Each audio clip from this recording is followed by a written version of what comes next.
6:02. The moon set and the sun rose. Day and night changed. Fortunately, there was still a spring breeze in the world.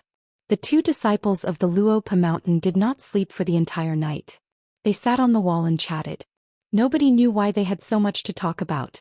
Fortunately, a chi cultivator who almost fell to the bottom was now on his way to the top of the mountain. He did not stop at the middle of the mountain. The road to immortality was long and the road to heaven was difficult. Some people walked and some people ran. Those who could surpass others were true geniuses. The other girl was taller and her skin was not as dark as before. The matter of martial arts breakthrough was like eating melon seeds. Even after chatting for the entire night, she was still energetic and did not feel tired at all. Cui Dongshan stood on the wall and said that the ancient god was taller than all the mountains in the human world. With a long whip in his hand, he could move mountains thousands of miles away. Another god stretched out his hand and there was a scene of a bright moon above the sea. There was also a god who ran tirelessly between heaven and earth. The god did not show his golden body. He only carried the sun on his shoulder without any concealment. When he ran close to the human world, the sun hung high in the sky. When he ran far away, the sun set in the west and dusk fell. In any case, Pei Qian's words went in one ear and out the other. The big white goose was talking nonsense. It was not her master who was talking. It did not matter if she listened or remembered. Therefore, Pei Qian actually liked to talk to the big white goose. The big white goose always had strange things to say and stories to tell. Most importantly, it did not matter if she heard it or forgot it. The big white goose never urged her to do her homework. In this aspect, it was much better than the old chef. The old chef was very annoying. He knew that she was diligent in copying books and never owed money, but he still asked her every day. If he had so much free time, he could have stewed a pot of salted pork with bamboo shoots and cooked another plate of dried shrimps with water celery. When Pei Qian thought of this, she wiped her saliva. Other than these specialties, there was also the old chef's fried dried fish from the stream. It was really amazing. This time, before she left for the long journey, she specially brought little Millet to the stream and caught a big basket of food. After that, Pei Qian kept an eye on old chef in the kitchen, telling him to put more effort into cooking. He had to use 120% of his skills. These were to be brought to the Great Wall of Sword Chi for his master. In the end, Zhou Xian almost had to use the 6-step stance and the monkey fist stance to satisfy Pei Qian just for this deep-fried dried fish. In the beginning, Pei Qian wanted to carry the food in her bag and bring it to the inverted hanging mountain personally. However, the journey was long and she was worried that she would not be able to carry it. As soon as she arrived at the ferry of Old Dragon City and saw Cui Dongshan, who was travel-worn, the first thing she did was to ask the big white goose to hide the small gift well in something close to her. For this reason, she made a deal with the big white goose. 10% of the golden dried fish belonged to him. Then along the way, Pei Qian tried different ways to eat the remaining 10% with Cui Dongshan. It was crispy and delicious. Even the old master and Chao Xiao seemed to be envious. Pei Qian once asked the old master if he wanted to try it. The old master was shy and said no with a smile. Then Pei Qian thought that Chao Qinglang also did not want to eat it. Her own old chef's cooking skills were really good. He had to sincerely give him a thumbs up. However, sometimes Pei Qian would pity the old chef. After all, he was old and ugly. It could not be helped. His chess skills were not good and he did not know how to say good things. Therefore, it was fortunate that he had this skill. Otherwise, in the Luopa mountain where everyone was busy, he would probably have to rely on her to support him. But this kind of thing after a long time would not be useful. In the end, people would still look down on him. Just like what her master said, if a person did not have any real skills, it would not be like wearing new clothes or wearing a tall hat. Even if people praised you in front of your face, they would only treat it as a joke behind your back.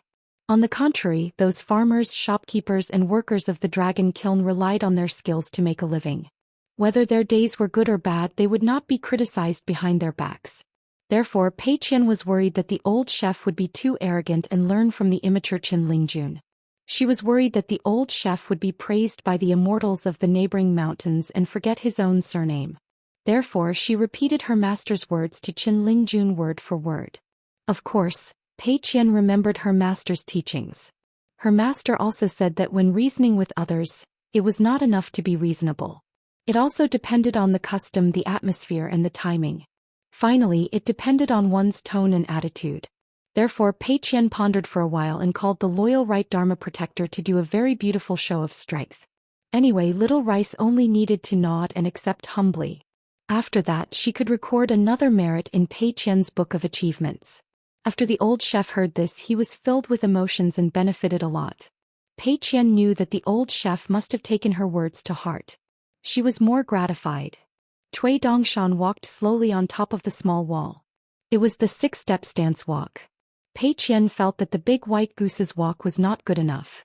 It was swaying left and right. It was just a flashy but impractical posture.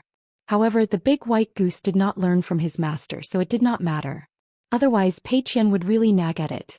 Some things once done could not be sloppy. It really could not be done without being serious. Cui Dongshan walked back and forth on top of the narrow wall. He muttered to himself, "Legend has it that the ancient cultivators could enter the dream and see the true spirit through sincerity. Circulating the 3 lights, the sun and the moon circling, where the will leads, where the stars point, the vast divine light, forgetting the mechanism and cleverly illuminating the bones. The 2 sleeves have a pot of paradise, allowing me to ride the wind and the sea of clouds, free and unfettered with the heaven and earth." There is a general idea in this saying. All things return to the origin from my words. Immortals have never accepted money since ancient times. In the blink of an eye, life and death are boundless. There is only the door of cultivation, the way of the Tao. There are gods and immortals above, the night is vast and boundless. There is also the slumbering under the yellow springs, never sleeping for thousands of years. In the middle there is a half-dead man who has a long life and lowers his head, plowing the fields for the human world.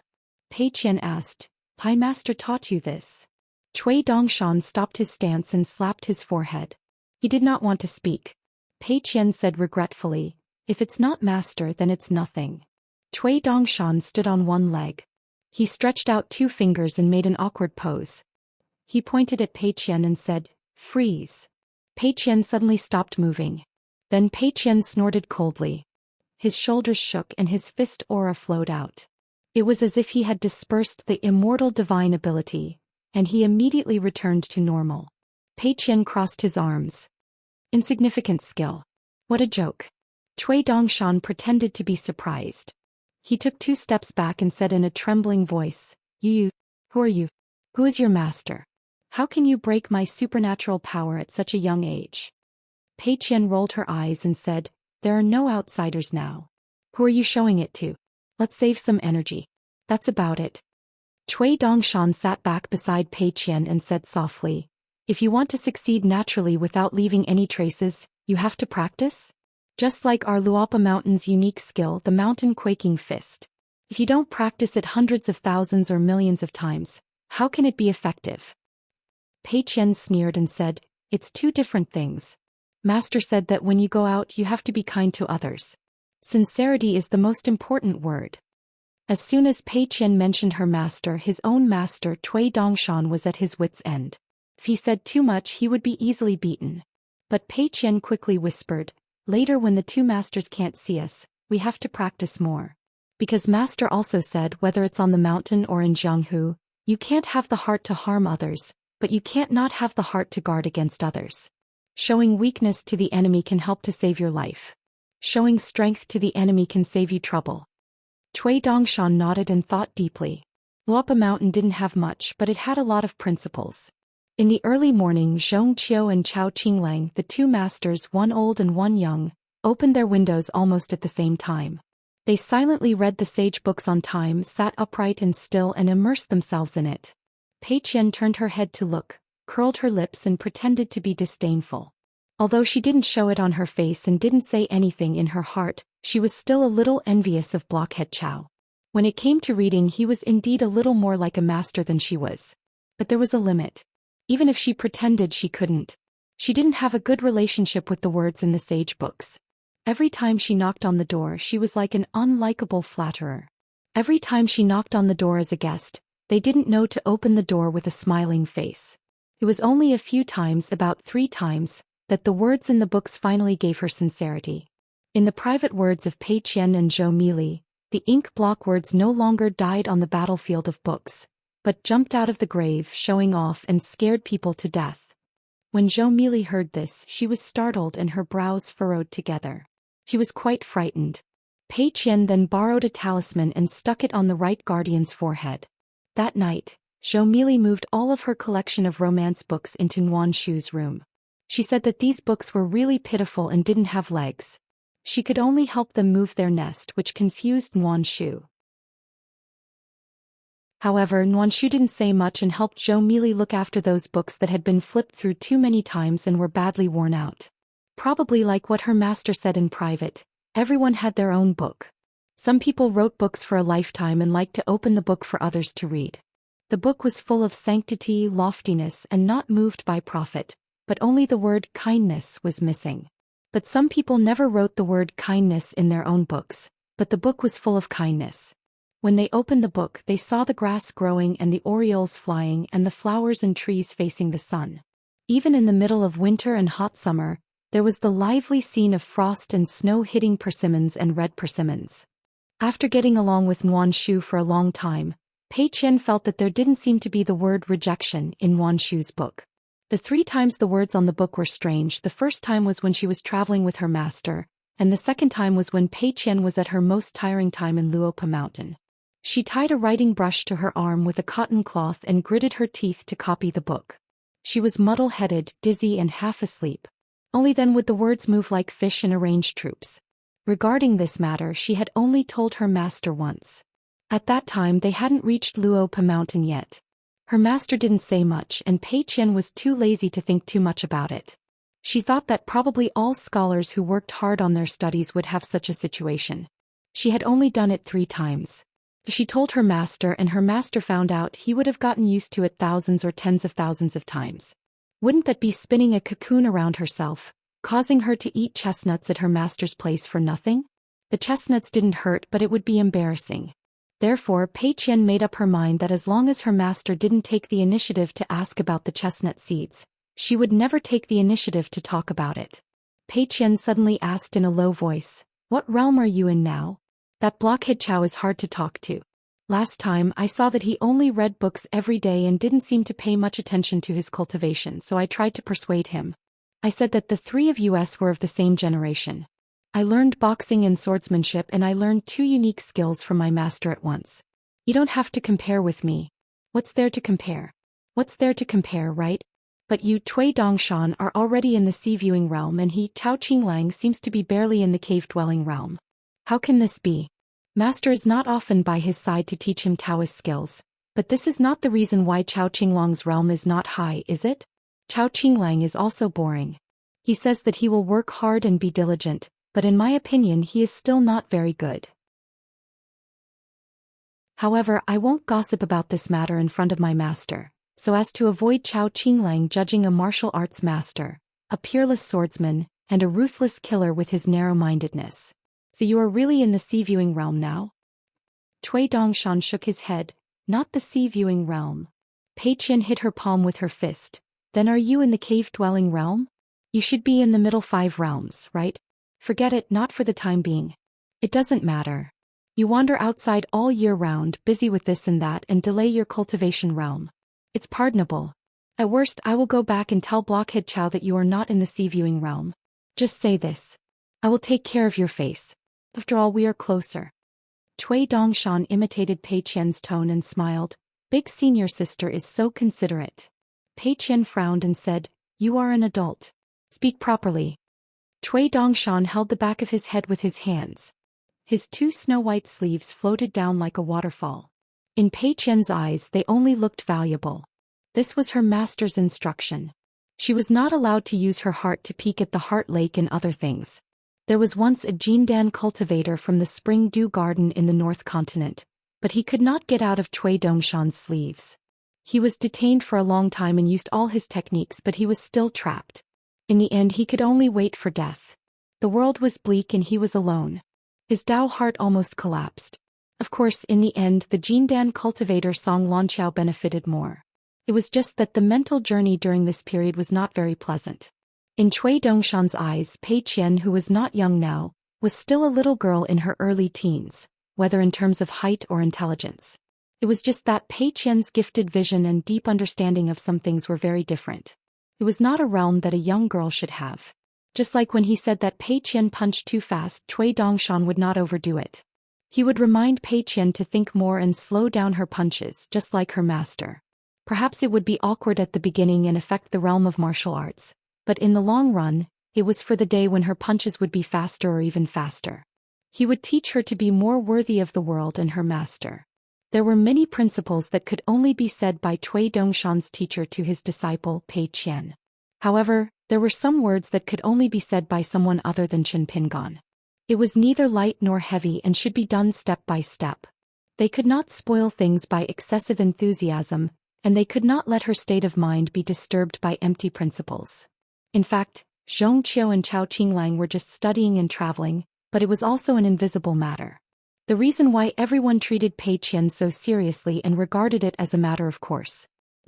In the end, it was the young master of Luopa Mountain who cared the most. Apart from this, there was another important reason. That was, Pei Qian's own actions and changes were worthy of the expectations and hopes that everyone carefully hid. On Luopa Mountain, everyone preached and protected the Tao. The young master was the result of the family tradition. However, in the future, Luopa Mountain might not be so perfect. There would be more and more names on Luopa Mountain's ancestral record, page after page. However, there was no need to worry at that time. Presumably, Pei Qian and Chao Qinglang would have grown up, and there would be no need for their master and teacher to shoulder everything alone. Today, Zhong Qiu, Chao Qinglang, Cui Dongshan and Pei Qian did not walk around inverted hanging mountain together. They separated and went their own ways. Cui Dongshan secretly gave Zhong Qiu a grain of grain rain money. It was not a problem for a hero to be stumped by a penny. Moreover, Zhong Qiu was the sage of literature and martial arts master of Lotus Flower Blessed Land. Now he was a real consecrator of Luopa Mountain. Zhong Qiu was not a pedantic scholar. He governed Nanyuan Kingdom and it was thriving. If the old Daoist did not divide the blessed land into four, Nanyuan Kingdom would have already had the momentum to unify the four countries. Not only did Zhong Qiu not refuse, but he also borrowed 2 more grains of grain rain money from Cui Dongshan. Cui Dongshan accompanied Pei Qian to Lingji shop, but Pei Qian frowned and looked miserable. It was true that those objects and treasures were dazzling and she liked them all. But she couldn't afford them at all. Even after Pei Qian had browsed through all the big and small corners of Lingji shop, she still couldn't find a gift that she could buy with her own money. Even when Pei Qian walked out of Lingji shop sickly, she didn't borrow money from Cui Dongshan, and Cui Dongshan didn't ask to borrow money either. The two of them then went to the street of shops at the foot of the Elk Cliff. Pei Qian was like a fish in water. There were many things here and the price was not expensive. There were so many things to spend money on that she was dazzled. She weighed the money bag and was full of confidence. When she walked, she was beaming with joy. Fortunately, there were many people here. Otherwise, she would not be able to express the happiness in her heart if she did not perform a set of crazy swordsmanship. The street was bustling with activity. Most of the female cultivators came here from the vast world to travel. Pei Qian was amazed by their hair buns and clothes. There was a woman with 2 buns towering like a mountain and a rhinoceros horn combing a fence. Her long skirt with loose sleeves was like floating clouds. Even if she was not a beautiful woman, she still looked graceful and charming. There was also a woman with black hair tied up in a bun and pearls like flowers and trees. Pei Qian was envious of them. They all had a small mountain of gold and silver on their heads.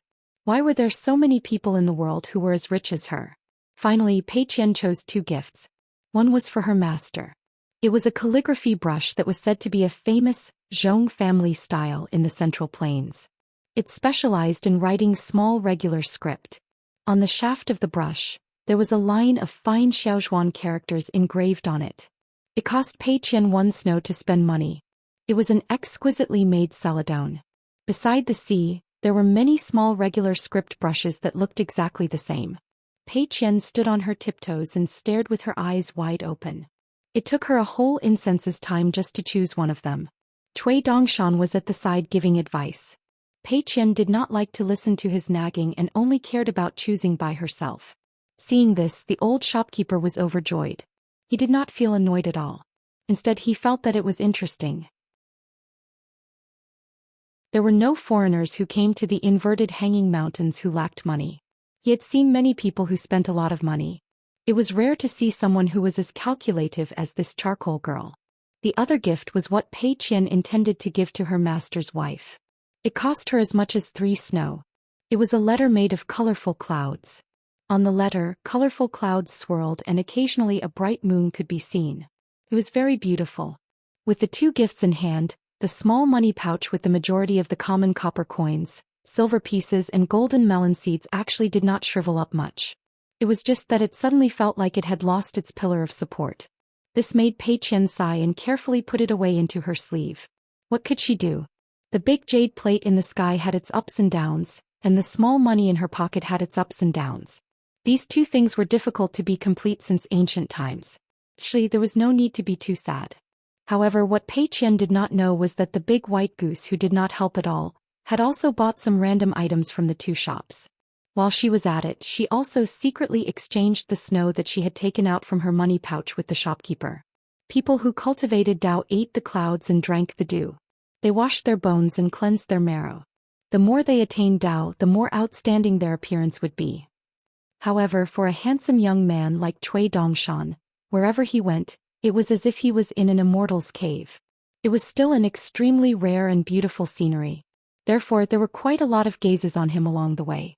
Moreover, for many immortals on the mountain, the etiquette and customs of the common people were nothing to them. A group of heavily guarded female qi cultivators brushed past Cui Dongshan. They looked back and smiled. After a few steps, they suddenly turned back and looked at him again. The more they looked, the more tempted they were. They simply turned around and quickly approached the young man. They wanted to reach out and pinch the handsome young man's cheek. However, the young man rolled up his sleeves and the woman disappeared without a trace. The women and their retinue were all panicking. The leader of the guards was a nascent soul cultivator. He stopped all the junior retinue who were questioning the young man and stepped forward personally to apologize. The young man in white with a red mole between his eyebrows smiled but did not say anything. It was the slightly tan little girl who was holding the mountain staff refined by immortals who said something. The young man shook his sleeves and a woman who was limp on the street fell out of thin air. The young man did not even look at the old nascent soul cultivator. He bent down and stretched out his hand. With a smile on his face, he patted the woman's cheek. However, he did not say anything and continued to walk forward with the little girl. After a few steps, the young man suddenly swayed and held his forehead with his hand. Senior sister, this move that covered the sky and covered the sun is unprecedented. It consumed too much of my spiritual qi. I feel dizzy. What should I do? What should I do? Pei Qian wiped her forehead and quickly passed the mountain staff to the big white goose. Then take it easy. Walk slower. Pei Qian intentionally slowed down her pace. However, the moment she slowed down, the big white goose slowed down as well. She had no choice but to quicken her pace and walk as far away as possible from the people behind her. The young man held the mountain staff and pressed it against the ground time and time again. He quietly turned his head and waved at the woman with a bright smile. The woman who was suffering from a splitting headache was pale and dizzy. She could not say a single word. In the lake of her heart, there was not a single ripple. It was as if a mountain that happened to cover the entire lake of her heart was directly suppressed. The old nascent soul cultivator was shocked to the extreme when he peeked into his young lady's heart lake. The bit of grudge in his heart that he was hesitating about whether he should get back at the young lady after the incident immediately dissipated. Not only that, he even spoke in his mind again. Senior, please forgive my young lady's offense. The young man did not turn around.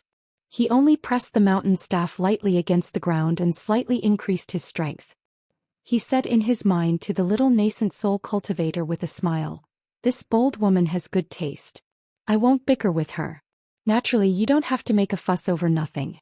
From your cultivation path, you should be from the Mountain River sect of the Central Plains Divine Continent. I just don't know if you're from the Heavenly Precious Truth lineage or the unlucky Long Elephant Earth sect lineage. It doesn't matter. Go back and greet your ancestor Qinjilan. Don't pretend to be hurt by love and go into seclusion to pretend to be dead. Tell her directly that back then she lost to me 3 rounds of the heart reflection game in a row and shamelessly avoided me, right? She was just too lazy to ask for repayment, but today's matter isn't over yet. When I return, I'll slap that tender little face of hers until it's ruined." The mountain in the woman's heart lake disappeared in an instant as if it was moved away by a god. Therefore the small world of the woman's chi cultivator became clear again and her heart lake returned to normal. The old nascent soul cultivator's Dao heart trembled and he complained incessantly. He did not expect that in this inverted mountain thousands of miles away from the central divine continent, a small dispute would cause such a huge trouble for the sect master and ancestor. That young man was in the immortal realm? Ascendant realm? The old nascent soul cultivator felt sad. Once cultivators became enemies, especially the group of true immortals at the peak of the mountain, it was not a small matter of a few years or decades, but 100 or 1,000 years of continuous resentment. Cui Dongshan turned to look at the little girl who temporarily lent him the mountain-traveling staff. Her forehead was sweating and her body was tense. There seemed to be some guilt between her eyebrows. Cui Dongshan smiled and said in his heart, "Senior sister, how long have you been learning martial arts? Don't worry about me. I'm the same as Mr. I'm used to walking up and down the mountain. I know what I'm doing and can take care of myself. Even if the world falls, there's no need for you to be distracted. Just focus on copying books and practicing martial arts." Pei Qian was a little unhappy. Using the method of martial arts, she said in low spirits, "But I'm Master's first disciple. As the senior sister, I should take care of Nguan Shu and Xiaomi in the Luopa mountain. After leaving the Luopa mountain, I should also show the spirit of a senior sister. Otherwise, what's the point of practicing martial arts? It's not like I want to show off." Cui Dongshan smiled and asked, "Why can't I show off?" Pei Qian was puzzled. "I've followed Master to so many mountains and rivers, but Master has never shown off." Cui Dongshan shook his head and smiled. "Mister, I still hope that you'll be happier and more carefree in your journey. As long as you don't involve yourself in major issues, you should let yourself have more freedom. It's best that you'll be amazed and cheered by others along the way. Oh wow, they're saying that this lady's martial arts are very good. Oh my goodness, what powerful swordsmanship. If this heroine didn't come from a prestigious sect, she wouldn't have any reason or laws." Pei Qian was overjoyed at the thought of those martial arts scenes. However, Pei Qian suddenly thought of the Great Wall of Sword aura and felt a little worried. She asked softly, "After passing the inverted hanging mountain, it's another world. I heard that there are countless sword cultivators there. Each of them is more impressive than the other. The most powerful chi refinement warriors in the world, will they bully Master, a foreigner? Although Master's martial arts and swordsmanship are the best, he's only one person after all. If the sword cultivators over there were in groups, hundreds or thousands of them with 7 or 8 sword immortals hiding among them, will Master not be able to take care of them?" Cui Dongshan was speechless. No matter who it was, they wouldn't be able to take care of them. However, it was a good habit for Pei Qian to think of the worst-case scenario before considering everything. This was probably because she had been influenced by Mister's words and example. Hopefully this thing didn't just grow gradually in the spring rain and among the green mountains. Oftentimes, a flower would grow in a muddy swamp or barren land at night. It would bloom before dawn, before the first rays of the morning sun had arrived. Even if it was destroyed by the wind and rain, it would bloom again. The greater hope was that it wouldn't bloom or bear fruit. Many people were destined to be just a small grass in life. They had to see the spring breeze and bask in the sun.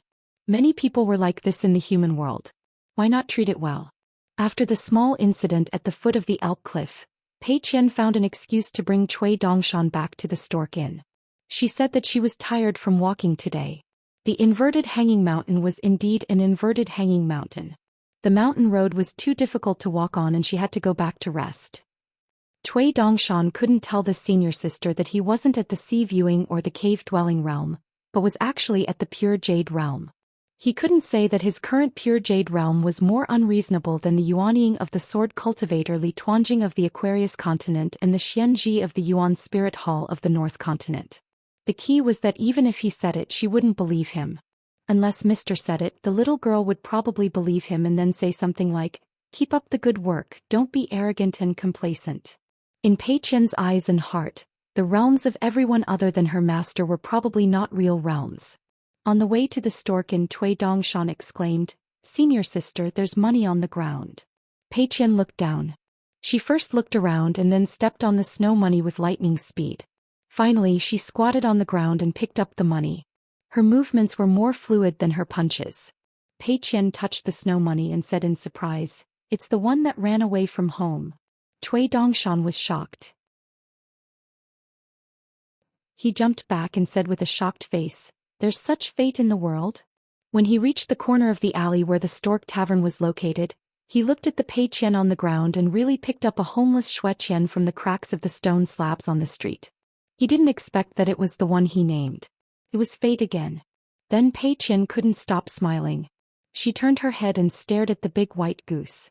She said with a smile, "Maybe before we enter the inn the three of them will be reunited as a family." Cui Dongshan said, "Is there such a coincidence in the world?" Pei Qian nodded and said, "Yes, there is no story without coincidences. But it was a pity that there was no money on the ground after walking through the alley." So Pei Qian pulled Cui Dongshan to walk again and again. No matter how patient Cui Dongshan was, he had to change his mind. He secretly threw away the snow money that he wanted to cheat some dried fish to eat. Pei Qian squatted on the ground and took out her money bag. She raised the snow money high and said with a smile, "Let's go home." When they arrived at the inn, Pei Qian lay on the table with the 3 snow money in front of her. She asked Cui Dongshan to take some golden dried fish from the objects nearby. She said it was a celebration.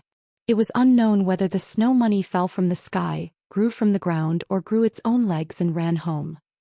Cui Dongshan ate the dried fish, but Pei Qian didn't.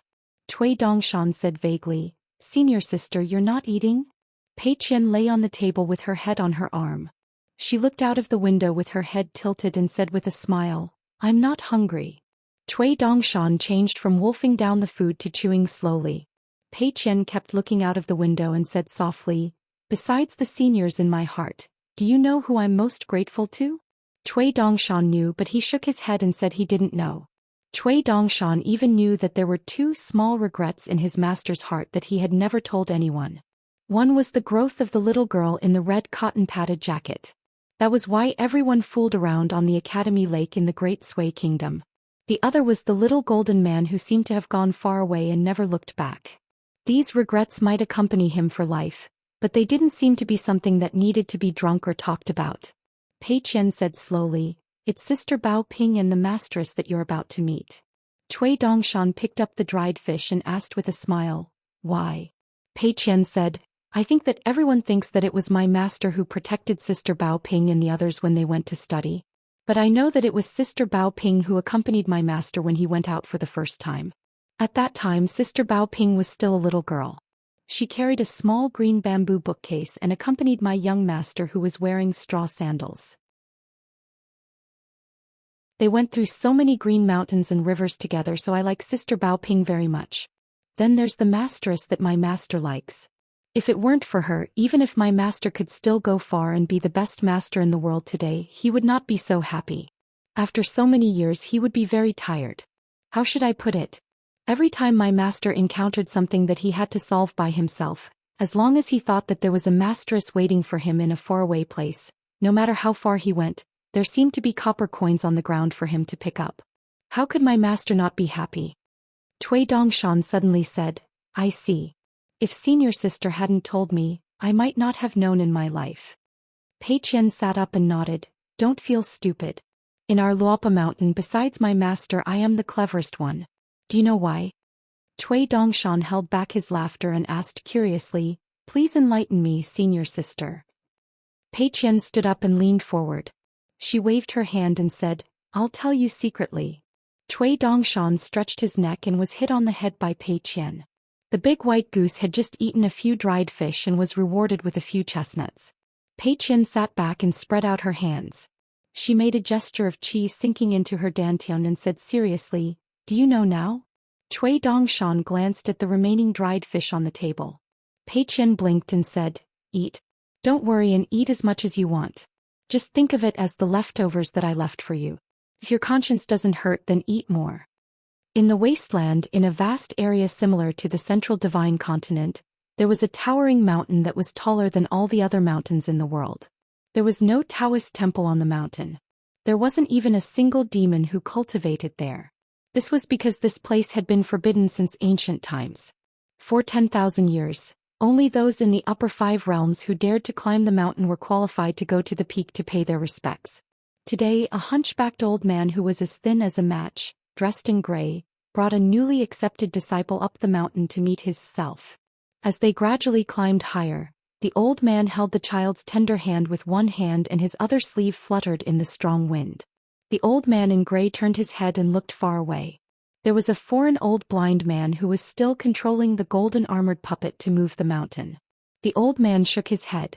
The child who was being held raised his head and asked, "Is there going to be a war again?" The old man nodded and said, "Because I wasn't here before, so it was just a small fight. Qin Qing had been laughing at me for 10,000 years. At the Great Wall of Sword Qi, the gambling tables of the large and small gambling houses were doing well. This was because on the city wall, there were 2 young martial artists in the Golden Body realm who were about to spar for the second time. The woman would use the ask fist while the man would use the feed fist. There was no doubt about the outcome. Although the second shopkeeper's character was worse than the previous, his fist technique was still passable. Today on the city wall, the female martial artist in the central divine continent, Yu Yuanfu, held her breath and concentrated. Her fist intent flowed like a river. Dozens of steps away, a young man in a green robe with a jade hairpin not only took off his boots, but also rolled up his sleeves and tightened his trousers for the first time. Both sides of the city wall were packed with gamblers who were hovering on their swords. When they saw this scene, they didn't hesitate to bet on the winner in 3, 5, or at most 10 punches. That King's second shopkeeper. Is he trying to cheat us of our money again with those fake and true rumors and such a clumsy trick? The second shopkeeper has completely failed this time. He's still too young.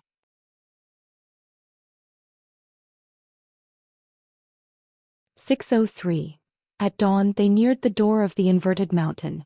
They only needed to take a few steps to go from one realm to another. However, Xianxia asked, "Forgive me for asking, but who helped you to go to the Great Wall of Sword Qi? Did you encounter any problems on your way back?" Cui Dongshan did not hide anything. He smiled and said, "It was the master of Spring Banner House, Sword Immortal Xiao Yunyan. It's just money. It's not worth your concern." Xianxia naturally did not believe his words. If he wanted to give money to Spring Banner House's Xiao Yunyan, he had to knock on the door first. But since Cui Dongshan said there was no need to worry, Xianxia was relieved. Otherwise, they were both from Luopa Mountain's Hall of Patriarchs. If there was anything Xianxia could do, Xianxia still hoped that Cui Dongshan could tell him frankly. As for Cui Dongshan, Xianxia was not the only one who felt strange. In fact, Xianxia could tell that Zhu Lian Jingdafeng and Mountain Lord Wei Bian, as the most senior mountain lords of Luopa Mountain, were very concerned about their relationship with this young man. The reason was simple. The young man, named Cui Dongshan, had a mind as deep as the abyss. As the national advisor of a country, Xianxia could be said to have seen countless people. He had seen all the emperors, generals, ministers and heroes of the world. He could even see the true nature of Eugenie, who had turned to cultivation to seek immortality. On the contrary, this young man in white who played with Pei Qian all day seemed to have a mind deep in his heart. It was better not to delve into this person's state of mind. The gatekeeper here was the young Daoist from Inverted Hanging Mountain who was as senior as the Great Lord of Heaven. At this moment the young Daoist was no longer looking down at the book. He was looking straight at the 4 of them without hiding his gaze. Then the young Daoist who once slapped Lu Tai out of Xianxia House asked 3 questions to the 4 of them. He asked the young man in a Confucian robe and the girl with the mountain walking stick the same question. He asked Xianxia the question, "Are you willing to go to Xianxia House to burn an incense?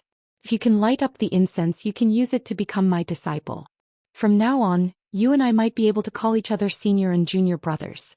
However, I cannot guarantee that you will be able to rise in seniority. I must tell you about this first." If it was an ordinary cultivator of the world, they would treat these words as a blessing as high as the heavens and deep as the earth. He asked Pei Qian and Chao Qinglang, "Who is his master?" He asked Cui Dongshan, "Who are you?" Xianxia smiled and replied using telepathy, "Thank you for your kindness, Immortal.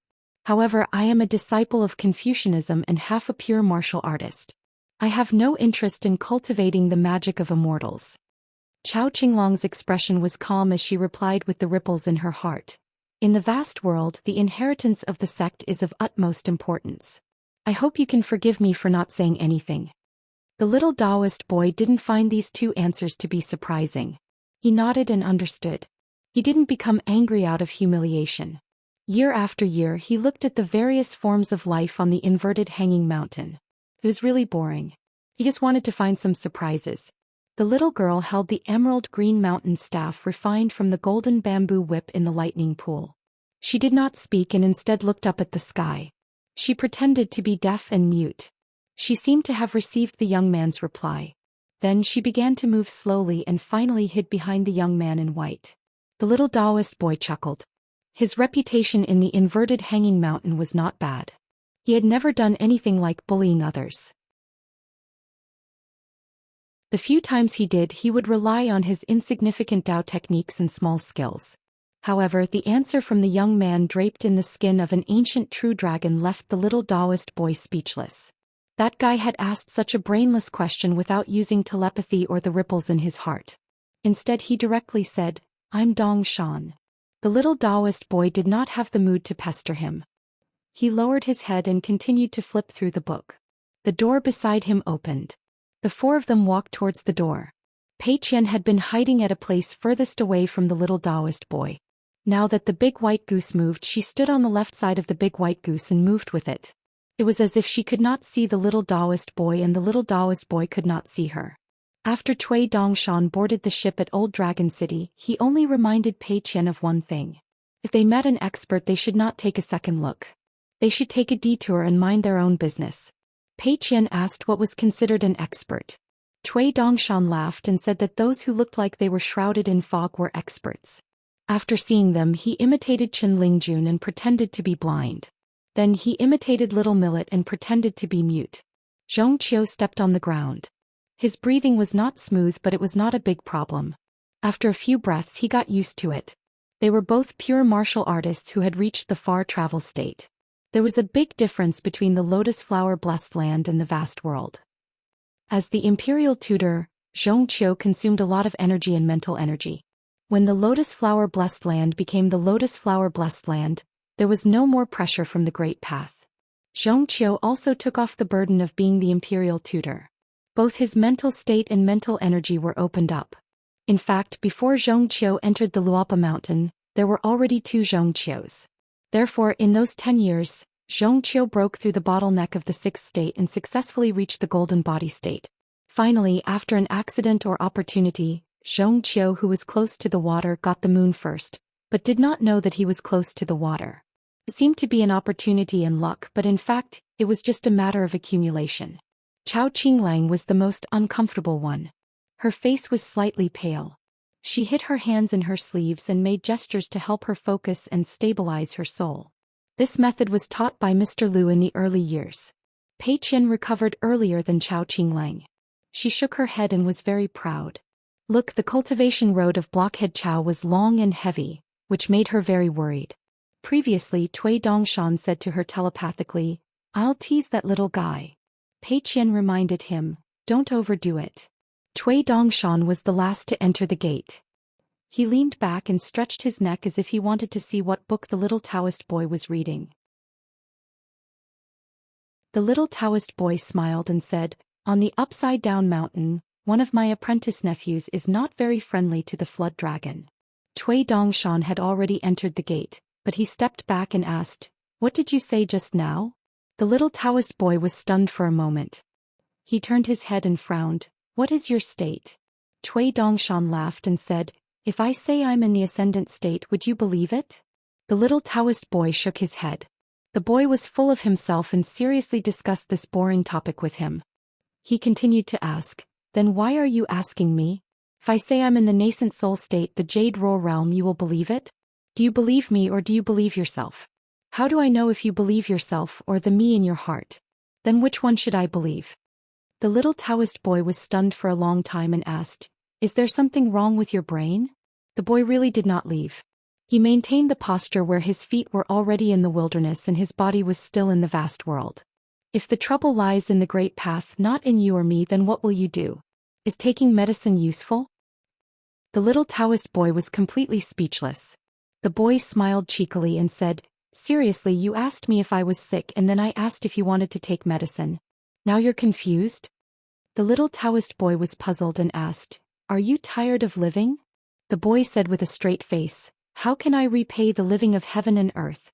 In the end I have to repay with my life." The little Taoist boy frowned and closed the book. He planned to drag this guy back to the inverted mountain and give him a good beating. By then he would naturally find out what level he was at. He did not expect that the boy would run away when he saw that the situation was not good. After a while he leaned back again and said to the little Taoist boy with a smile, "The Central Pine collection, which seems to be sentimental for most of the book, is really not worth reading. That infatuated scholar died in the end, but the woman did not die for love. Instead she remarried and gave birth to a bunch of fat babies. Don't you think it's annoying? That's nothing. The most annoying thing is that the scholar reincarnated and became the son of that woman's son. Wonderful, wonderful." The little Taoist boy exhaled slightly and squeezed out a smile. He said slowly, "Come, let's have a good chat." The boy in white finally understood the situation and left. He did not intend to chat with the little Taoist boy any longer. After that bastard left, the little Taoist boy hurriedly flipped to the end of the book. Suddenly he widened his eyes. The book was about the happy ending. Cui Dongshan came back again and said worriedly, "I forgot to tell you something.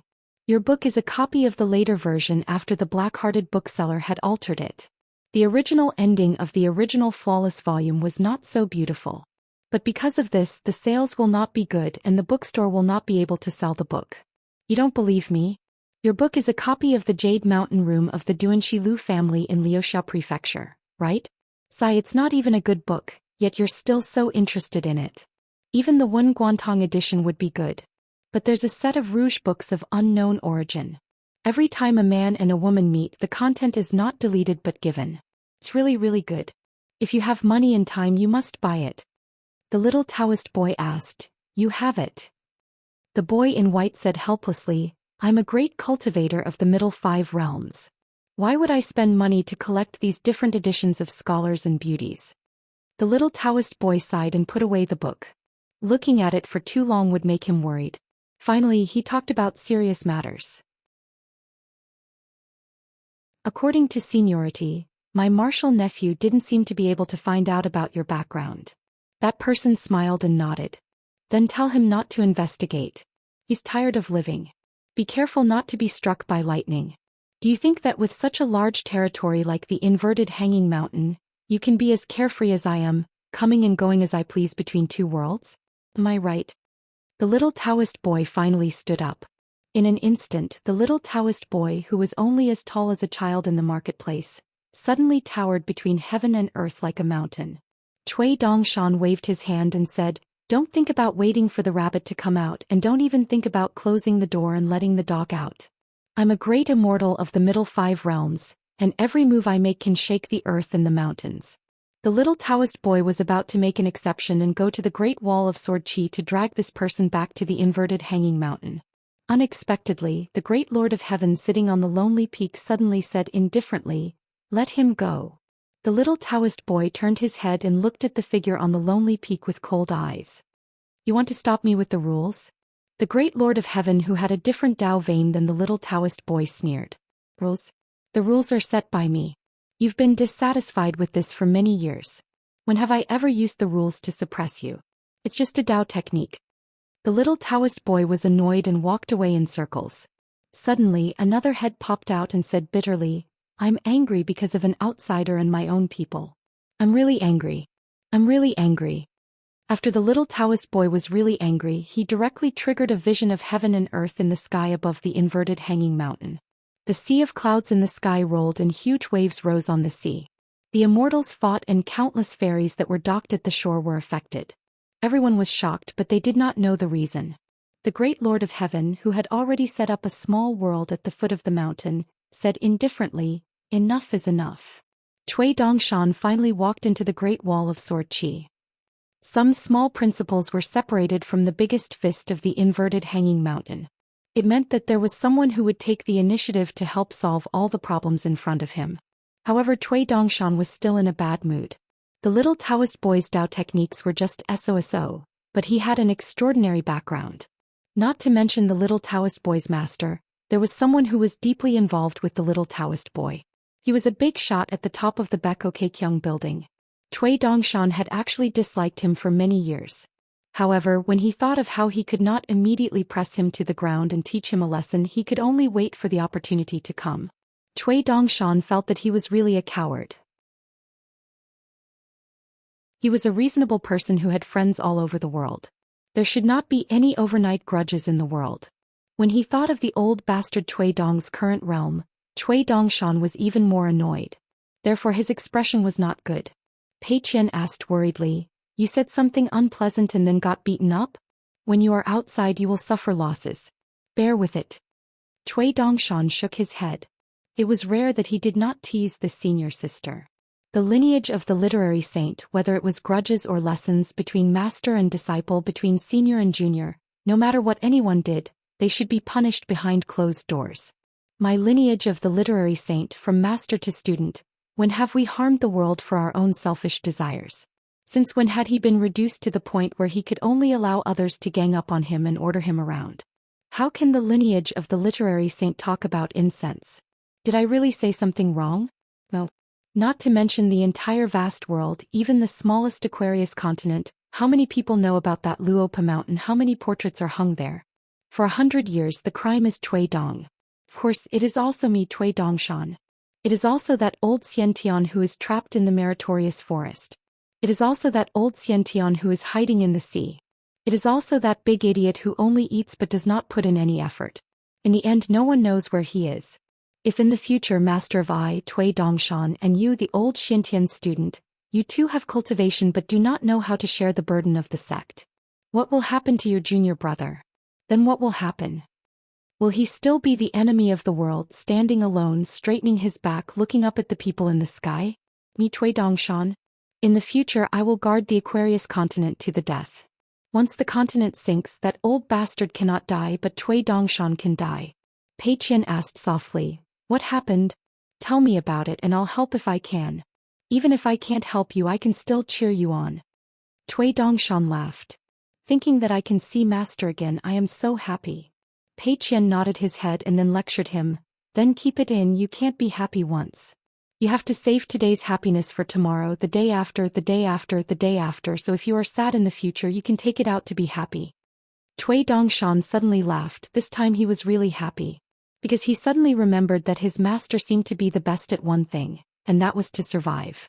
Cui Dongshan raised his head and looked around. It was his first time coming to the Great Wall of Sorchi. "I heard that the guy whose surname is Zhuo is currently staying at the top of the city wall and drinking the northwest wind?" Hai Feng did not eat his fill and came here to drink the astral wind. How can his brain not be damaged? Thinking about how he once had such a junior brother, it was truly a worry. Cui Dongshan squinted his eyes. "Let's go directly to the top of the city wall. There's a good show there." Pei Qian said angrily, "The biggest show, can it be compared to me meeting master?" Cui Dongshan said innocently, "My master is over there, from the looks of it he wants to fight with someone."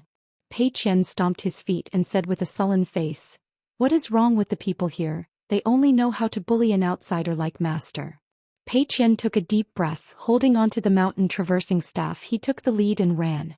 Cui Dongshan sneakily took out a piece of talisman paper from his sleeves. He turned and smiled to an old female disciple. "I borrowed it, I am actually very poor." A talisman boat appeared out of nowhere. Cui Dongshan leaned on the railing and shouted, "Big senior sister, what are you doing?" Pei Qian looked up and was stunned for a moment. The big white goose was so rich?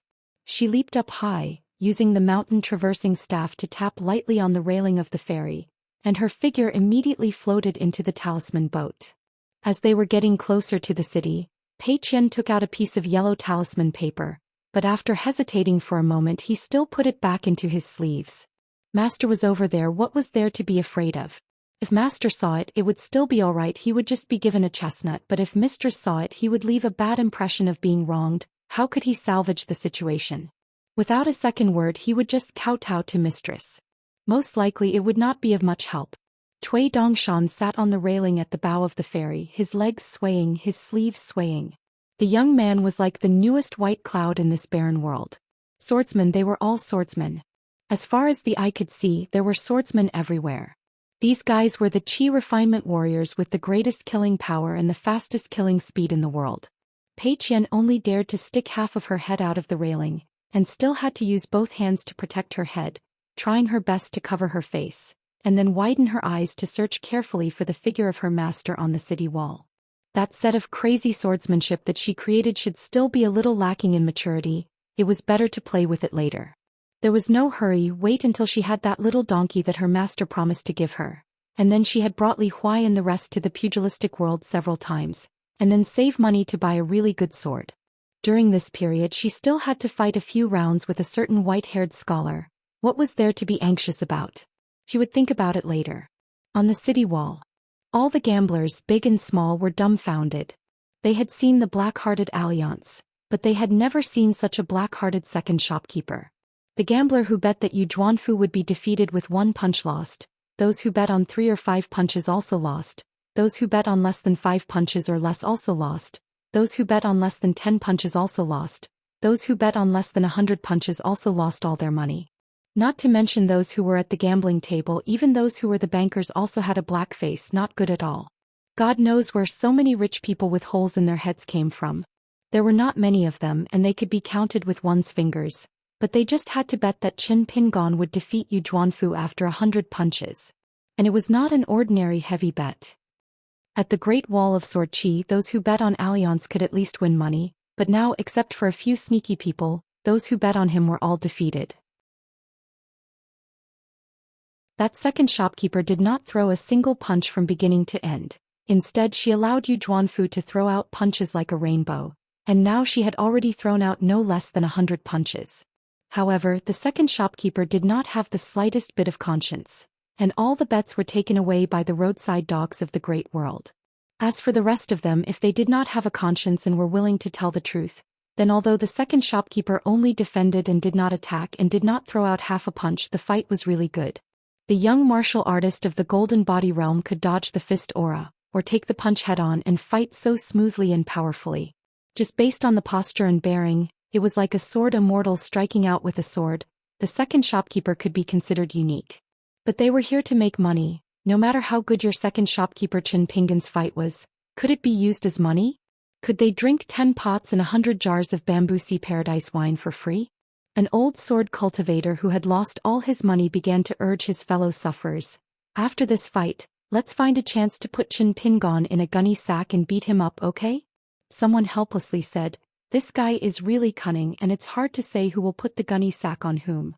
We can pool money together and hire a sword immortal to secretly strike. It's more reliable."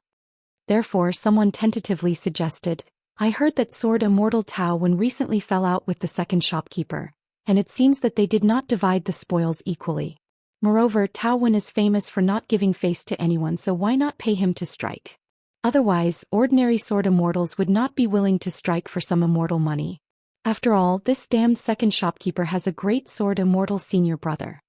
Another shrewd and experienced sword cultivator echoed, Yes, an immortal will definitely not strike, and a nascent soul might not be reliable, so it has to be a jade unrefined realm sword cultivator. I think Tao Wen is a simple and honest jade unrefined realm sword cultivator with a straightforward temperament, and indeed does not get along with the second shopkeeper. Tao Wen will succeed. Moreover, Tao Wen has always been short of money, so the price won't be too high. Still, someone muttered, what if Tao Wen doesn't fall out with the second shopkeeper? Then won't we all be wiped out by the second shopkeeper? For a moment, everyone was filled with righteous indignation and began to brainstorm. Soon someone suggested, then how about Hassa Continent sword immortal Yuan Qingshu? Hassa Continent is the territory of the quasi-sage, and they don't get along well with the second shopkeeper. Is it okay? Will it be safer than Tao Wen? Didn't they say that Yuan Qingshu disliked the wine shop for cheating people? I think Yuan Qingshu is still uncertain. I think Gao Kuei is a good person and he has a good relationship with Pang Yuanji, so I guess he has found the second shopkeeper an eyesore for a long time. Suddenly someone grumbled, God knows if it's another big hole that has been dug waiting for us to jump into it. Someone sighed and gritted his teeth, I can't live like this anymore.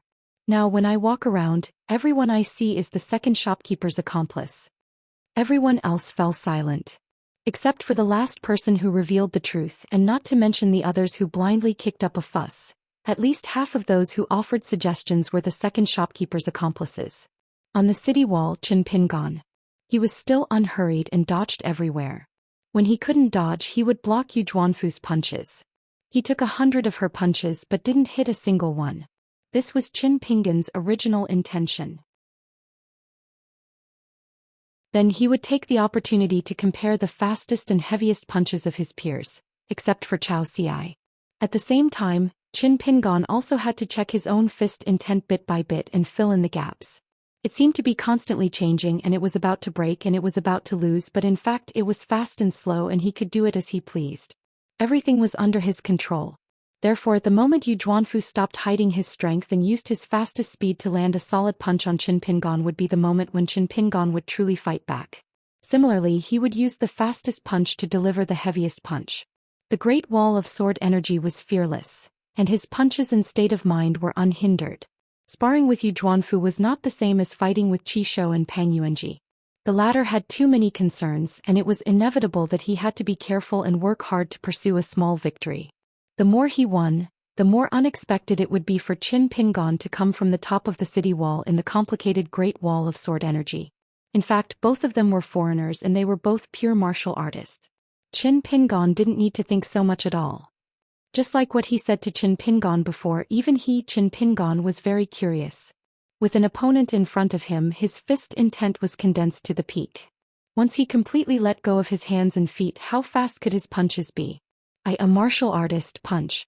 Who doesn't want the martial artists in the world to feel that the heavens are above when they see my fist technique? They can only retract their fists and not dare to attack. A talisman boat that came late and was extremely eye-catching, like a nimble fish, shuttled through the crowd of sword cultivators hovering in the air.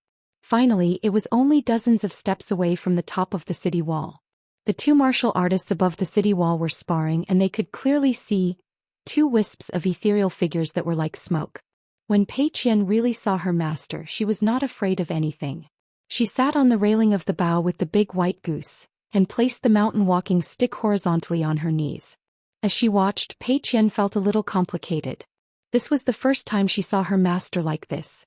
Since she met her master again and again, her master seemed to have never been so high-spirited. It didn't seem like it just didn't. There was no worry in her master's heart.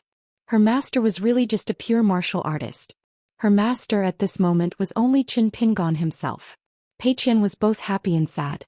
She placed her fists lightly on the mountain walking stick. The slightly tan little girl's eyes shone with the brilliance of the sun and moon.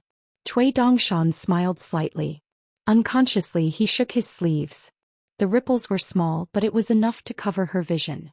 Not far from the talisman boat, there was an old sword cultivator riding a huge sword.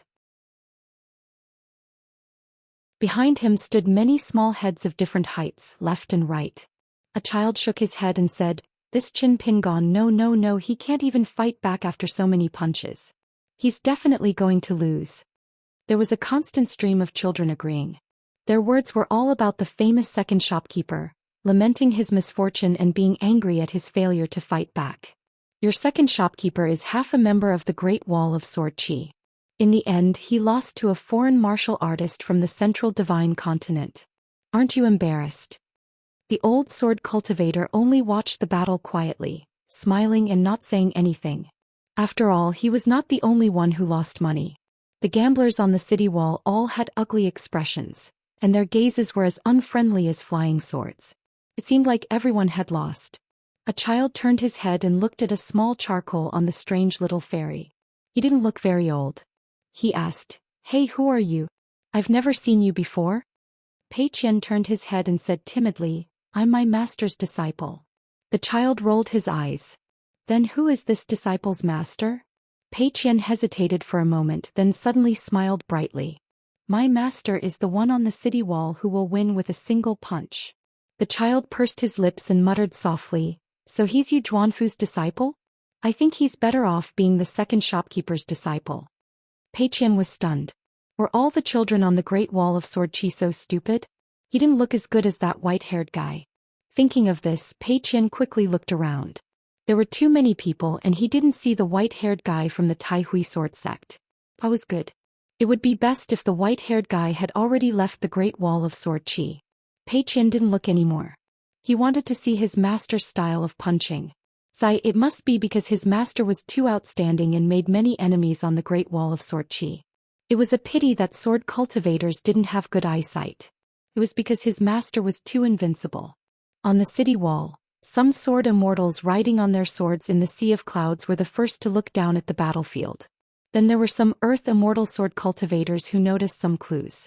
As for the other young sword cultivators, they were still in the dark and didn't know. Victory or defeat was only a thin line away. Yu Zhuanfu stepped on the ground and his figure was as fast as lightning. When he could no longer see her figure, a loud bang sounded and ripples appeared on the ground. Yu Zhuanfu's speed far exceeded his previous speed. In a flash he arrived in front of the guy who took her 331 punches. In fact, he didn't lose any battle power at all. A knee hit his chest and a punch followed, hitting Qin Pingan's forehead, causing his head to sway back. Yu Zhuanfu immediately retreated. With the help of the surging fist intent on the opponent's forehead and the recoil from his own punch, Yu Zhuanfu instantly retreated dozens of feet. Since her punch couldn't be considered a sword immortal's flying sword, then it was like a blunt knife cutting flesh. This was actually the original intention of her ask fist. He wasn't in a hurry and she wasn't in a hurry either. She only needed to accumulate the advantage bit by bit, and then she could successfully throw out such punches a dozen more times to win. When Yu Zhuanfu's feet touched the ground, he felt a loud tremor. After the punch, not only was Yu Zhuanfu's head punched back, but he also swayed back. In order to stop himself, Yu Zhuanfu's whole body leaned back and slid all the way, forcibly not falling to the ground. Not only that, Yu Zhuanfu had to rely on instinct to change his route to avoid Qin Pingan's powerful punch. But in the next moment Yu Zhuanfu did indeed dodge, but that green robe seemed to have been waiting for him. This was a feeling that Yu Zhuanfu was extremely familiar with but also unfamiliar. Because in the past the opponent would only wait in a certain place and not punch. But today on the city wall with a different opponent he wouldn't be the least bit polite. A punch fell, hitting Yu Zhuanfu, who hadn't completely straightened his back. His head hit the ground before his back and feet. On Yu Zhuanfu's face, blood bloomed like a flower. Yu Zhuanfu's eyes were still calm. His elbow touched the ground, his body spun and flew to the side. Finally he faced Qin Pingan's retreating posture, his knees slightly bent and his hands crossed in front of him.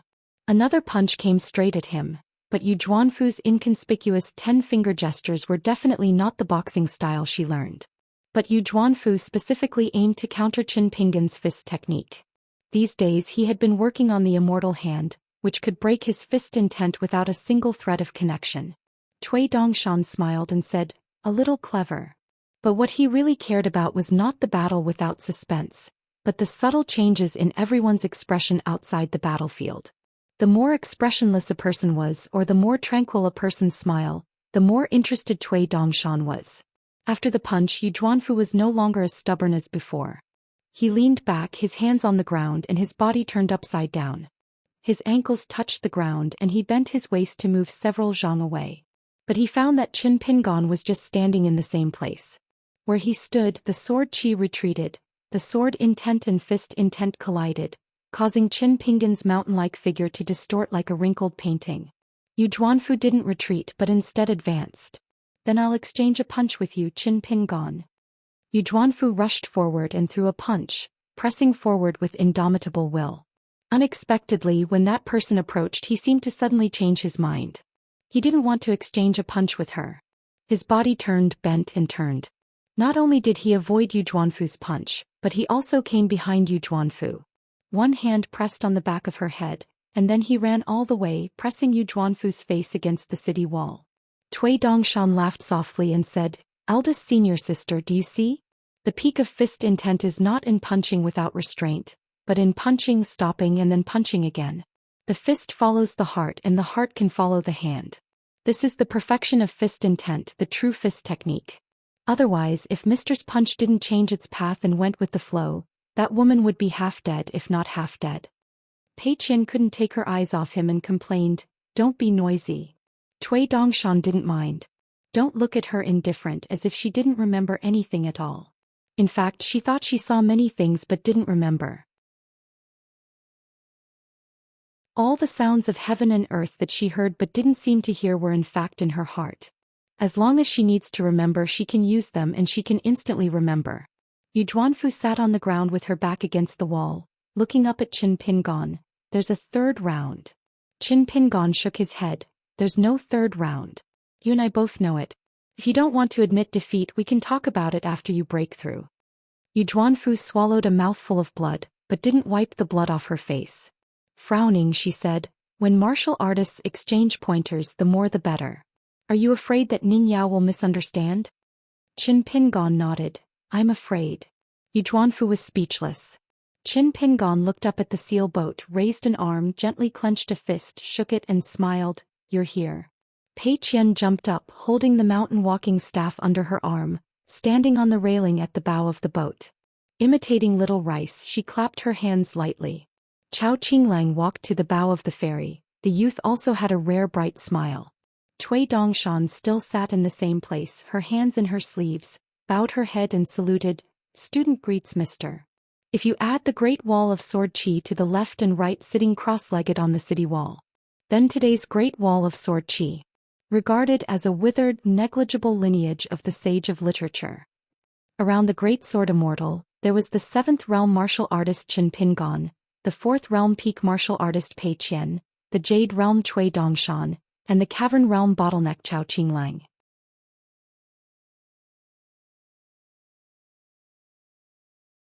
604.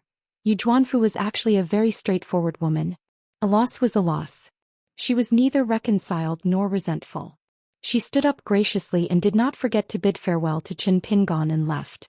Yu Zhuanfu was thinking about the third round of Q-asking fists that had been declined by Qin Pingon. My fist is not as good as his. What else can I do? I just need to increase my fist intent and punch faster. She did not believe Chao Ci's words. She did not believe that she could not catch up with Qin Pingon after losing to him. Qin Pingon cupped his fists and bid farewell without saying anything. The talisman boat landed on the top of the city wall. The 4 of them floated down. Many sword cultivators dispersed, calling their friends and greeting each other. For a moment, the sky north of the city wall was filled with sword lights crisscrossing. However, there were many people who were cursing. After all, no matter how lively it would not be nice if one's wallet was dry. One had to buy wine on credit. Qin Pingon put on his boots and smoothed his sleeves. He first bowed to Mr. Zhong. Zhong Qiu returned the gesture and greeted him with a smile. Before leaving Lotus Root Blessed Land, Zhong Qiu had already asked the new emperor of Nanyuan Kingdom to resign as imperial tutor. Now that he had arrived at another Great Wall of Sword Qi, Zhong Qiu planned to be a pure martial artist. Fortunately, he could polish his fist intent in the place with the most sword qi. Maybe one day he would have a chance to meet Eugenie again. He was no longer the imperial tutor. Eugenie should be the immortal who had achieved the Tao. Both sides would not be reasonable. Qin Pingon had already exchanged glances with Chao Qinglang. Chao Qinglang understood and was not in a hurry to greet her teacher. She just stood quietly beside Zhong Qiu. At this moment, Qin Pingon looked at Pei Qian with a smile and asked, "Have you seen and heard anything along the way? Did you delay Mr. Zhong's study tour?" Pei Qian first pecked at the rice like a chicken and then shook his head like a rattle drum. He was a little busy. Master seemed to have grown taller again. How could this be? He was taller today and taller tomorrow. In the future, wouldn't he be taller than Luopa Mountain and Cloud-Splitting Mountain? Would he be taller than this Great Wall of Sword Qi? Qin Pingon rubbed her head. Pei Qian suddenly let out a cry of "Aya," and his shoulders shook as if he was about to fall. He frowned and said in a low voice, "Master, don't you think it's strange? I don't know why, but my legs have been unstable from time to time. It's nothing serious. Don't worry, Master. It's just a sudden stumble and it won't affect me from practicing boxing with old chef. As for copying books, it won't affect me at all."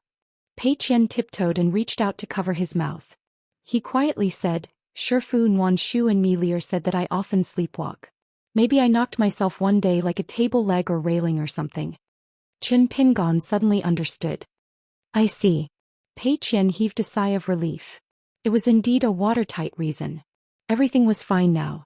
Then Pei Qian's body stiffened and he slowly turned his head. Qi Jinglong slowly walked over with his disciple. The white-haired old man was crying. Why did that money-losing guy come so suddenly? He had been praying for the Bodhisattva to show up at the Great Wall of Sword Qi every day, the heavenly official to bless him, and the names of the sword immortals to give him some luck, but it didn't work. Qin Pingon asked, "When are you going to have a martial arts competition?" "There's no time like the present. Today." Pei Qian's eyes lit up and the white-haired old man was relieved. They looked at each other and had a tacit understanding. The white-haired old man coughed and took the lead to say, "Martial arts competition my ass." Pei Qian echoed, "Yes alas, Whitehead is Mr. Lu's proud disciple, a cultivator on the mountain. I am the first disciple of my master, a pure martial artist. I can't fight with Whitehead at all. What's more, I haven't learned boxing for a long time, so I'm not good at boxing. Now I can only be fed by old chef and I don't dare to fight with others. If we really want to fight, it won't be too late to wait until I master the crazy devil sword art." The white-haired old man was anxious. "Even if you master that sword art, you are still a pure martial artist. You are a swordsman, not a sword cultivator. The difference is like heaven and earth. You can't fight with each other." Pei Qian was also anxious. What did he mean? Did he look down on my sword art? He was looking down on Pei Qian. Did he look down on my Shifu? My Shifu has always been a swordsman. Did my left guardian of the Riding Dragon Alley lend his guts to the white-haired old man? Pei Qian was furious. He heavily hit the ground with his walking stick. "The white-haired old man, let's have a martial arts competition today. Now here." Qin Pingon bent his 2 fingers and hit the back of Pei Qian's head with a chestnut. He said, "A pure martial artist punching non-stop is to use today's me and yesterday's me. Don't fight with your personal feelings. The truth is a bit complicated. If you don't understand, remember it first and think about it later." Pei Qian turned his head and said with grievance, "But the white-haired old man looks down on a swordsman. Shifu has traveled thousands of miles in Jianghu and always regarded himself as a swordsman. It doesn't matter if the white-haired old man looks down on me. I don't know him. But he looks down on Shifu as a sword cultivator. I won't agree." The white-haired old man felt that he was more brainless than Yu Zhuanfu. He wanted to slap himself. Pei Qian's fist intent was turbulent and flowing. It was as if there were thousands of quiet and serene trickles, suddenly converging into a straight waterfall. In the past, Senior Cui of the Bamboo House taught Pei Qian and occasionally said a few words about Pei Qian. Among them, there was the waterfall in the sky, the sound of flying falls on the world, to describe the sudden formation of Pei Qian's fist intent. There was also a dragon's 4 claws holding the 4 mountains, its back towering and its waist stretching horizontally, which was the foundation of Pei Qian's fist intent. Since ancient times, when the old dragon made rain, the rain fell from the sky. Qin Pingon. Pei Qian's fist intent suddenly dissipated. He obediently said, "Oh," and lowered his head. What else could he do? The master was angry, so the disciple admitted his mistake. It was a matter of course. Senior Cui taught Pei Qian the most, not Qin Pingon but Pei Qian. At least Qin Pingon thought so. Pei Qian learned Pei Qian's fist technique too fast and got too much meaning. As his master, Qin Pingon was both gratified and worried. The white-haired old man's eyes almost popped out. Fai, the great white-head sword immortal, was so partial to Lu and respected him as much as Pei Qian. I reckon that Lu would have gone to the ancestral hall of the Grand Hui sword sect to burn incense, and then secretly shed tears in front of the portraits of those ancestral masters. His lips trembled and he was extremely moved, saying that he had finally accepted a good disciple that was hard to come by in 100 years for the ancestors of his sect. What's wrong with Qin Pingon? Did he drink too much at the wine shop and his brain was not clear? Or was it because of the previous fight with Yu Zhuanfu and the solid punch on the forehead that hammered his brain? Qin Pingon said seriously, "The white-haired old man is half a family member. It doesn't matter if you usually fight with him, but just because he said a few words, you have to be so serious about Pei Qian and formal martial arts? Then in the future when you travel alone in Jianghu, will you meet those who you don't know and happen to hear them say a few harsh words about Master and Luopa Mountain? Will you use a faster and heavier fist to reason with people? It may not be so. After all, no one dares to say what will happen in the future. Even Master does not dare." But tell me, is there such a worst possibility? Do you know, as long as it's really that one, then it's 10,000. If that's the case, there are so many cultivators in the world who go down the mountain to experience the world. One mountain will only be higher than the other. The Jianghu is deep and everywhere seems to be a pond, but in fact it's a deep pool. You are alone outside and suffered a big loss. Others made a small mistake, but you relied on your fist intent and handed out a big wrong fist. Then other people's relatives, friends and elders attacked you. Even if Master is willing to fight for you after the event, Master has that much strength, how many punches can he throw out with a clear conscience? When Master meets that person, he doesn't say a word and only punches with all his strength. How can Master knock him down with one punch and only say one sentence to him, saying that my disciple's fist is only small and the principle is big? Since that's the case, as a master I will use a new fist to talk about the old principle with you. Pei Qian lowered his head and did not speak. The white-haired youth's mind was blank. There was no greater sorrow than a dead heart. The youth only knew that his life was over. Cui Dongshan smiled and said, Mr. Lu, Mr. Zhong, shall we walk around? The group of people had a tacit understanding and left the place, leaving only the pair of master and disciple who had not been separated for too long, but who had been separated by thousands of mountains and rivers. Qin Pingon said, Master has said his own principle. Now it's your turn to say it. Master only listens to your heart. As long as it's from the heart, no matter if it's right or not, Master will not be angry. Pei Qian still did not speak. He clenched the mountain walking stick tightly. This was an unprecedented thing. Qin Pingon was a little helpless and could only say a little more. He said softly, if it was in the past, Master would not say these words in front of Cui Dongshan and the others. He would only tell you in private. But now you are the direct disciple of the ancestral hall of Luopa Mountain. Master has not spent much time with you. Moreover, you have grown up a lot and learned fist techniques. Instead of taking care of your feelings, I would rather talk to you in private. If you did not take it seriously, then Master would rather you feel that Master has made you lose face in front of so many people. You would complain that Master is unreasonable in your heart, but you have to remember these principles. Everything in the world, surplus is a blessing. Only the principle cannot be surplus. If you can say it today, say it today. If you missed it yesterday, make it up today. If you do not teach well, it is the fault of the father. If you do not teach well, it is the laziness of the teacher. Master has told you so many troublesome rules, not because he wants you to walk the Jianghu by yourself in the future and have your hands and feet tied and not be happy at all, but because he wants you to think more when you encounter problems. Once you understand that there are no obstructions, then you can use your fists without fear. It is like this once in the Jianghu, and it is even more so 10 times or 100 times. Master does not need the disciple to fight for the master. Since the master is the master, he should protect the disciple. Pei Qian, do you know what the master wishes for? That is, the disciples taught by Qin Pingon, no matter if they are students, go down the mountain. No matter where they are in the world, their fist techniques can be inferior to others. Their knowledge can be inferior to others, their techniques do not need to be very high. But there is only one thing. No matter who it is, they do not need to teach you how to be a person. Master is here. Master is here. One person is enough. Pei Qian had already been choked with sobs. She hugged her beloved mountain walking stick, which she got along with day and night and often whispered to it. She raised her arm, wiped her tears with her left hand, and wiped her face with her right hand. But she could not stop her tears, so she gave up. She raised her head, wrinkled her face hard and choked with sobs. Master, the reason why I said that before is that if it is a real fight, as long as the white-haired old man treats me seriously, I will definitely not be able to beat him. But I am really angry with him. Anyway, I can't beat him, but I must use my fists. I am the first disciple of the master. I will not allow him to look down on the master and the swordsman. Even if I can't beat him, I will not be able to beat him. Qin Pingon scratched his head. Then I am wrong. I want to say sorry to you. Qin Pingon bent down, stretched out his palm and helped her wipe her tears. Pei Qian was a little embarrassed.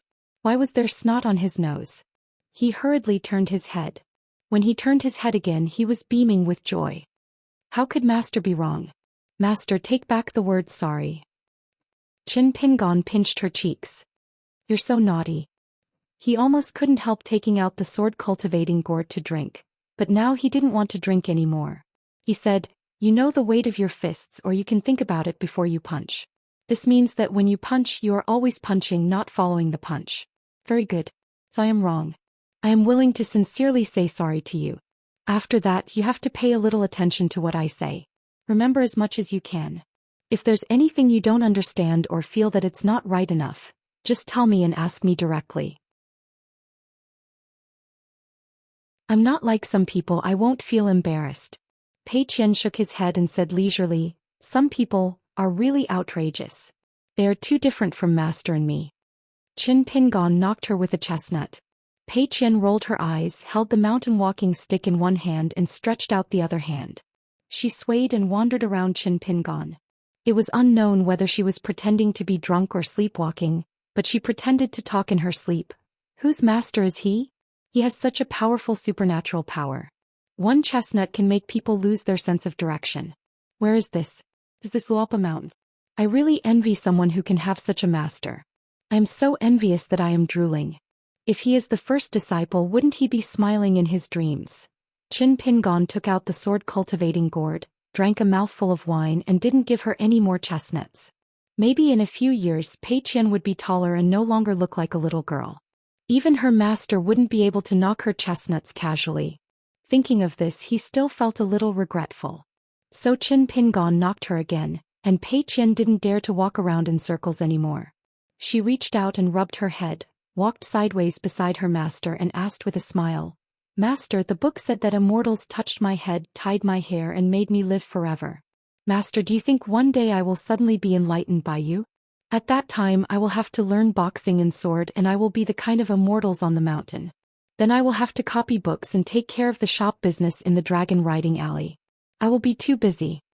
Qin Pingon smiled and said, It seems that people who practice Taoism only look at the aptitude and rely on God and the ancestors to make a living. In fact, the most important thing is to ask your heart. If your heart is not calm and you don't pursue the truth, even if you learn thousands of skills, you will still be like duckweed. Pei Qian nodded vigorously. Master, although your current cultivation realm is temporarily, not the highest, this sentence can't be said without the foundation of the ascendant realm. Qin Pingon asked with a smile, How do you know this? Are you in the ascendant realm? Pei Qian said, The truth is not about the height. Besides, now I am standing on the highest city wall in the world, so what I say now will be better. Qin Pingon took a sip of wine. What is this? Qin Pingon suddenly laughed.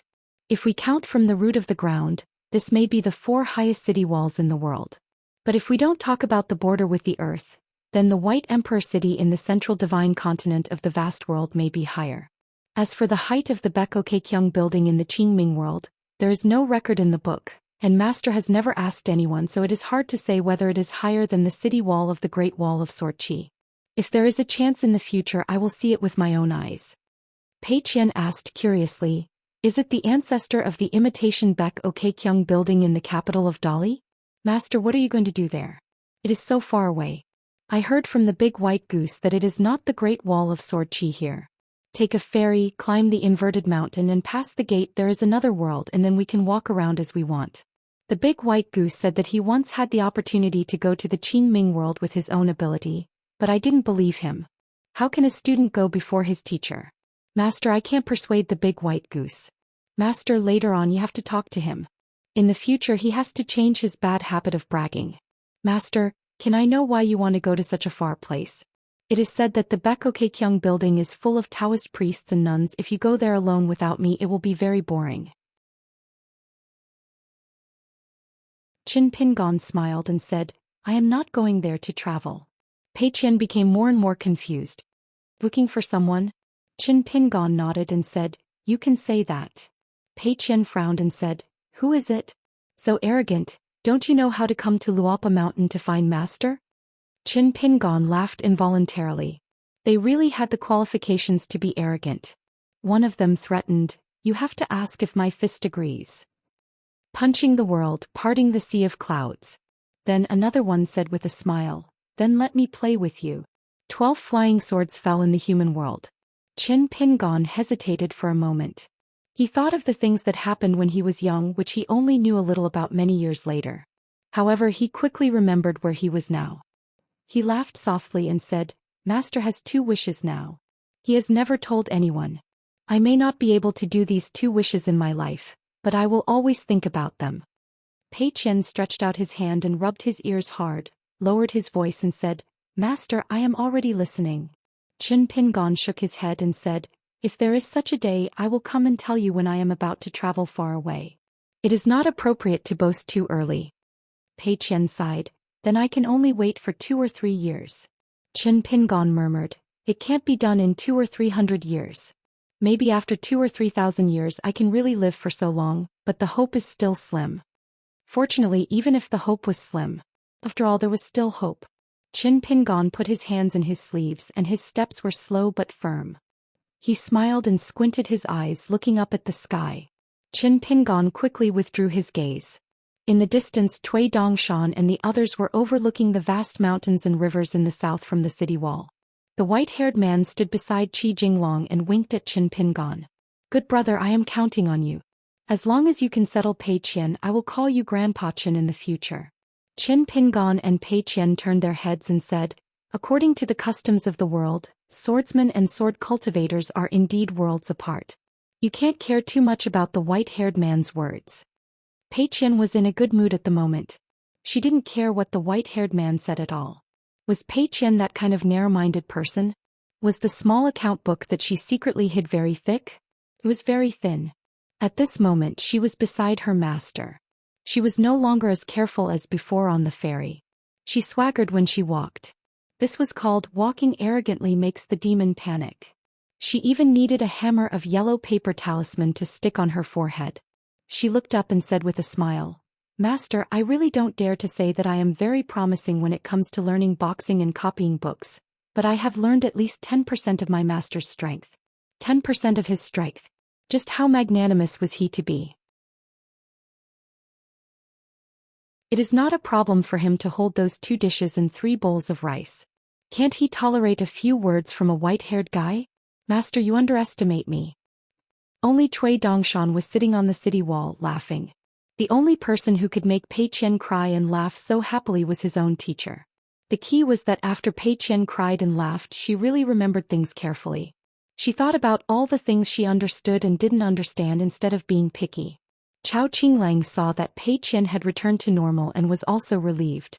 The previous master, whether it was his words or his expression, was really her master. Qi Jinglong said with a smile, Don't you want to say something? The white-haired man asked tentatively, If I admit my mistake, will it really be over? Qi Jinglong said with a smile, It's hard to say. The white-haired man hesitated. Qi Jinglong said softly, Actually, this matter doesn't involve too much absolute right and wrong. What you need to admit is actually not those words. In my opinion, it can't be said to be offensive. Of course, this is the case logically, but it may not be the case emotionally. After all, when you talk to people in the world, it means that you are definitely not talking to yourself. Your mentality is not right. You went through Luopa Mountain, but you didn't really pay attention to see and think more. Otherwise, your relationship with Pei Qian shouldn't be so awkward.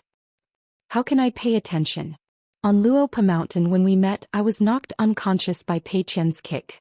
It was rare for the white-haired man to be so sad on Lu's side.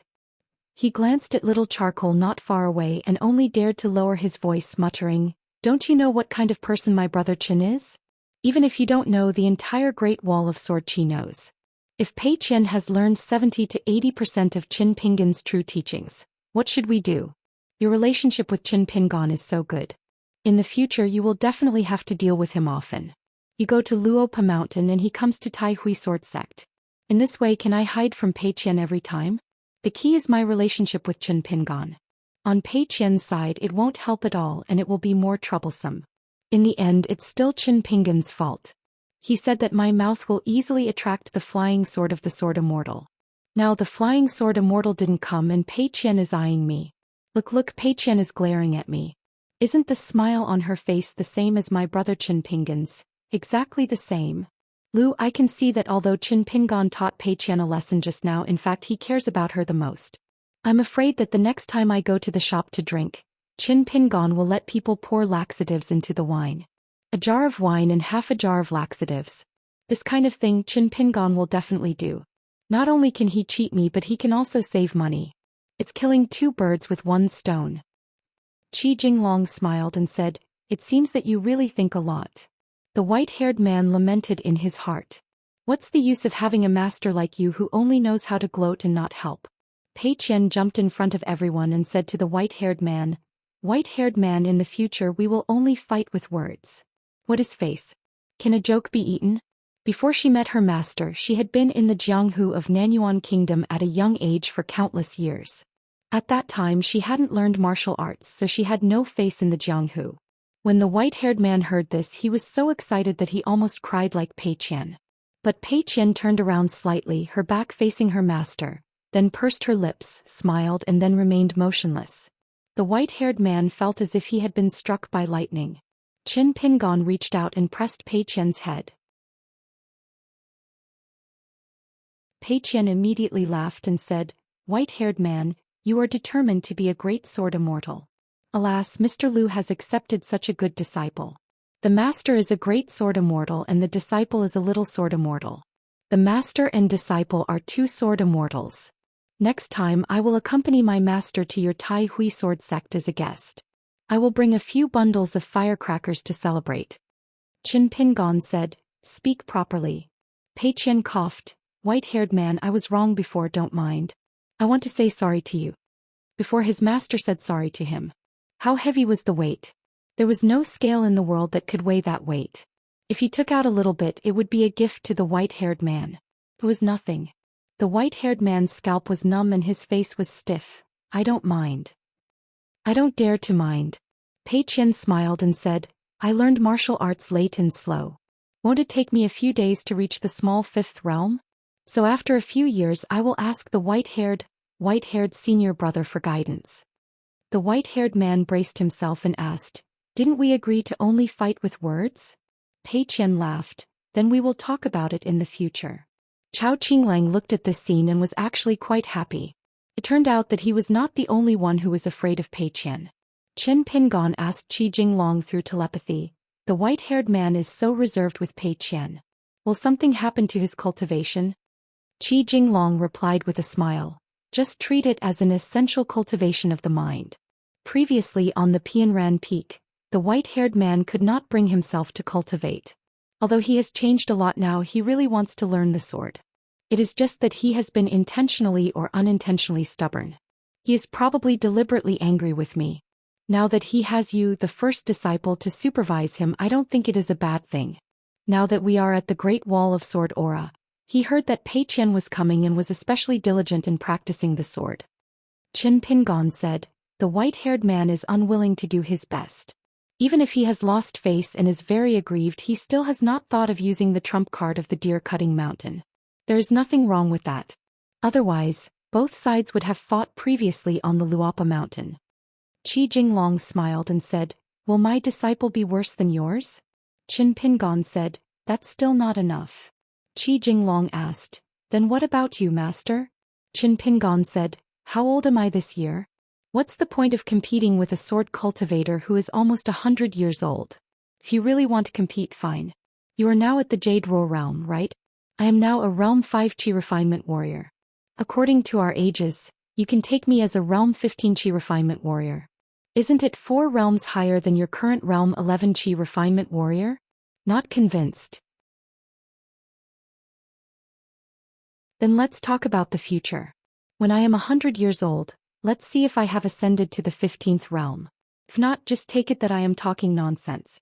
Before that, don't talk about realms." Qi Jinglong laughed and said, "Not only do you have a lot of wine, but you also have a lot of logic." Qin Pingon felt a little guilty.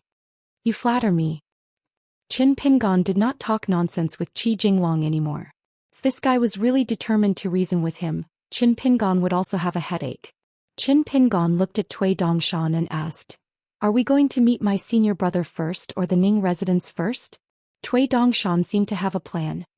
He smiled and said, "Mister, you can go to the Ning residence first. I will meet your senior brother alone." Qin Pingon thought for a while and agreed. Cui Dongshan suddenly said, "Senior sister, lend me a piece of yellow paper talisman to give me courage."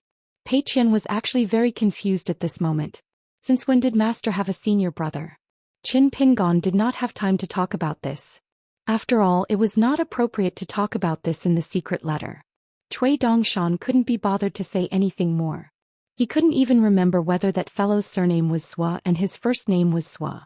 If Mr. hadn't mentioned it just now, he wouldn't have known that such a great sword immortal was actually living in the open on the city wall, sitting there every day to show off his sword chi. Pei Qian took out a piece of yellow paper talisman from his sleeve. After handing it to Cui Dongshan, he reminded, "Master's senior brother, isn't that my senior uncle? But I did not prepare a gift for my senior uncle." Cui Dongshan said with a straight face, "Your senior uncle who fell from the sky is very fierce. His brain is engraved with 3 words. Everyone owes me money." Pei Qian turned to look at Qin Pingon. Qin Pingon laughed and said, "Don't listen to his nonsense. Your senior uncle is cold on the outside but warm on the inside. He has the highest sword skills in the world. Later you can show your crazy sword skills to your senior brother." Pei Qian was frightened and said, "Master, have you forgotten?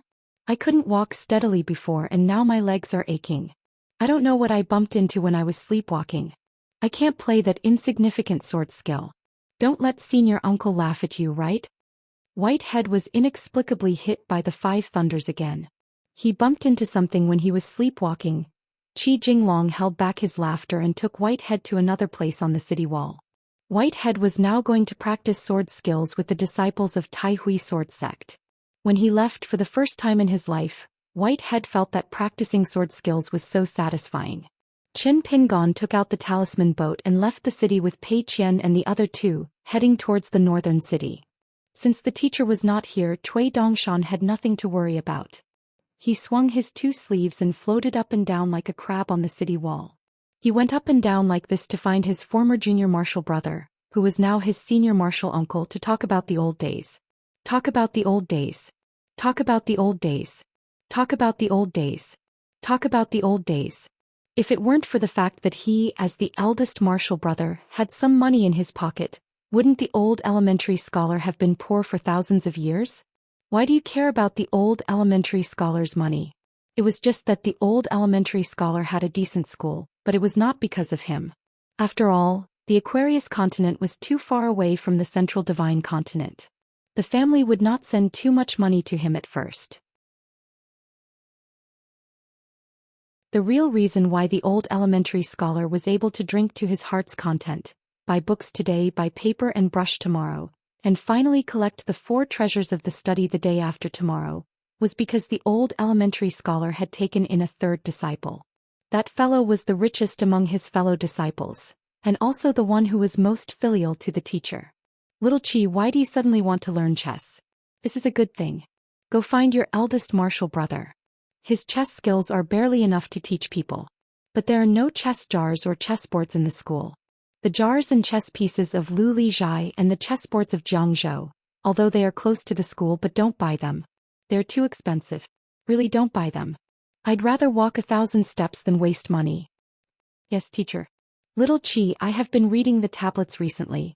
With the help of the gods, my seal writing skills have improved greatly. Do you want to learn?" "Yes, teacher. I want to learn." "Little Qi, have you read the 2nd edition of Miao Hua Anthology? Binding and paper are all trivial matters. It's fine if it's a little off. We scholars don't pay attention to these fancy things, so we won't talk about it. But the books of the ancient sages are a big matter of learning. If the words are out of place, it's not very appropriate. Many times, the difference of a single word is thousands of miles away from the purpose of the sages.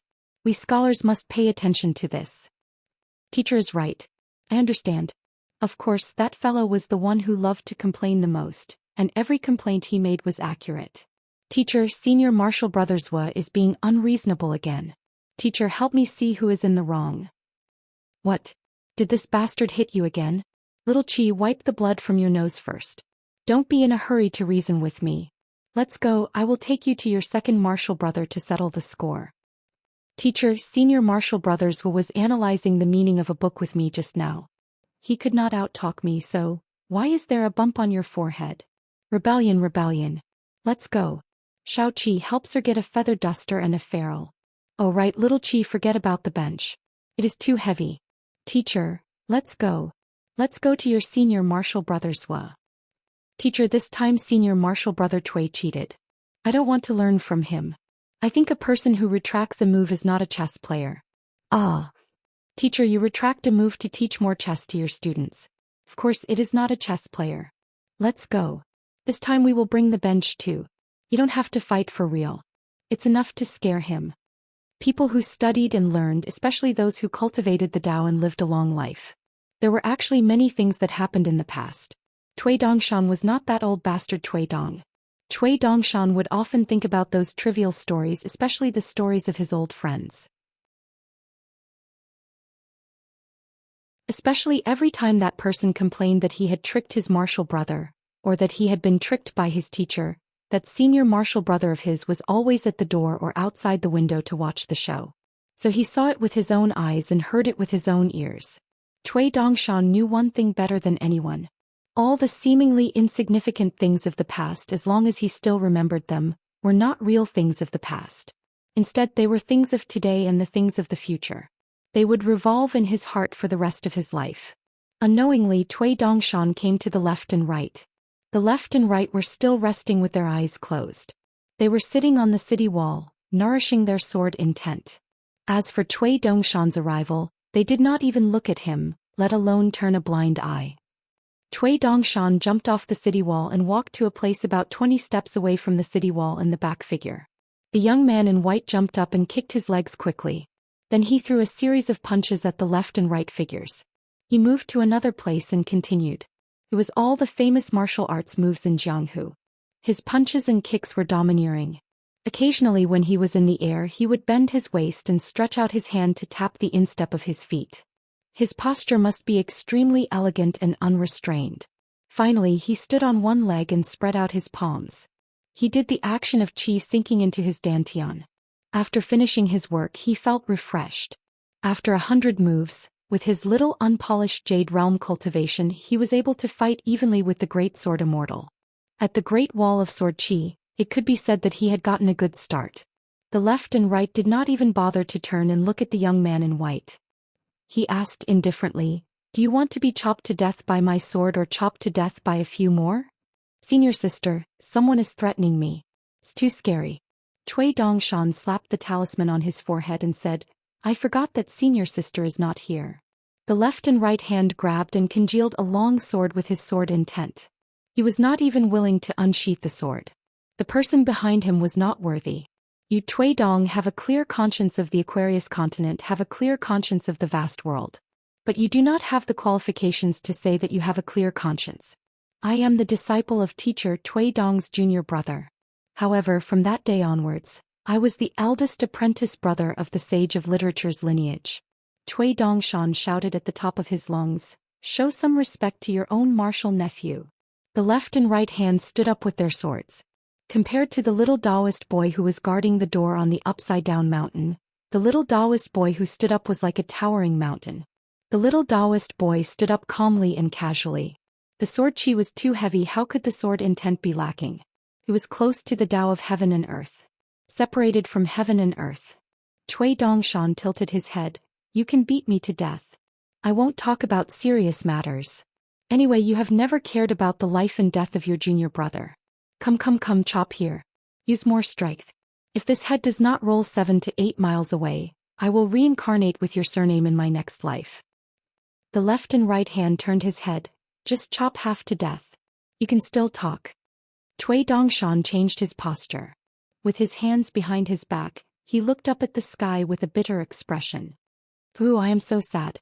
The left and right hand turned. Cui Dongshan hurriedly said, "I am not Cui Lao bastard, I am Dongshan."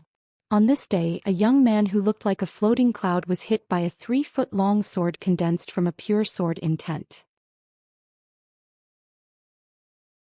He fell from the north side of the city and landed on the ground 7 to 8 miles away. The left and right hand sat cross-legged again and sneered, "This is because of my junior brother." The left and right hand frowned. The big boss sword Immortal came to his side and laughed. "Did you notice the strange phenomenon just now?" The left and right hand nodded. If not for that, Cui Dong or the current Cui Dongshan would not dare to come and meet him alone. Qin Qing Du sighed. "That is your junior brother's voice. Your sword techniques are not high enough, so you can't hear it. The left and right hand said expressionlessly, Senior is so good at talking. Then can I trouble Senior to say more? Qin Qingdu shook his head and said, I won't say it. If I say those words it will involve the three worlds. Previously Qin Pingon walked on the city wall with his disciple. He had thoughts but he didn't say them out loud. They just kept surging in his heart. Actually he only relied on his thoughts to create some interesting small movements. Qin Qingdu just sighed with emotion. It's good to be young. The young man who was really not that old had just muttered to himself. Everyone don't worry. Let me reach the 10 realms of martial artist first and then fight for the 11 realms. Then I want to ask the fist beyond the sky. Let me reach the ascendant realm. Q-sword Bekokikyung building. And the young man was standing at the gate of Ning Mansion with an awkward expression. There were 2 accidents. One was that Ning Yao actually interrupted his seclusion and came out again standing at the gate to welcome them. The other was, when his first disciple saw Ning Yao, he kowtowed 3 times heavily without saying a word. Qin Pingon said helplessly, Pei Qian, isn't it a bit too much? Pei Qian didn't get up, just raised her head and shouted, Pei Qian greets master's wife. Qin Pingon immediately pulled a long face. It was not too much and the etiquette was just right. The most awkward one was actually not Qin Pingon. It was Chao Qinglang. Chao Qinglang bowed at this moment, but it seemed that it was not polite enough. Kneeling and kowtowing was even more inappropriate. Ning Yao pulled Pei Qian's ear and pulled her up. But when Pei Qian stood up straight she still had a smile on her face. She wiped the dust on Pei Qian's forehead with her palm and looked at the little girl carefully. Ning Yao smiled and said, Even if you are not too beautiful in the future, at least you will be a good-looking girl. Tears streamed down Pei Qian's face. He sniffled and said sincerely, Master's wife's taste is so good. First you chose Master and now you're saying this. If Master's wife continues like this, I'll have to worry that Master isn't worthy of Master's wife. Ning Yao glanced at someone from the corner of her eye. Qin Pingon immediately nodded and said, This worry is very reasonable. Ning Yao shifted her gaze and smiled at the young man in a scholarly robe. You must be Chao Qinglang. You are more like a scholar than your master. Chao Qinglang then bowed. Greetings, master's wife. Ning Yao nodded and then cupped her fist to Zhong Qiu. Ning Yao greets Mr. Zhong. Zhong Qiu cupped his fist in return and smiled. Zhong Qiu of Luopa Mountain, sorry to disturb you. Pei Qian suddenly remembered something. He took off his bag and carefully took out the small regular script writing brush and the colorful cloud letter. He stood on his tiptoes and presented them to his master's wife with both hands. Then he stood on his tiptoes and whispered to Ning Yao, Mistress, I was the one who chose the iridescent cloud letter. Mistress, you don't know, but I walked a long way in the inverted hanging mountain. If I continue walking, I'm afraid that the inverted hanging mountain will fall into the sea. The other one was chosen by Chao Qinglang. Master's wife, in all honesty, it's not that we are unwilling to pay more, but we really don't have much money on us. But mine is more expensive. 3 snowflakes cost money. His is cheaper, only 1 snowflake. Chao Qinglang scratched his head. Qin Pingon and Zhong Qiu looked at each other and smiled. Ning Yao glanced at the small regular script. It was obvious that the young lady had intended to give it to her master. Ning Yao rubbed Pei Qian's head and then smiled at the reserved young man. Chao Qinglang, I owe you a greeting gift.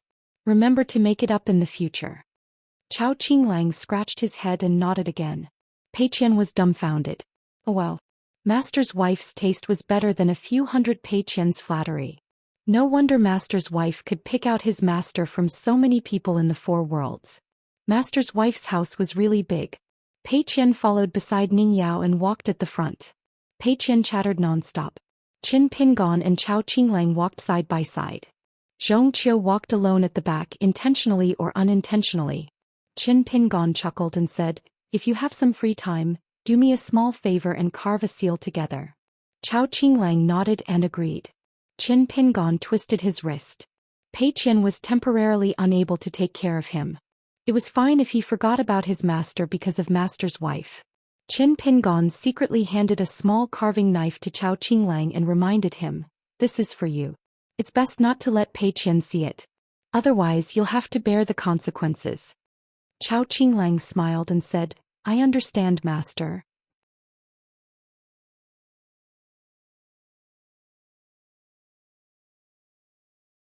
605.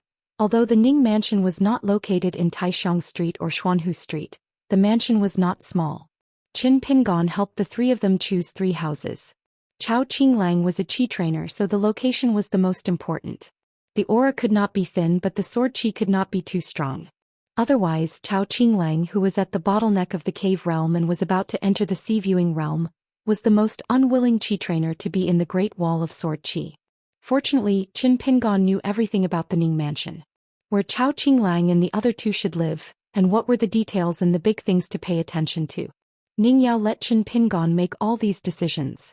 As the owner of the Ning mansion, she did not need to say anything, nor did she need to ask Qin Pingon, who was still half an outsider.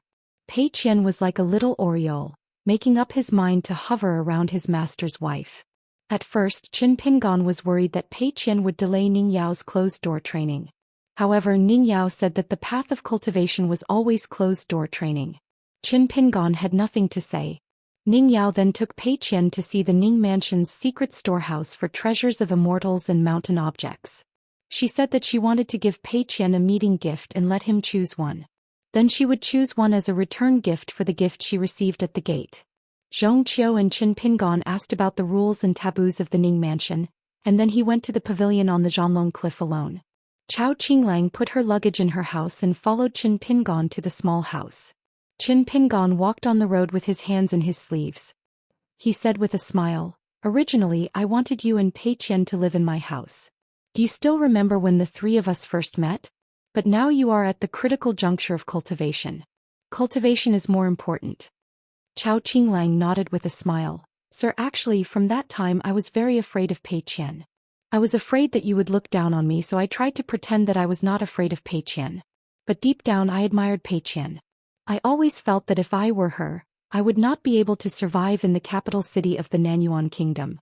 But at that time, there were many things about Pei Qian that I didn't understand. At that time I really didn't like him. But how would I dare to talk nonsense with Pei Qian? Teacher may not know, but when teacher left that year, Pei Qian told me a lot about her glorious deeds in the Jianghu. Of course, I understood the meaning behind her words." Qin Pingon asked with a smile, "Did Pei Qian secretly hit you when I wasn't at your ancestral home?"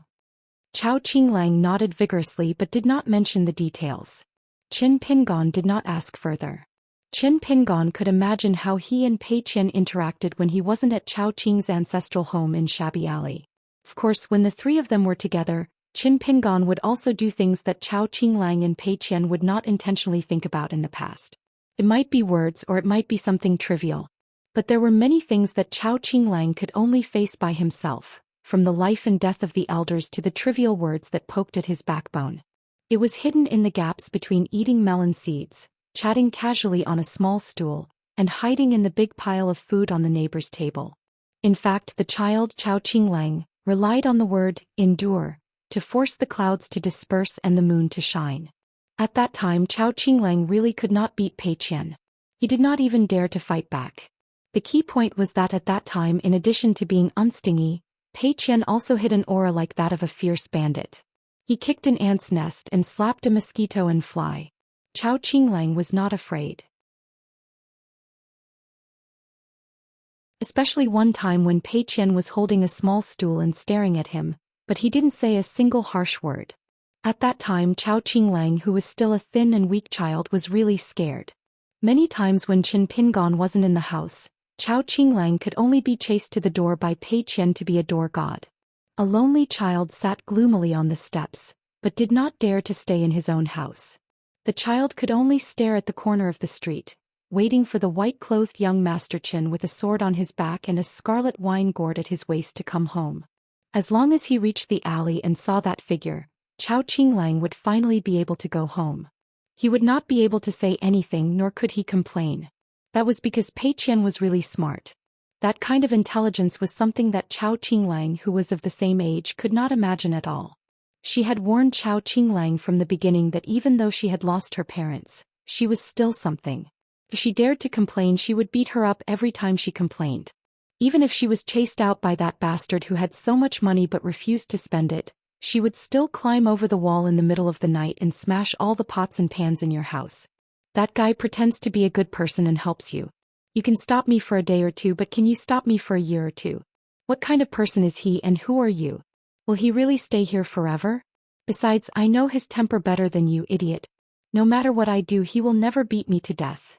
So you better know your place. Otherwise, if you become my enemy, I will pester you for a few years. In the future, every new year when your family is going extinct and you can't afford to buy couplets for door gods, I will steal your bucket and fill it with other people's feces and piss.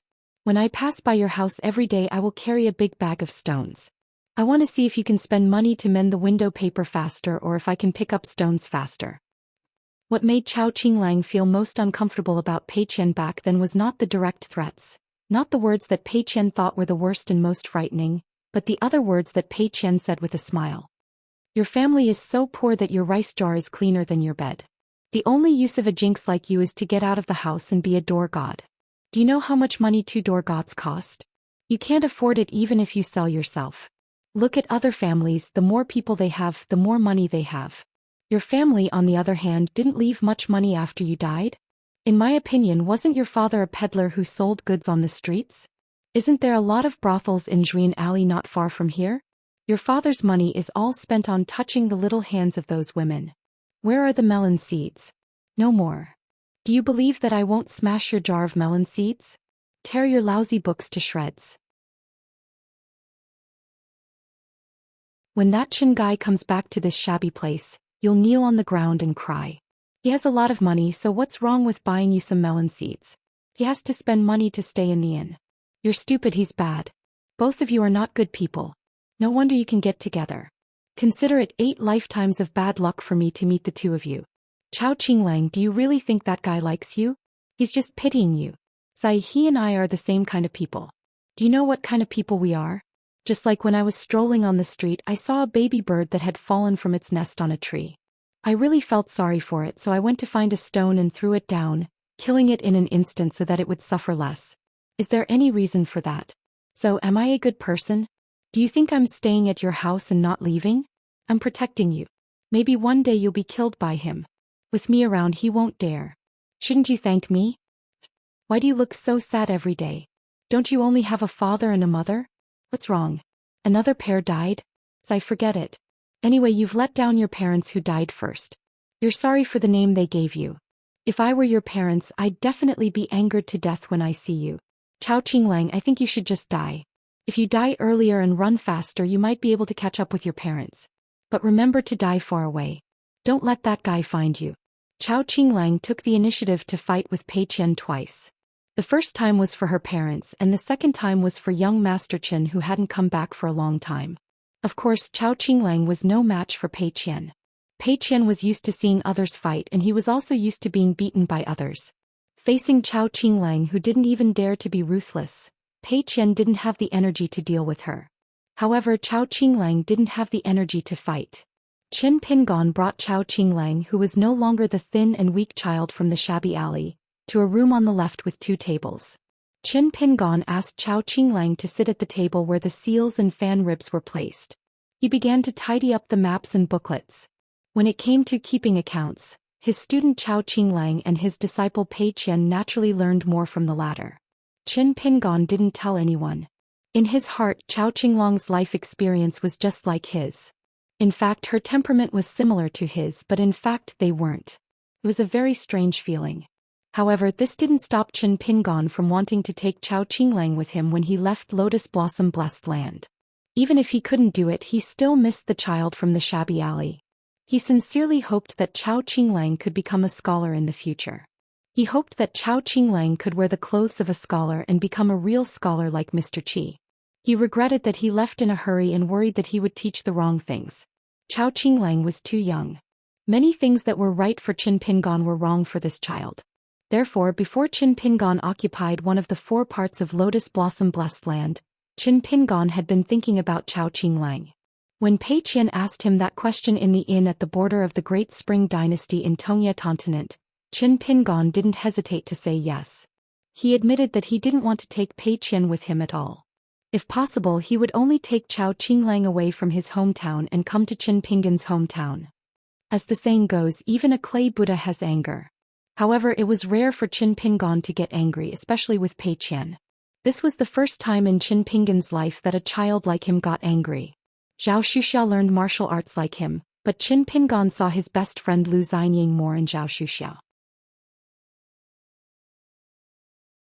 How did Zhou Xian protect Luan Luan when they first met?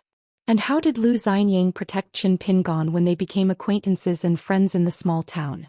And how did Lu Xianying protect Qin Pingan after they became best friends for so many years? What was more like Qin Pingan was Pei Qian's timid gaze as he secretly sized up the world. It was Sui Jingqing's guessing and gambling. Now there was another youth with the Great Wall of Sword Qi. It was also similar.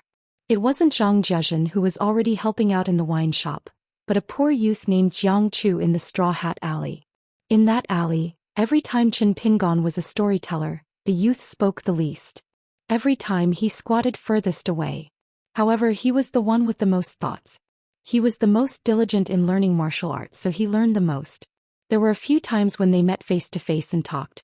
The youth was slightly uneasy, but his eyes were firm. Qin Pingan taught the youth the sword furnace stance of the mountain quaking fist. Every time Jiang Chu squatted there, seemingly listening attentively to the storyteller's story, the youth's eyes, expression, and the soft words he spoke to the people around him were all filled with a vague utilitarian heart. Qin Pingan didn't dislike it at all. He just felt a little sad.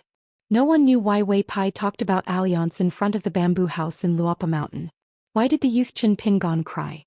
Why did he have such an unspeakable sense of shame, regret, and helplessness in his heart? This was an emotion that Wei Pai didn't understand at the time. Almost everyone thought that it was Qin Pingan's first trip, that he was escorting Li Baoping and the others to the Academy of the Great Sui Kingdom to study. It was Qin Pingan who did his best to protect them. In the end, it seemed that Qin Pingan really couldn't have done better. No one could criticize him. But when the youth with straw sandals met Alliance for the first time, it was actually another big test in Qin Pingan's life. It was a quiet tug-of-war in his heart. Qin Pingan hoped that in the eyes of the man in the bamboo hat who claimed to be a swordsman, he was the one Mr. Qi had entrusted his hopes to. Qin Pingan hoped that an accident would happen, and he could guarantee that he wouldn't make any mistakes. Therefore, during the trip that started at the riverside and left at the courier station in Red Candle Town, Qin Pingan had been trying to guess Alliance's thoughts. He tried to imagine what a super-mundane master liked and disliked. He tried to guess what kind of junior or young man this friend of Mr. Qi who carried a saber but claimed to be a swordsman would like. Even if he didn't like or look down on him, he couldn't make him feel disgusted. Therefore, at that time, Qin Pingan's every word, action were all intentional. He had thought a lot about it. A young lad walking among the green mountains and clear waters, did he really have the mood to look at the mountains and rivers? Even if Qin Pingan's original intention was for him to successfully escort Baoping and the others to the academy safely, the eccentric man who led the donkey and carried a bamboo knife would not cause any harm to Baoping and the others. But when he looked back on his life afterwards, Qin Pingan would feel sad every time he thought about it, and he often wanted to drink. The road of life was really over. It was not his hometown, so he couldn't go back. How could he not drink when he looked back occasionally? The cautious Jiang Chu at the Great Wall of Sword Qi today was very similar to the thoughtful Qin Pingan in the past. Chao Qinglong's movements were gentle. After looking at some seals and fan faces, she suddenly found that her husband was just sitting at the table next to her, silent and lost in thought. Chao Qinglang did not dare to disturb her husband's thoughts. She took out the antique but sharp little carving knife and gently placed it on the table. He didn't know why his teacher would give this to him. Of course, Chao Qinglang wouldn't think that he wouldn't cherish the carving knife just because it was made of ordinary materials. On the contrary, the more worthless this gift was, the more valuable it was for him to cherish it. Qin Pingan stood up and smiled. I was thinking about the past. Chao Qinglang had also stood up. Qin Pingan stretched out his hand and gestured, you don't have to be so formal in the future. Be at ease. Chao Qinglang smiled and nodded. But she still waited until her husband sat down at the table before she sat down. Qin Pingan folded his hands in his sleeves and leaned forward. He looked at the little carving knife on the table and smiled. This carving knife was given to me by the shopkeeper when I left my hometown for the first time. I bought the jade seal in a shop in the capital of the Great Sui Kingdom. Do you still remember the bamboo slips I gave you before? They were all carved by this little carving knife. The thing itself is not valuable, but it is a very meaningful item in my life. Chao Qinglang stood up, took a few steps back and bowed. Qin Pingon said helplessly, "A little meaningful is just a little meaningful. You don't have to be so serious. There are many things that are meaningful to me, but most of them are worthless. Since you care so much, I still have a lot of straw sandals. Do you want them? I give you a pair and you bow once. Who will lose and who will gain? It seems that both sides will only lose money. Student, if you don't gain, then don't do it." Chao Qinglang shook her head and said with a smile, "Sir, forget about straw sandals. I can make them myself. Maybe I am better than my master."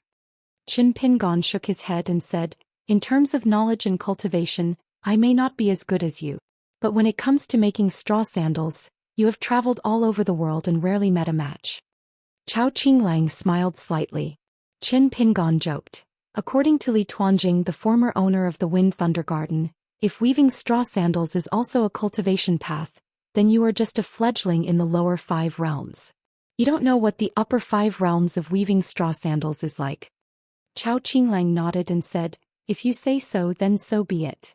Qin Pingon was speechless. Then he thought about it. What kind of atmosphere was lacking in Luopa Mountain now? There was no shortage of fence-sitters, no shortage of ascendant realm flatterers.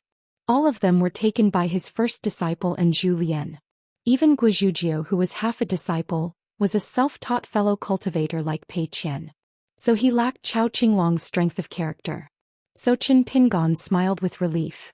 He had finally taken in a normal and good student. Chao Qinglang was a little uncomfortable. He reached out and picked up a bamboo fan with engraved words on the fan.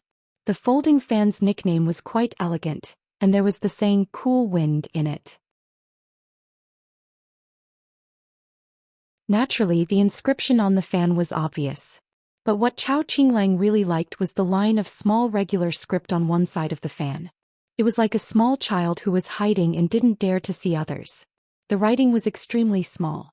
Perhaps the careless fan buyer would mistake it for a bamboo fan that only had the face of the fan but no inscription. Months, years, or even a lifetime, one wouldn't know how long it would take. Chao Qinglang closed the folding fan and held it in the palm of his hand. He stared at the line of words and looked up with a smile. "No wonder you like to drink." Qin Pingon smiled knowingly. The words were engraved on the bamboo. Life is like a dream. Drinking wine is not afraid of getting drunk. If you don't get drunk, you will be a person in a dream. Qin Pingon smiled and said, "If you like it, I'll give it to you." Chao Qinglang shook his head and smiled. "It won't hinder you from making money." Qin Pingon casually picked up another fan and fanned it. He chuckled and said, "Your husband is not that kind of person." Chao Qinglang asked, "Teacher, shall we engrave the words together?" Qin Pingon immediately put down the folding fan and smiled, "Sure." Chao Qinglang held back his laughter as he twirled the snow-white stone seal that caught his eye. Holding the carving knife, he hesitated a little before asking softly, "Sir, carving and writing are very different. I've never done this before. If it's my first time and I make a mistake, wouldn't it be a waste of a seal?" Qin Pingon's mind moved slightly and the flying sword 15 flew out of his acupoints. He held it in his hand and said indifferently, "The seal's material is just a common stone found in the Great Wall of Sword Qi. It's not worth mentioning. But if you really mind, you can engrave the words slowly. A slow hand and a fast mind will make fewer mistakes. Moreover, the sword cultivators in the Great Wall of Sword Qi are easy to talk to. They don't care about the small flaws in the words themselves. As long as the meaning of the seal is there, it will definitely be sold." Qin Pingon held the carving knife 15 in one hand and the seal in the other. He planned to give one to Chao Qinglang and Pei Qian each. He thought about the content of the seal and did not engrave it for a long time. Therefore, Chao Qinglang, who had a draft in his mind for the first time, was the first to write. After he finished the first word, Chao Qinglang took a deep breath and rested for a while. He looked up and saw that his teacher was still deep in thought. Chao Qinglang lowered his head and continued to engrave. There was a sentence that had been in Chao Qinglong's heart for a long time after he returned with Pei Qian. However, he did not want to say it to his teacher. Otherwise, he would be suspected of being a tattletale. If you don't know how bad Pei Qian was before, you won't know how good Pei Qian is now. As for the Pei Qian who they had not seen for a long time, even if it was just about the height, Why was there such a huge difference between him and Pei Qian? In fact, he was very surprised when he saw the elegant young man holding an umbrella at the corner of the street in the Blessed Land. After they met again, Chao Qinglang was even more puzzled. It was only when he followed Pei Qian to the Temple of Heart Reflection that Chao Qinglang's doubts were slightly dispelled. Later on, when he came to Luopa Mountain, his doubts were reduced and he gradually got used to Pei Qian's unchanging and change.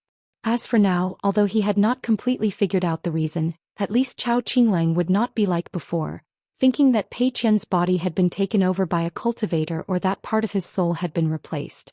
Otherwise, why would Pei Qian's temperament change so drastically? It was as if he had gone from one extreme to another. The young man was meticulous and careful. In fact, even after he left Luopa Mountain, he still had some worries. Then there was the lecture between his teacher and his disciple on the city wall. This made the young man completely relieved. Chao Qinglang held his breath and focused again, continuing to engrave. Unknowingly, the orphan of the shabby alley back then had become a scholarly young man. Chao Qinglang planned to give this seal to his teacher. Qin Pingon still had not thought of what to engrave. He could only put down the plain seal in his hand, put away the flying sword and returned it to his Qi residence, and turned to pick up the brush to write on the fan. Chao Qinglang raised his head, looked at Qin Pingon and did not retract his gaze for a long time. Qin Pingon did not raise his head, but he sensed the young man's strangeness. He smiled and said, "What's wrong? Did you engrave it wrong?" Then change to another seal and start over again. "It's just that the seal you engraved before was wrong. If you are willing, you can keep it and don't lose it." "I did not engrave it wrong." Chao Qinglang shook his head, was silent for a long time and muttered, "I am very lucky to have met teacher." Qin Pingon laughed involuntarily, still did not raise his head, thought for a while and nodded. Teacher is also very happy to have met this student. Chao Qinglang continued to bury his head in engraving. Qin Pingon finished writing on the fan, turned his head and asked, "What words did you engrave?" Chao Qinglang hurriedly raised his hand to cover the seal. "I have not finished engraving, teacher will know in the future." Qin Pingon smiled. This student was not the same as the first disciple who was busy flattering him at the moment. Chao Qinglang sat upright, looked focused and meticulously engraved the words. His heart was calm and his hands were very steady. He used the carving knife that teacher gave him to write the seal words. The next time he left, he would give teacher this seal. Chao Qinglang had not finished engraving and closed his eyes halfway. A beautiful picture that he had imagined for a long time appeared in his mind, and what he thought in his heart was what he wrote in his hands. Teacher sits alone, the spring breeze flips the book.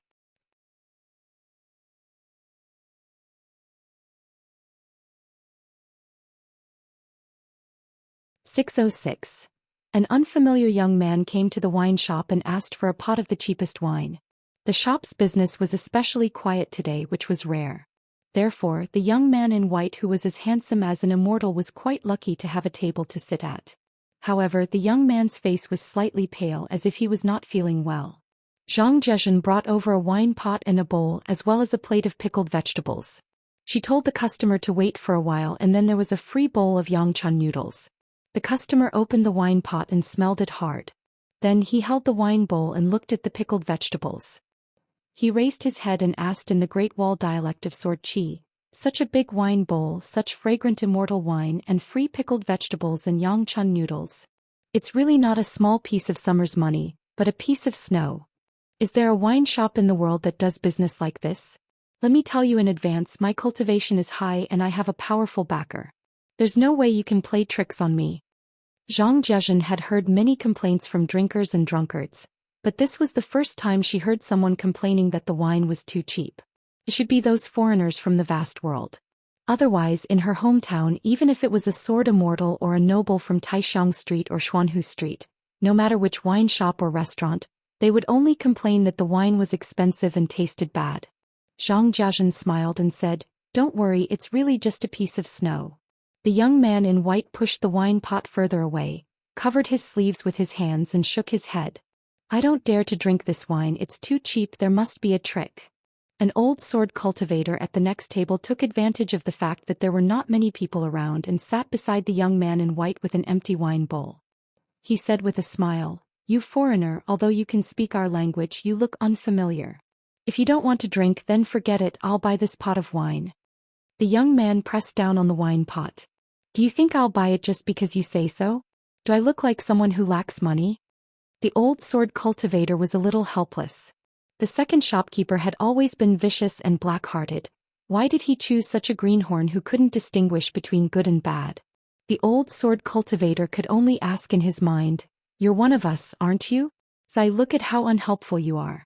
These words are too obvious. Was it your idea to act on your own? I'm sure the second shopkeeper wouldn't have taught you this."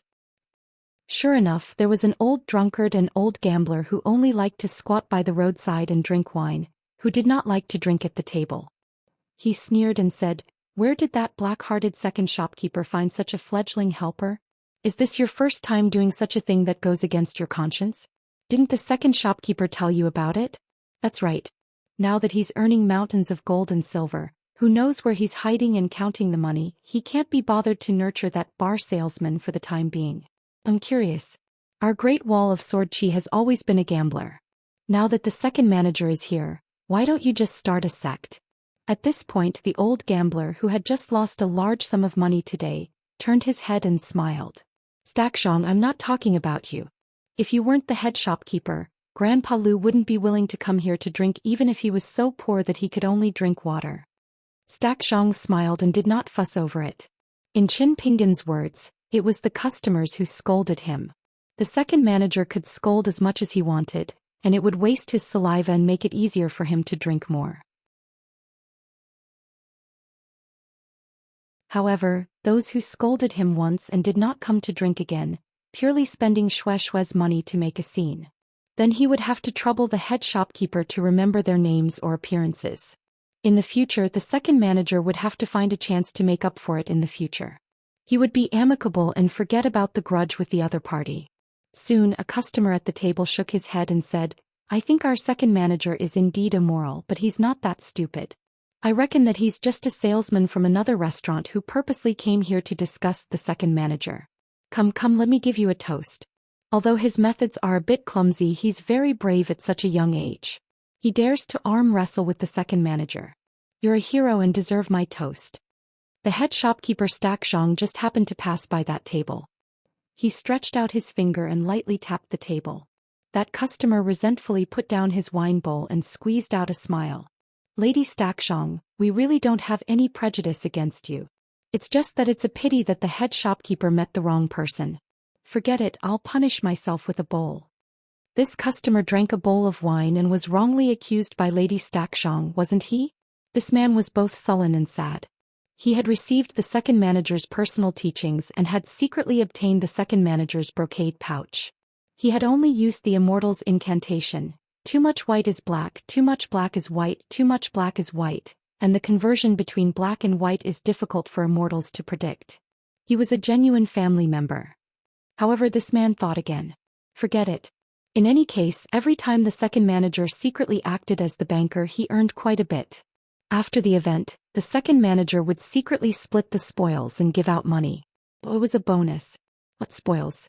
As for how much money would be given out in the end, the rules were strange. It was all up to the second manager to decide. Fellow Daoist, like this man, only cared about receiving money. The second manager had made it clear from the beginning that if he gave too much, he didn't need to thank him. If he gave too little, he shouldn't complain. Splitting the money was a sign of friendship, but not splitting it was a sign of duty. If anyone didn't pay attention, then they should be careful when walking in the dark. Who wouldn't stumble in the dark when drunk? Now that they were drinking in this small restaurant, they really couldn't not fix their snacks. However, as time went by, one would develop a knack for drinking. In fact, one would find it extremely interesting. For example, the people drinking in this shop all liked to glance at each other. They were all looking for clues, trying to determine whether the other party was a friend or foe. This man felt that he should be among the second manager's many bartenders. He was one of those with high seniority, high cultivation, and better comprehension. Otherwise, the second manager wouldn't have hinted to him that in the future he would let a trustworthy fellow Daoist be the banker and specifically bet on who was a bartender and who wasn't. There was no reason for outsiders to earn this kind of money. As for whether it was real or fake, It wouldn't let some of his family members who had to temporarily stop work suffer a loss. It guaranteed that after his identity was exposed, he would receive a large sum of compensation money. At the same time, it would allow some of his fellow Daoists to hide deeper. As for how the banker would make money, it was actually very simple. He would temporarily discuss with some sword immortal seniors who weren't fellow Daoists. He would use his own face and incense to let them help him set up a trap. In short, it wouldn't ruin the banker's reputation and gambling character. The reason was simple. All the one-sided deals in the world weren't good deals.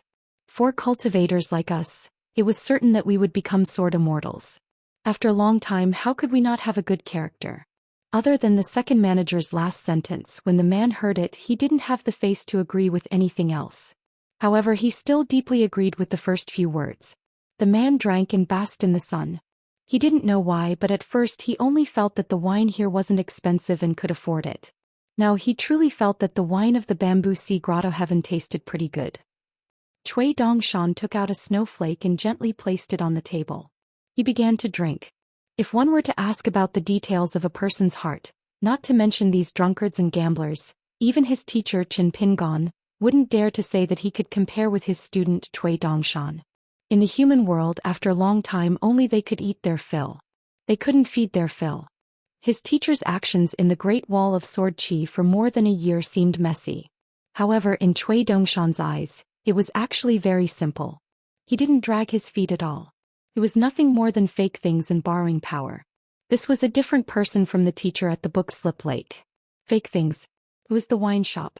Wine, pickled vegetables, Yangchun noodles, couplets, and a wall full of nameplates. 100 Sword Immortal Seal Manual, 1 Sword Immortal Seal Manual, folding fan. Borrowing power. It was the 4 gatekeepers including Qi Shou and Pang Yuanji. It was the descendants of Qin Sanqiu and Xianxia. It was the entire Ning residence. It was the title of the literary sage's disciple.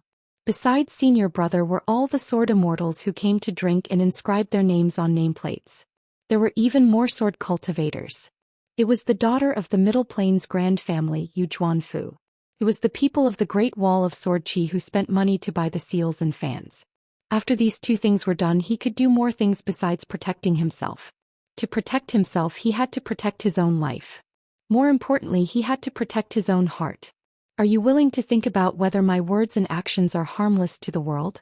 Regardless of whether I can do it in the end, whether I'm willing or not will make a difference. If you don't think about it, you might not hurt others. But if you are willing to think about it, it will naturally be better. However, from Cui Dongshan's point of view, his teacher was still stuck at the level of kindness and evil. After going around in circles, it seemed like a ghost going around a wall. He could only bear the worries, but it was a good thing. As for the possibility of kindness begetting evil and evil begetting good, his teacher had not thought about it. Back then, outside the ancestral home in Mud Bottle Alley, why did his student mention the wedding dress ghost? He purposely made a simple matter complicated and made things difficult for his teacher? Cui Dongshan was not someone who had nothing better to do. Naturally, he had his own intentions. His teacher definitely knew that his intentions were not bad, but he did not know the deeper meaning. But it was fine. As long as his teacher walked steadily, it did not matter if he was a little slow. There would be a cool breeze in his sleeves and a bright moon on his shoulders. People could not just be given to others. There could not be any suspicion of charity. Otherwise, so what if it was given for free? Other people might not be able to keep it and it would increase karma. In the Great Wall of Sword Qi, one could only rely on fate. Or rather, it depended on whether the wasteland agreed or not. Do not go against one's heart, grasp the propriety, proceed step by step, think through everything, do your best, take in release and do it with ease.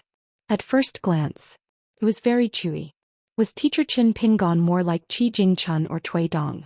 Why did that old bastard Cui Dong later create a book lake questioning heart game and try to decide the true victor in a tug-of-war with Qi Jingchun? Wasn't it because his teacher had taken a fancy to him? In fact, as they walked, he seemed to have become the true comrade of Cui Dong. Wasn't this the most interesting thing in the world? Therefore, Cui Dong planned to make the dead Qi Jingchun unable to admit defeat. But in Cui Dong's heart, he could openly turn the tables. Did Qi Jingchun think that he could choose another, senior brother Cui Dong when he was alive? At that time, Cui Dong could mock Qi Jingchun for thinking about it for 60 years in the Dragon Pearl Grotto heaven. In the end, he felt that the person who could save himself and save others was not Qi Jingchun himself, but someone like Cui Dong. It was obvious who would win and who would lose. Why did the old scholar want to separate that bastard Cui's Dong from my soul? Wasn't that the same as giving him a taste of his own medicine? Letting Cui Dong know what he was thinking was still not completely right? This was probably the unique ghost skill that the old scholar had been hiding all his life and did not want to show it to others. And Pei Qian, who was born in Lotus Flower Blessed Land, was of course the old scholar's unreasonable hand. Cui Dongshan drank a bowl of wine and picked up some pickled vegetables. It was indeed a little salty. His teacher was too generous in doing business and wasted salt. In the Taoist temple. Did the old scholar hope that his last disciple would only see the good and evil in people's hearts? It was far more than that. So what if he knew about the good and evil in people's hearts? Cui Dongshan's teacher had already walked down the path of making himself an enemy. Knowing about it was just knowing. Of course, the benefits would not be small, but it was still not big enough. Old Xiu was the one who really put in a lot of effort. He still hoped to see the good and bad in people's hearts and the thousands of possibilities that extended from it. The good and bad in people's hearts actually involved the more complicated and seemingly more unreasonable concept of good begetting evil, and evil begetting good. This once again involved an old story from the early years. Back then, Qi Jingchun was no longer willing to play chess with his senior brother Cui Dong. He went to ask his teacher if there was a chess game in the world where both sides could win.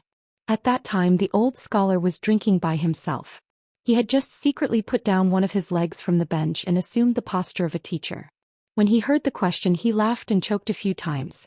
It was not known whether it was because he was happy or because the wine was too spicy, but he almost cried. At that time, a big fool was eyeing the wine on the teacher's table. He casually said, "If you don't play chess, you won't lose. If you don't lose, you win. This is the same principle as not spending money to earn money." At that time, he was guarding against the big fool stealing the wine. His answer was, "If my chess skills are good enough, I can win. If I lose without anyone knowing, then it's a win." Cui Dong sat on the threshold and leaned against the door. He smiled and said, "Without breaking the rules, this is only possible if the chessboard is infinitely big. Otherwise, don't even think about it." At that time, the only young man standing in the room just looked at his teacher. The old scholar smiled and said, "This question is a bit big. If I want to answer it well, I have to think about it a little more." Qi Jingchun nodded and said, "Please finish the wine quickly." The implication was that the teacher should have an answer after drinking the wine. The old scholar smiled and nodded with confidence.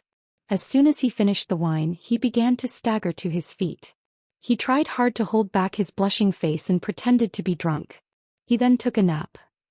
Cui Dongshan put down his chopsticks and looked at the square table like a chessboard. He looked at the wine pot and wine bowl on the table and sighed softly. He got up and left. When he arrived at the gate of Ning Mansion, a young man in white holding an ordinary green bamboo mountain staff gently knocked on the door. Nalan Yeshing opened the door. The young man smiled and said, "Grandpa Nalan, the teacher must often talk about me. I am Dongshan." Nalan Yeshing only knew that this person was his son-in-law's student, but he really didn't know that he was good-looking but not very smart. What a pity. The two disciples and students that the son-in-law had brought in earlier looked very good. After Nalan Yeshing closed the door, Cui Dongshan said with a puzzled look, "Grandpa Nalan is obviously an Ascendant Realm sword cultivator. Why is he in the Jade Unpolished Realm? Could it be that you were attacked by that old monster who hasn't appeared for 10,000 years and seriously injured Grandpa Nalan? Why hasn't such a story been spread in the world?" Nalan Yeshing smiled and didn't want to lower himself to the level of a guy with a hole in his head. Cui Dongshan shook his sleeve, took out a round yellow ancient bead and handed it to Nalan Yeshing. "What a coincidence, I have a pill I picked up on the side of the road.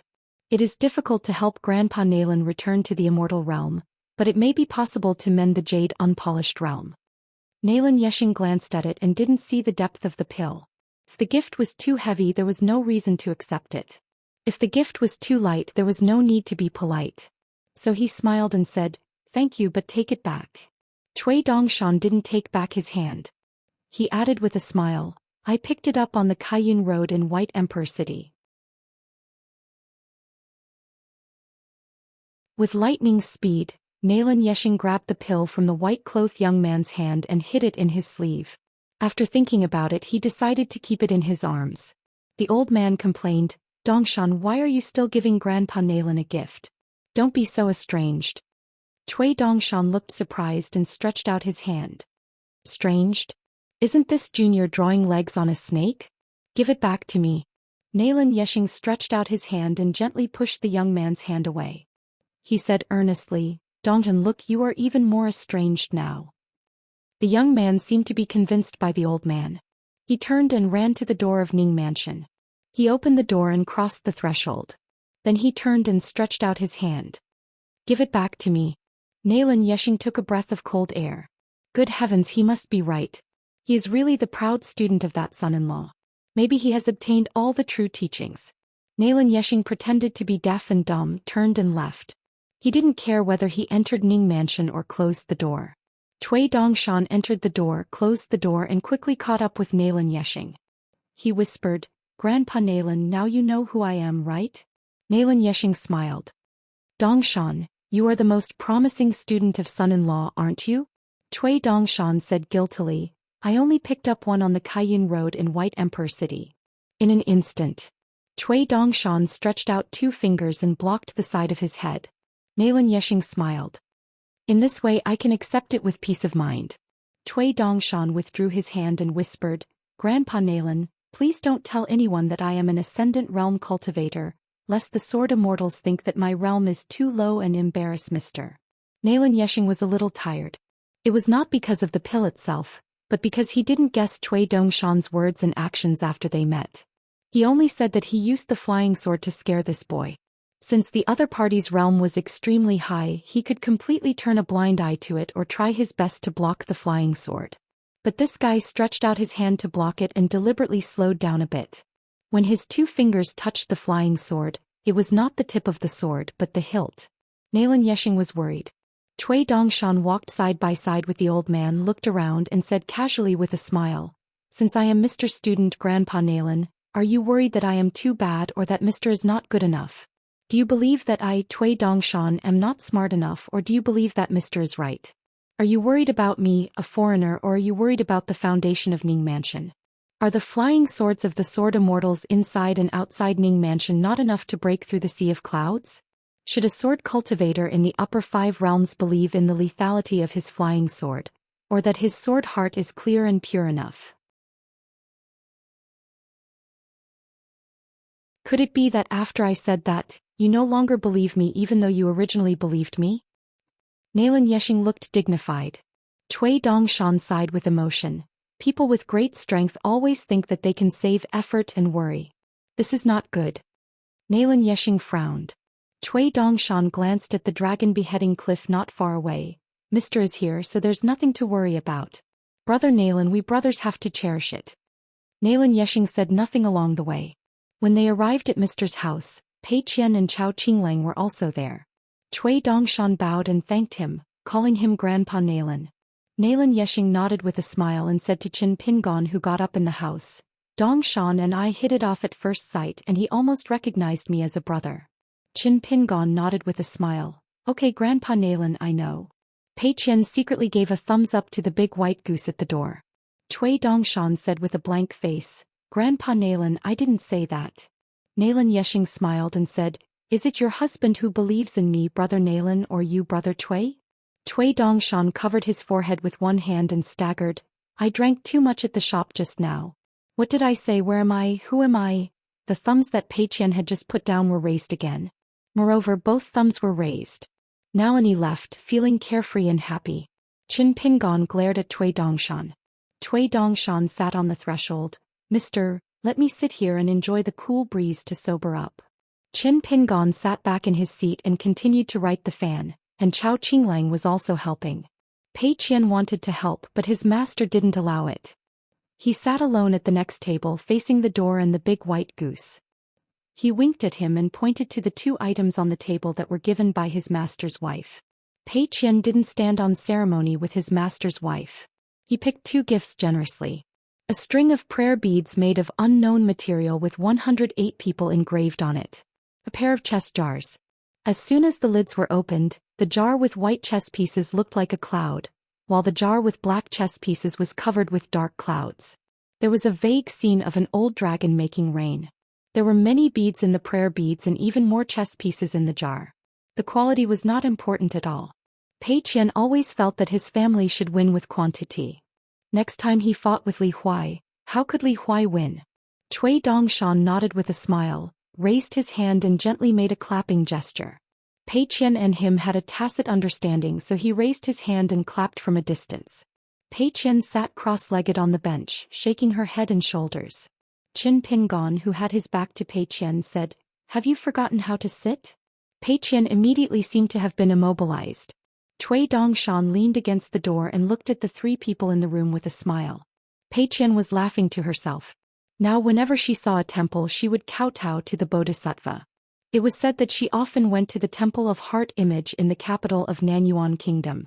But for some reason when she put her palms together, her palms were not tightly pressed together, as if she was carefully holding something.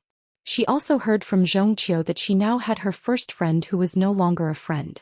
Of course it was not Qin Wanshu and Zhou Mili who were still good friends, nor was it the old cook Wei Xiaobai. It was a girl born and raised in the capital of Nanyuan Kingdom who had just married a few years ago. Before she left Lotus Root Blessed Land she went to find her and apologized. But the girl didn't seem to accept or reject Pei Qian's apology. She recognized Pei Qian, whose height and appearance had not changed much, but the girl from a rich family just pretended not to know because she was afraid. After Pei Qian left, she secretly found Zhongqiu behind Chao Qinglong's back. She asked Master Zhong to do something for her. Zhongqiu agreed. Pei Qian then asked if it was right. Zhongqiu said it was not wrong, but did not say if it was good or if it could really be corrected. She only said that she should ask her master herself. At that time, Pei Qian said that she didn't dare to say it now. When she was braver she would say it.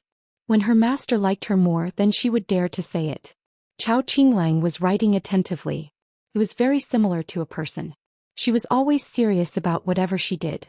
So she needed someone to teach her what she could not be serious about and what she should not be stubborn about.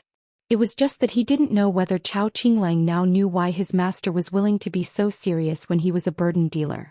In this seriousness, part of it was because of his guilt towards Chao Qinglang, even though Chao Qinglong's suffering in life had nothing to do with him.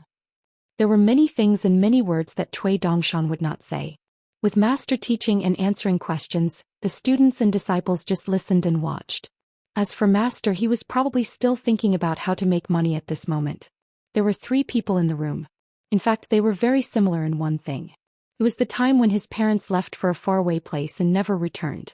They were still children at that time. Master's parents were the first to leave. Then Pei Qian and then Chao Qinglang. The 3 people in the room probably did not want to grow up, but they had no choice but to. Therefore Cui Dongshan did not enter the room. He only wanted to sit by the door and lay the mountain walking stick across his knees. It was rare for him to be alone and to be in a daze. Qin Pingon slammed the table, startling Chao Qinglang and Pei Qian.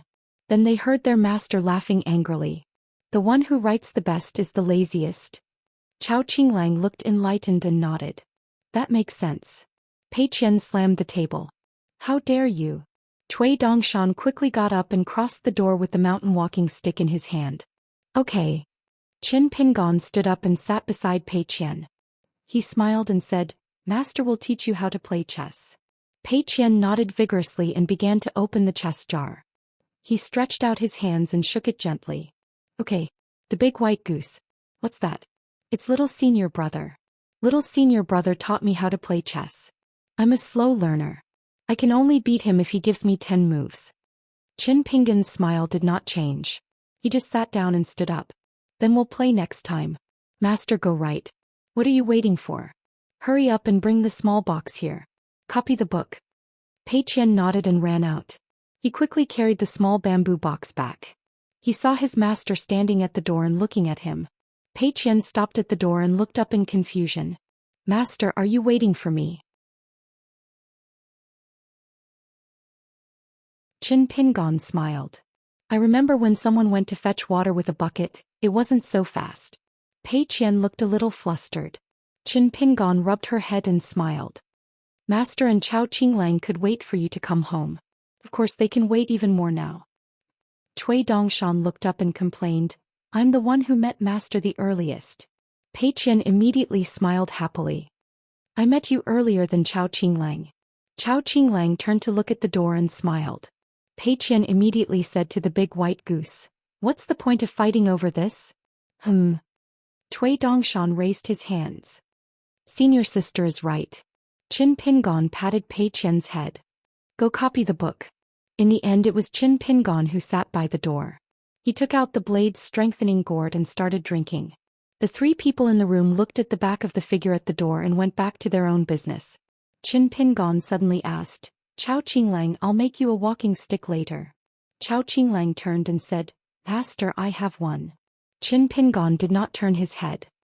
He smiled and said, It's not a gift from Master. If you don't mind, you can take the one in the opposite room. Chao Qinglang thought for a moment. As long as it's not a straw sandal, it's fine. Cui Dongshan rolled his eyes and muttered, Comparisons are odious. Pei Qian finished writing a sentence. When she stopped writing, she secretly made a face and muttered, I'm so angry, so angry. Then Pei Qian glanced at the small bamboo box on the table. He was in a good mood.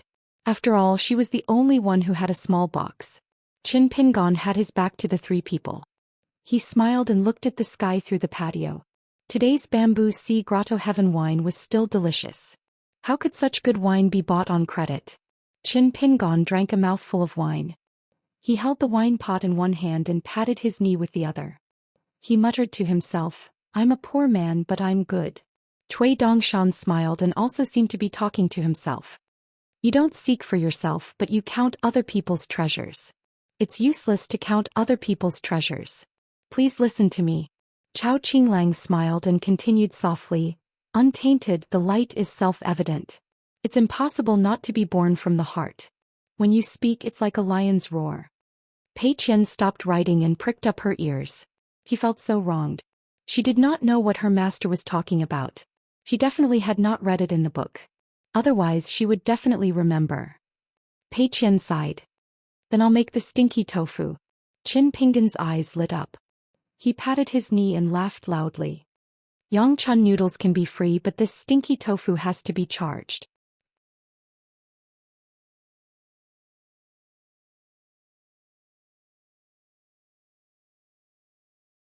"607. For the next 2 weeks, Pei Qian was not very happy because Cui Dongshan forced her to leave Ning Mansion and wander around with Blockhead Chow. The three of them wandered through the streets and alleys of the city. They went to look at the mirage from afar and then went all the way south. The big white goose liked to take a long detour and pass by the houses of sword immortals before they reached the top of the city on foot. If Master was here they could even crawl, let alone walk. But since Master was not here, Pei Qian hinted several times for him to take out the fairy talisman boat so that they could see the ground more clearly from the sky. But Cui Dongshan did not agree and Chao Qinglang was not interested either. He just acted like a mute, which made Pei Qian feel a little weak. Chao Qinglang originally planned to cultivate peacefully in the Ning Mansion. Just like Mr. Zhong, he walked slowly in the martial arts field every day. He could walk for several hours at a time. But when Cui Dongshan knocked on the door and asked him to come out, Chao Qinglang wanted to refuse. After all, Mr. Zhong specially chose this place for her to cultivate, and she could not let Mr. Zhong down. But Cui Dongshan shook his head and his meaning was obvious. Chao Qinglang thought for a while and agreed. Cui Dongshan reminded Chao Qinglang to bring the mountain traveling staff that the teacher had given him.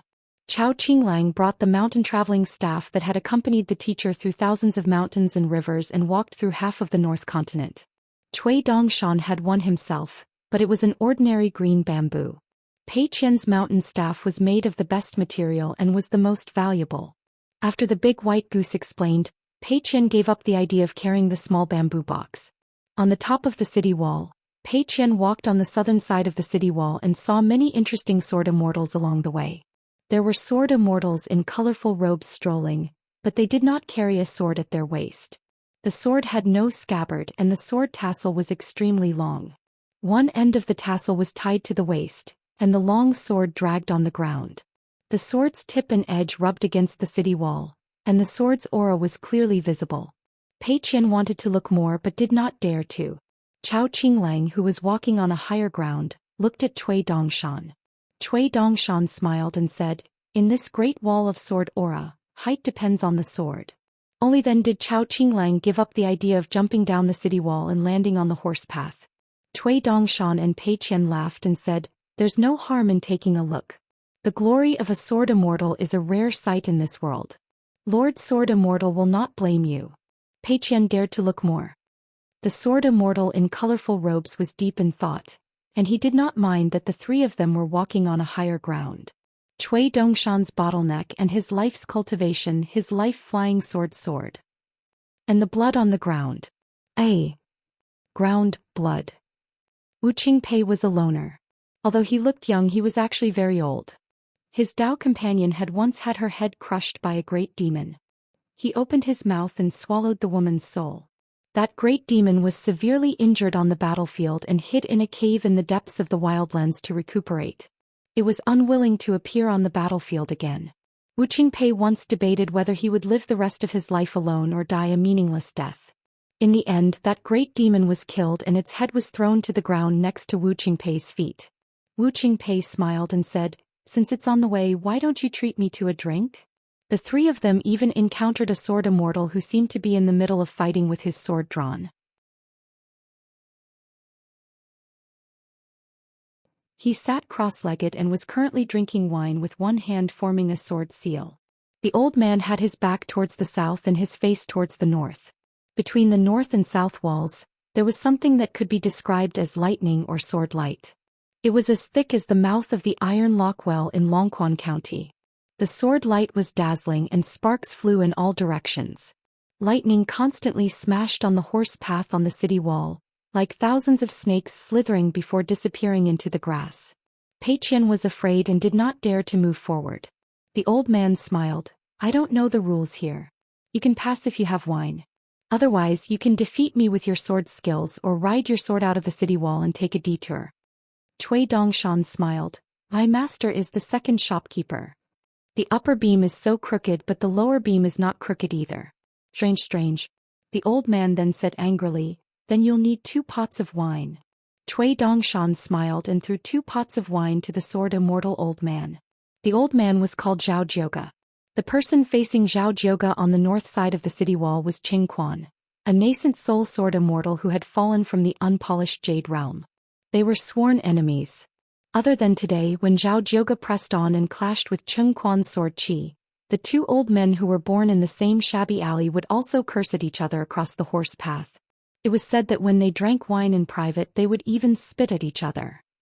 After taking the wine, sword immortal Zhao Jioga raised his sword hand slightly. Like an immortal holding a river, he lifted the sword Qi that was blocking the road. Zhao Jioga said unhappily, "On account of the wine." Cui Dongshan and the other 2 jumped off the city wall and walked forward slowly. Chao Qinglang raised her head and looked at the river above her head that was as dense as water. The young man's face was illuminated by the light. Pei Qian hid beside Cui Dongshan and tugged at the big white goose's sleeve. "Let's go quickly." Cui Dongshan smiled, "Senior sister, don't embarrass your master." Pei Qian clenched the mountain-traversing staff in her hand and trembled in fear. She assumed the posture of an arrogant demon, but her limbs were slightly stiff. After crossing the river above their heads and walking far away, Pei Qian, who was scared half to death, kicked the big white goose's calf. Although she did not use much strength, the big white goose was kicked into the air and fell to the ground. Her body curled up and she hugged her leg and rolled around.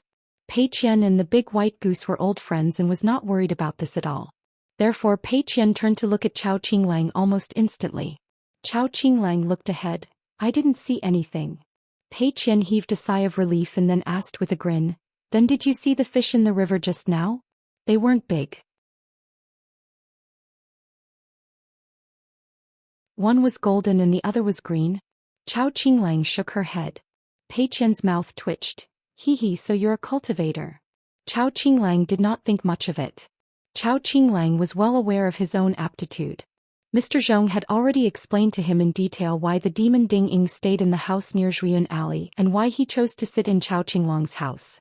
Ding Ying had long guessed that the few cultivators in the capital of Nanyuan Kingdom were the hiding place of the female great-grandmaster from Mirror Heart Chamber.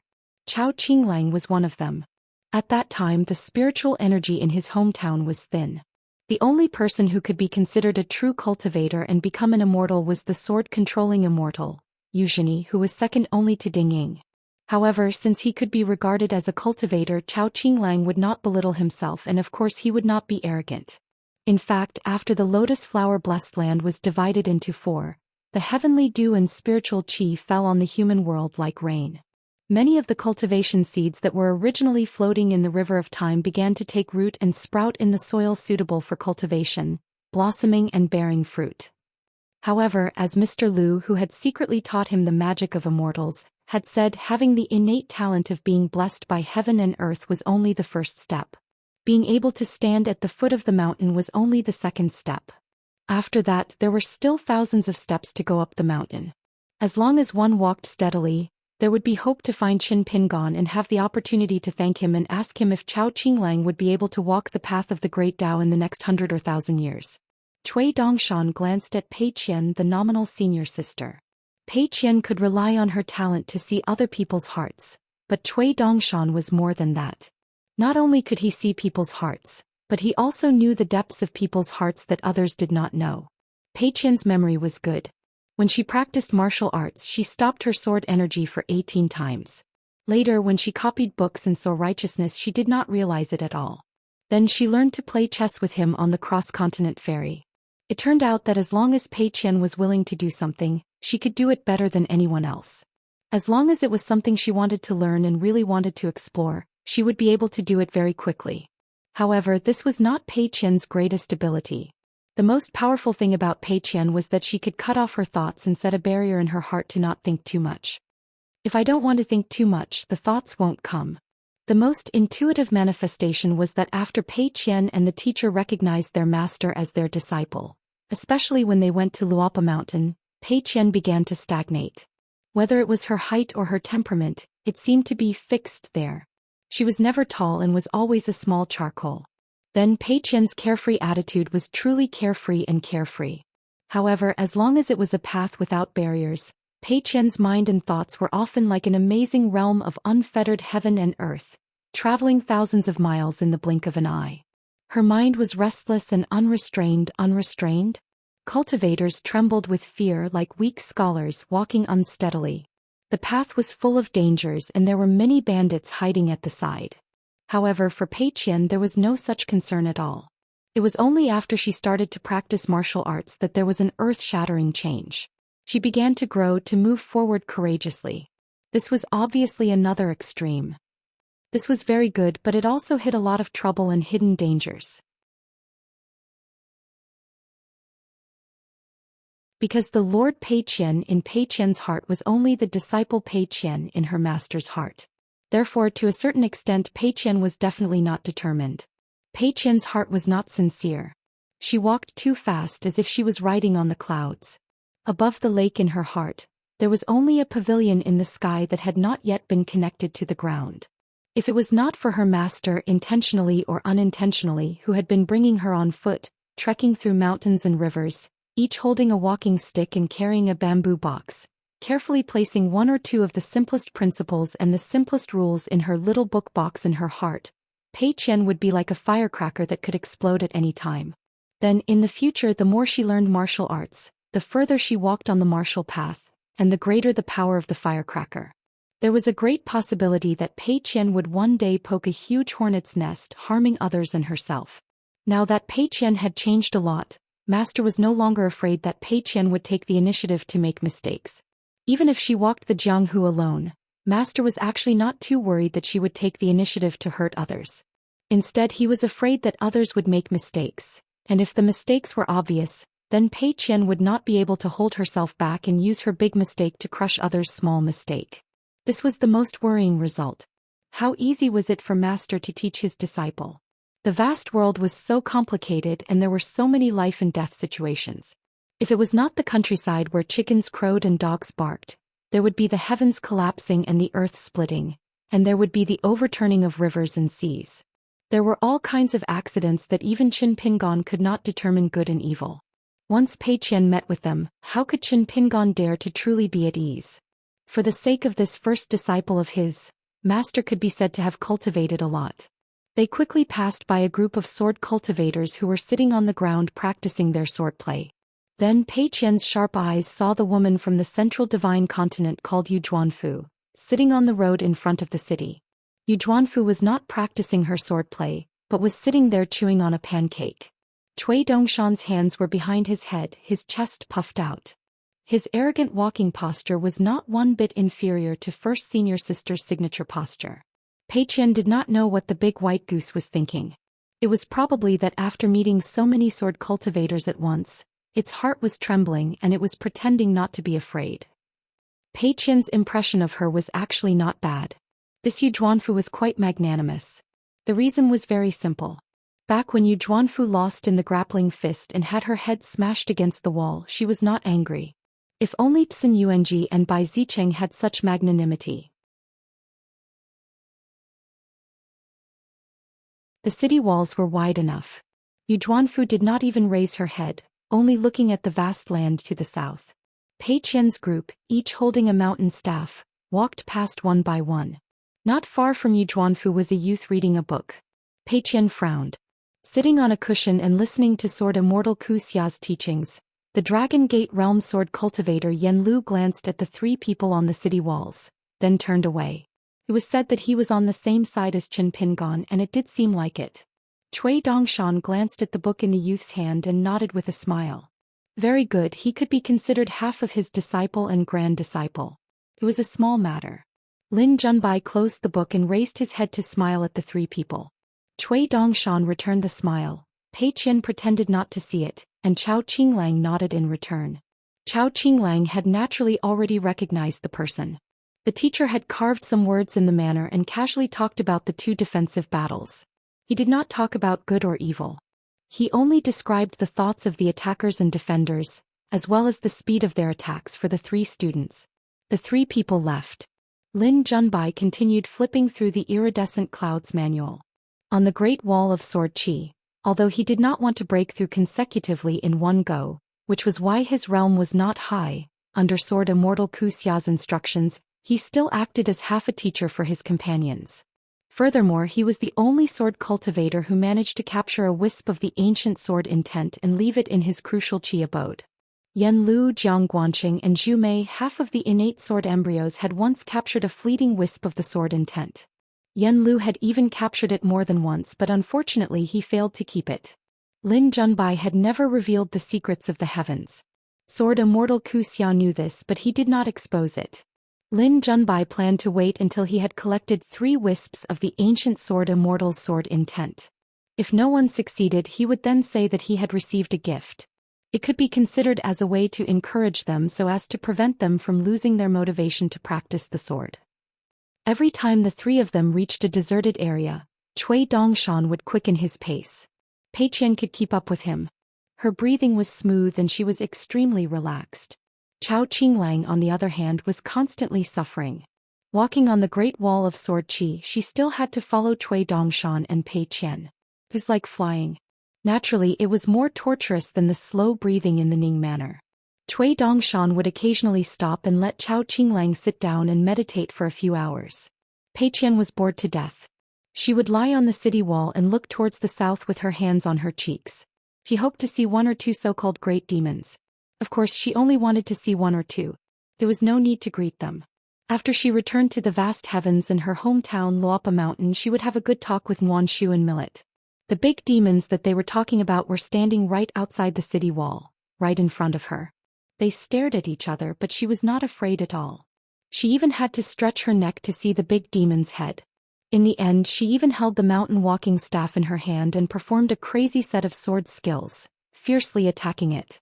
It was a pity that after walking for a few days, she did not see any of the great demons of the desolate world. Pei Qian lay on the city wall and asked Cui Dongshan why the great demons were so cowardly. Cui Dongshan smiled and said, "It's not that there aren't any great demons. It's just that some old sword immortals and great sword immortals' flying swords can reach places further than what your eyes can see." Pei Qian turned her head and asked, "Eldest martial uncle must be one of them, right?" Cui Dongshan rolled his eyes and made a face. He sat cross-legged and shook his body. Pei Qian said softly, "Did eldest martial uncle really hit you? I'll talk to eldest martial uncle later. Don't bear grudges. It would be wrong of us not to burn incense to be able to enter the same family and become a family." Cui Dongshan did not like to worship Bodhisattva.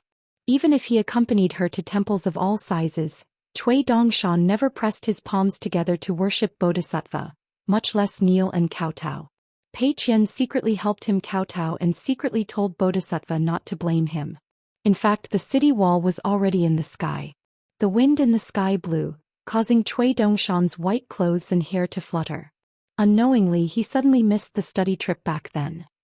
When there were more people, everyone still carried bamboo chests.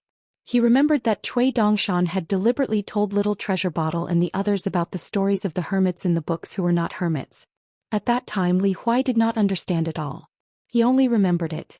This was a child. At most they would feel that the world was like this. However, their faces were full of sarcasm. This was the common thought of young boys and girls. They felt that the world was like this. In fact, it was still like this even when people were old. However, Lin Shi said that the real hermits were naturally not known by the world and would not appear in books. Why would they belittle all the hermits because of this? As for the little girl in the red cotton padded jacket, she thought even further. She said that only by looking at the number of hermits and unknown hermits in the books could an accurate conclusion be reached. Then the straw sandals youth, who was not her teacher at that time, just sat by the bonfire and listened silently. Then he secretly remembered all the views of everyone and occasionally added a dry branch to the fire. Cui Dongshan pressed his hands on the mountain walking stick and smiled. "Eldest martial sister, you have to keep the small wooden bead that my teacher gave you well." Pei Qian rolled her eyes. "Stop talking nonsense. So annoying." Then Pei Qian suddenly smiled and turned around. With her back facing the south, she carefully took out her money bag and took out a small wooden bead that was not perfectly round. That day she made a great contribution and helped her teacher think of a new way to make money. Her teacher rewarded her and told her to keep it well. Her teacher had treasured it for many years. If she lost it, she would be full of chestnuts. She had to listen carefully to her teacher's teachings. Cui Dongshan asked, "Do you know the origin of this bead?" Pei Qian shook her head and opened her palm to hold up the slightly rough carved wooden bead. There were many crooked carvings. It seemed that the person who made the bead was not very good at knife skills and his eyes were not very good. However, it was a gift from her teacher and could not be bought with thousands of gold. Alas, if the carving was not a little bad in her mind in her little patriarch hall, this bead would have a high status as the mountain walking stick in the small bamboo box. Cui Dongshan said softly, "This little thing has been treasured by your teacher for much longer than the carving knife that Chao Qinglang got." Pei Qian curiously asked, "Does the small bead have a big story?" Cui Dongshan shook his head. "No big story. The small bead has a small story." Pei Qian said, "Don't be a hero. Finish it quickly."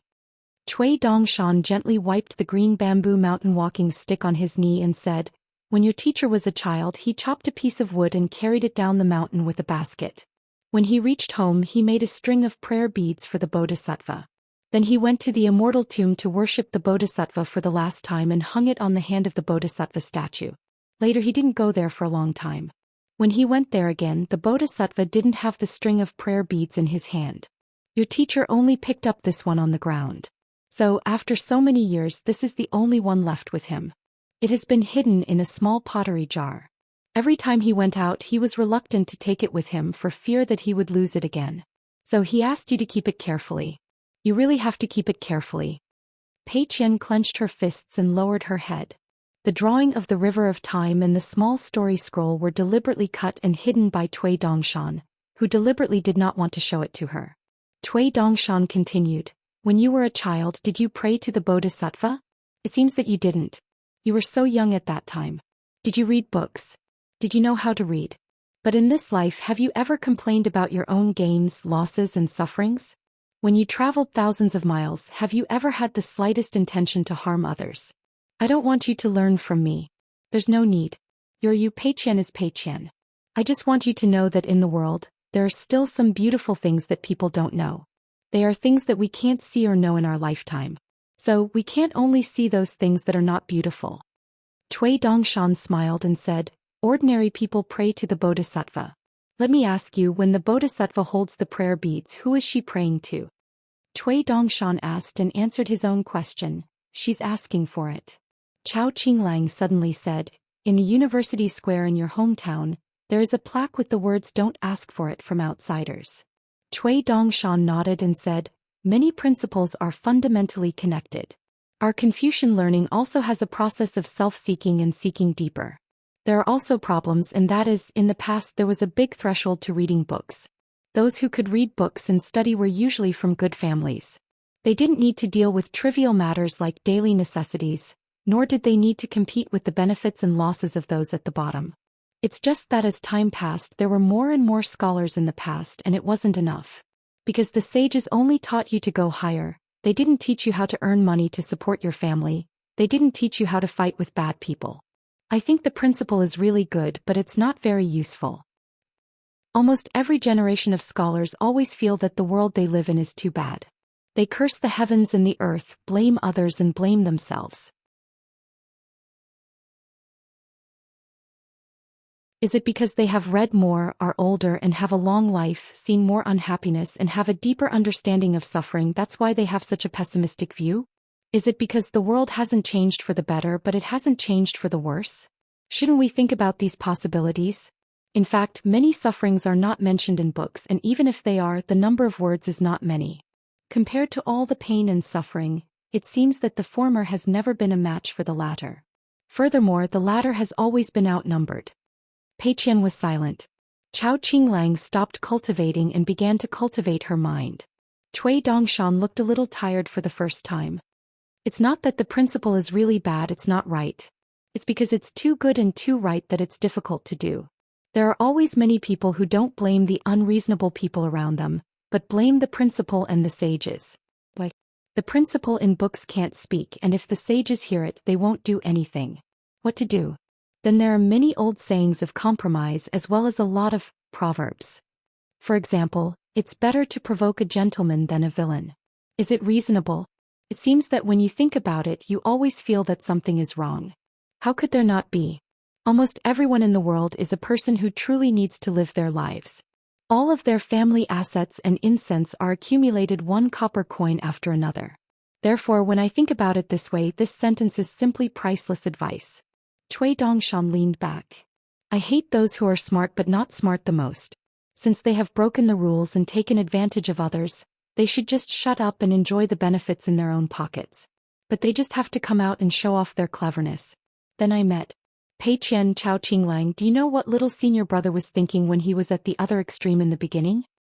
Pei Qian shook her head. Chao Qinglang said, I don't dare to think about it. Cui Dongshan said with a smile, that is to drag all the living beings in the world to sleep with me. Pei Qian held the prayer bead with one hand and grabbed the big white goose's sleeve with the other. Her face was full of fear, but her eyes were serious. You can't do that. Chao Qinglang comforted her. Eldest senior sister, have you forgotten what little senior brother said? In the earliest days there are many ideas that you have. If you change them, you'll be missing that what if. My heart is full of morality, so I don't care if the world is unbearable. Cui Dongshan said self-deprecatingly, I have seen too many sinister people in my life. Not to mention looking at them, even if I hide in the distance and don't smell them, I will still smell them. And the problem is that I like to look and smell. I enjoy it. But my patience is not good, so I can't be a real teacher. Not to mention a teacher I can't even compare to Zhong Qiu. Looking back, it turned out that the old Xianxia had already hit the nail on the head. Perhaps you, Cui Shi, could be one of the people with profound knowledge. Perhaps you, Cui Shi, could also be one of the people who could help the people. But the only people who could teach and educate in the school and do a good job were Shaoqi and Mao Xiaodong. Cui Dongshan stood up. Continue to look at the scenery. There are great beauties in the world. Wait for me for thousands of years, don't let me down. Chao Qinglang knew the reason and immediately stood up. Pei Qian carefully put away the prayer bead and stood up slowly. Actually, she really wanted to go back to her master and his wife's house. She was probably the only one who was kept in the dark. This was also why Xianxia would walk around the Ning Mansion martial arts field day and night. On the top of the Great Wall of Sword Qi, somewhere far away, a monk sat alone with his palms clasped together and silently chanted the name of Buddha. The only person who knew about this was probably the eldest sword immortal Chen Qingdu. Pei Qian walked and stopped. Along the way she also saw the sword cultivators of the Taihui sword sect who were practicing on the top of the wall. However, Mr. Liu was there but the white-haired man was not. Pei Qian felt relieved. Taking advantage of the fact that there was no one nearby, she happily performed a set of crazy sword techniques. Chao Qinglang was a little far from her, afraid of being accidentally hurt. Cui Dongshan was hit a few times. After that, Pei Qian and the other two saw a strange female sword immortal. She was on a swing on the top of the wall. Pei Qian felt that it was an eye-opener. The swing was very fun. There were only 2 ropes that reached into the clouds and a wooden plank that the female sword immortal was sitting on. The swing did not have a frame but it seemed like it could continue swinging. Cui Dongshan ran over and asked with a smile, "Sister, do you need me to help you push the swing?" The female sword immortal's name was Zhou Xian. She seemed to be immersed in her own thoughts and ignored him. According to the legends of the northern cities of the Great Wall of Sword Qi, this female sword immortal had long gone mad. Every time there was a battle she would never take the initiative to leave the city to kill the enemy. She would only guard the swing to death, not allowing any demons to come within 1,000 feet of the swing. As for the people of the Great Wall of Sword Qi, be it sword immortals, sword cultivators or children playing around, Zhou Qing would ignore them as long as they did not disturb her. Cui Dongshan still did not give up. "Sister Zhou, I'm Dongshan." This sister sword immortal was white and round. He was really beautiful. It would be good to chat more with him. Zhou Qing swayed along with the swing. When she turned her head she was not looking at the white-dressed youth, but at the slightly tanned young lady. She said with a smile, "Do you want to sit for a while?" Pei Qian shook his head and said timidly, "Sister Zhou, it's best that I don't disturb you." Zhou Qing said with a smile, "I can take in a disciple on behalf of my master. You can be my junior sister. If you already have a master it's fine. It's just a name. I can impart to you a sword art that is in no way inferior to yours. Both great Tao originates from the same source. It's just that my talent is lacking and I can't reach the pinnacle. However, you have great hopes." Even Cui Dongshan was surprised. This sister sword immortal sure was generous. Indeed, she did not disappoint him. It was reasonable and within his expectations. However, Pei Qian nearly burst into tears from fright. Could this senior sword immortal be so powerful that she could hear his joke on the ferry outside the inverted hanging mountain? "I was really just bragging to the white goose." Zhou Qing suddenly covered her mouth and laughed. It's fine. Don't be afraid. Come often in the future." Pei Qian laughed as well. However, it was uglier than crying. Zhou Qing thought for a moment and extended her hand to pull one of the long ropes. Then, with a flip of her wrist, a clump of golden threads appeared. She gently threw it to the young lady who caught her eye. "After you accept it, don't return it to me. Also, don't throw it away. If you don't wish to learn it, just leave it. It doesn't matter." The actions of Sword Qi Great Wall's sword immortals were baffling. Cui Dongshan looked at the flustered Pei Qian who was crying miserably and said with a smile, "Aren't you going to thank Sister Zhou?" Pei Qian did not dare to cup his fists and could only bow in thanks. After walking far away with the female sword immortal and the strange swing, Pei Qian finally dared to wipe the sweat from his forehead and asked, "Are you really all right?" Cui Dongshan said with a smile, "If the teacher asks, just say that you picked it up from the ground.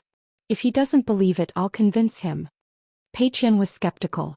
Chao Qinglang held back her laughter. One night, Pei Qian suddenly looked up. Chao Qinglang followed his gaze and vaguely saw a sea of clouds condensed from the resplendent sunset glow high above the city walls.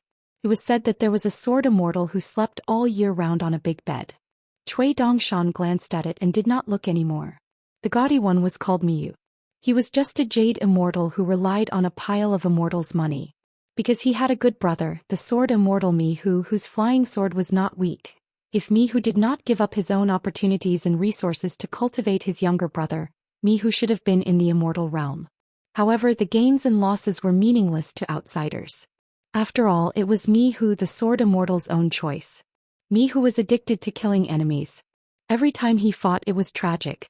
It was said that the most pitiful time was when his body and spirit were almost to the point of cracking mountains and rivers. However, not only did his realm not drop, but he also stood firmly in the realm and had the hope of breaking through the bottleneck and reaching a higher level. As for the most elegant sword Immortal Miyu in the Great Wall of Sword Qi, he was still very popular among women.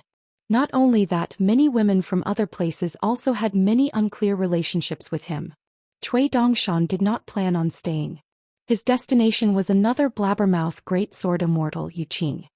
His intrinsic flying sword was called 1,000 Feet Spring, and the second was called Skylark in the Sky. Be it in a fight or on the battlefield, their killing power was great. Cui Dongshan was naturally no match for the famous 10 candidates. However, he had Mr. and Mr. had eldest senior brother. It was rare that Cui Dongshan did not cause trouble for others. Instead, trouble came to him. This made Cui Dongshan extremely happy.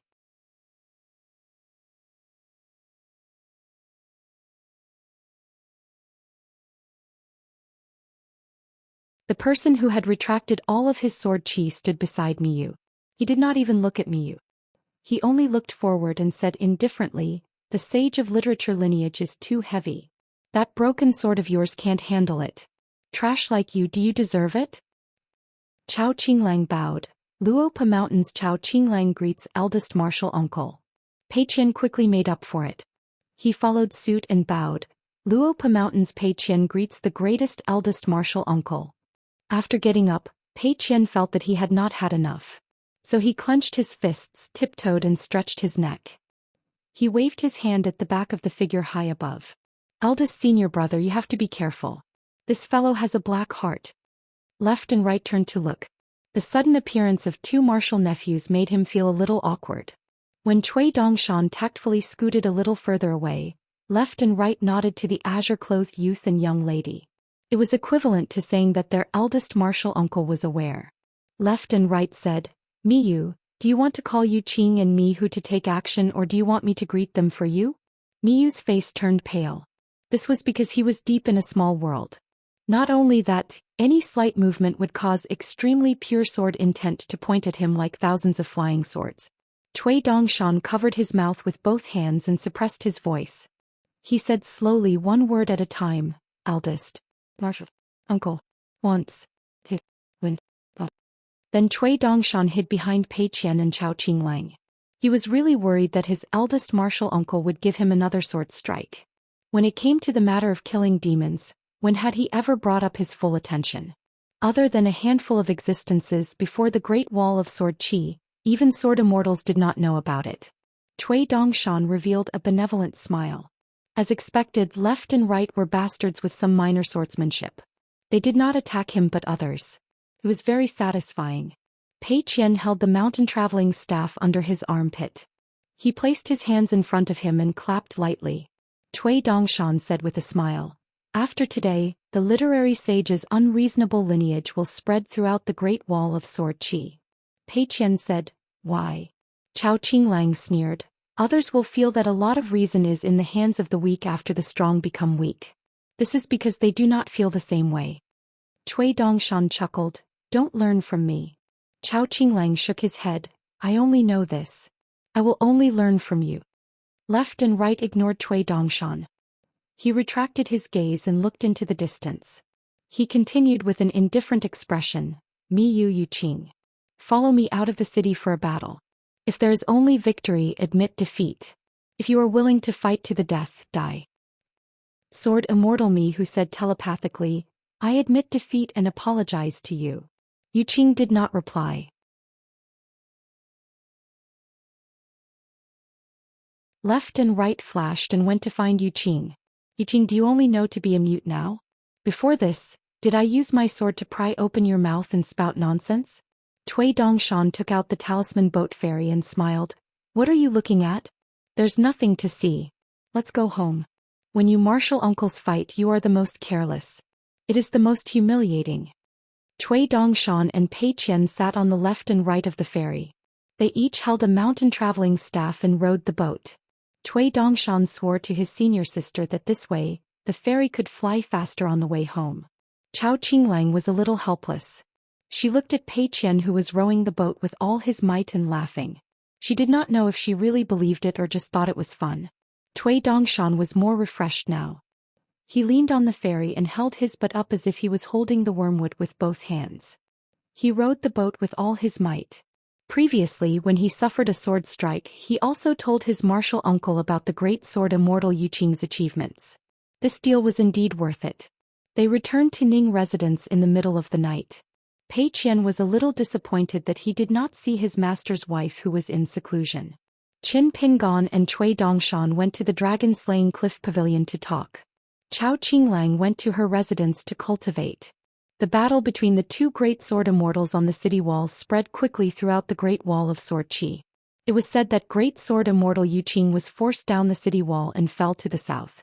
This meant that Yuqing had no choice but to fight to the death. In the end, it was said that several sword immortals stopped him. Late that night, the sword light in the south was as bright as the sun, making the city as bright as day for a long time. After that, there was no matter of life and death. The Great Wall of Sword Qi was used to big scenes. There were more people drinking. The business of the folding mountain shop was especially good. Recently, Nalan Yexing suddenly felt that the old woman by Lianshuang's eyes were a little scary. He counted with his fingers and found that the number of times she called him old dog Nalan had decreased a lot. Her momentum was also much weaker. This made Nalan Yexing a little creepy. Then he saw the young man in white who called him Grandpa Nalan with a bright smile. Walking side by side with him, Nalan Yexing asked, "Dongshan, did you say something to Bai Momo recently?" Cui Dongshan nodded and said, "Yes, Bai Momo is an elder of Ning Mansion. Of course I have to say hello." Nalan Yexing smiled and said, "Besides saying hello, what else did you say?" Cui Dongshan stomped his feet and said with annoyance, "I should have said something. How could I forget it? I don't hold grudges and I don't remember things. It's really bad." Nalan Yexing stopped in place and looked at the young man in white who was jumping forward with his big sleeves swaying. He missed the early days when they called each other brothers. Early in the morning, Pei Qian called Cui Dongshan to escort her. Then she walked on the secluded street outside the high wall of Gua Mansion with the mountain walking stick in her hand and a small bamboo box on her back. He was too presumptuous and impolite. He didn't even come out to greet his senior sister. Could he be regarded as half a disciple of his master? He couldn't be. Forget it, in this case he and his senior sister were not destined to be together. In the future there would be no place for him in Luopa Mountain. Don't blame his senior sister for not giving him a chance. He couldn't catch it. Miserable and pitiful. Unexpectedly, a head popped out from the top of the wall. With her hands on the wall and her legs in the air, she asked, "Hey little guy on the road, who are you? Your mountain walking stick and small bamboo box are so beautiful."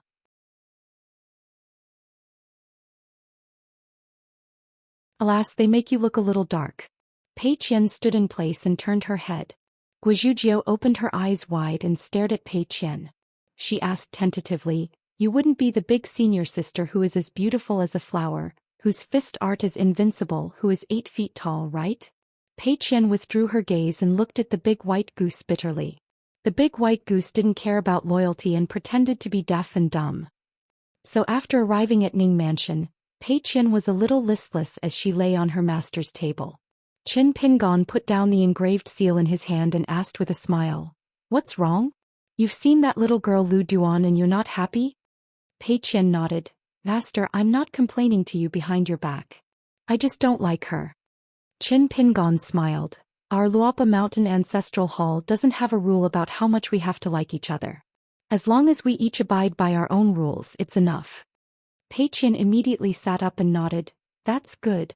Otherwise, it would be difficult for me to pretend to like her." Qin Pingon nodded. "You don't have to do it deliberately. But remember not to look at people with prejudice. Whether or not we can become friends depends on fate." Pei Qian smiled like a flower. What Guizhujiu, even if she became a disciple of Luopa Mountain, wouldn't she still have to call me senior sister? Qin Pingon hesitated for a moment and sat up straight. "Next, Master's going to talk about something that involves right and wrong. Even if Master asks you, you don't have to say anything. But after being sad, if you think of something, you can come and tell Master. At the same time, remember that since Master is willing to say some harsh words to you, it means that I feel that you can bear it. I recognize Pei Qian as my first disciple. Also, it's not that Master doesn't know who Pei Qian was in the past, but he was still willing to accept you as his disciple. That means that he definitely didn't just see your good side. You've changed for the better, right? Pei Qian's face was pale. He also sat up straight and still. His hands were clenched into fists, but his eyes were firm as he nodded gently. Qin Pingon then continued, Master is talking to you about the past today. It's not to bring up old scores, but it can also be said to be bringing up old scores. Because Master has always felt that right and wrong has always existed. This is one of the most fundamental principles in Master's heart. I don't want you to think that today's good things can cover up yesterday's mistakes. At the same time, I also believe from the bottom of my heart that the good you have today was not easy to come by. I will not deny the good you have now and any good you will do in the future because of the mistake you made yesterday. I cherish and care about everything. Pei Qian's eyes reddened. He raised his hand to wipe his eyes and then put it down immediately. Master, please continue.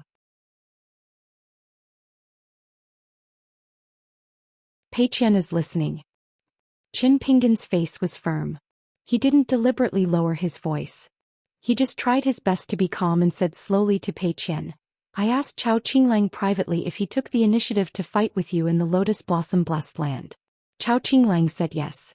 I asked him again, did Pei Qian tell him that she saw the things in the hands of Ding Ying's men on the street? Do you know what Chao Qinglang said? Chao Qinglang didn't hesitate to say that you didn't. I then told him the truth. Otherwise Master would be angry. Chao Qinglang still said no. Pei Qian frowned hard, his lips trembling. Suddenly his face was full of tears. Yes, Master, I did. I told him. Then that day Chao Qinglang was heartbroken. He went crazy and fought with me on the spot. I even hit him with a bench. Qin Pingon sat there and said, Pei Qian, think about what you should do and do it yourself. But Master will tell you that in our lives it's not just you. Master's the same.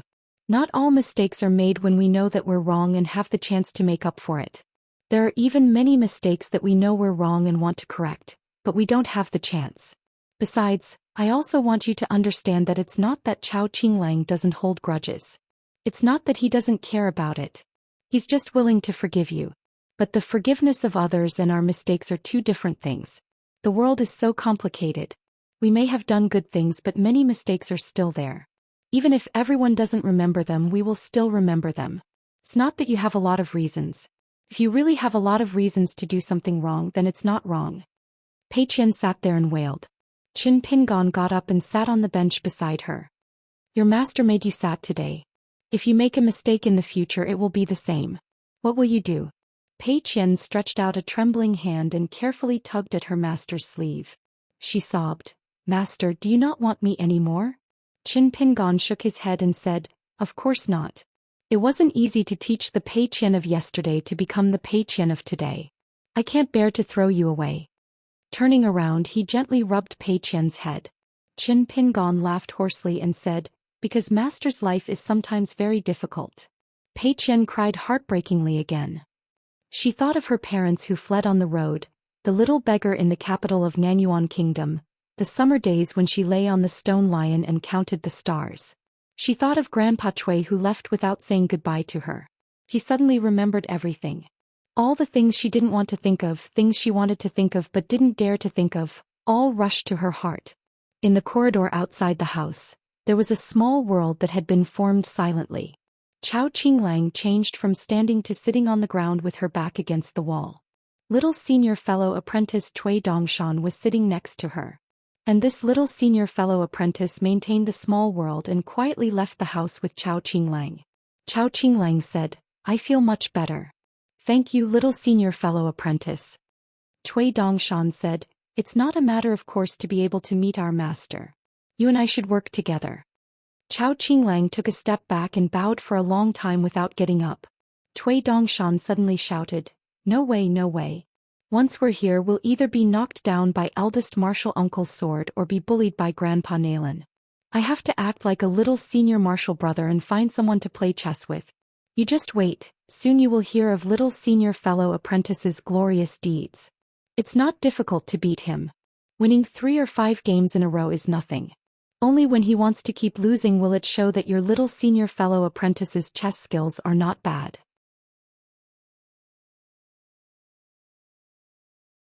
A wisp of white cloud floated to the top of the Great Wall of Sword Qi. It went to find Lin Junjilin. On the way, Cui Dongshan had even thought of the opening remarks. Young Master Lin, what a coincidence, you are reading the colorful cloud manual again. To tell you the truth, I also know how to play chess. Your chess skills are so good. How about giving me 3 pieces? Is it too much? Who am I? I am Dongshan.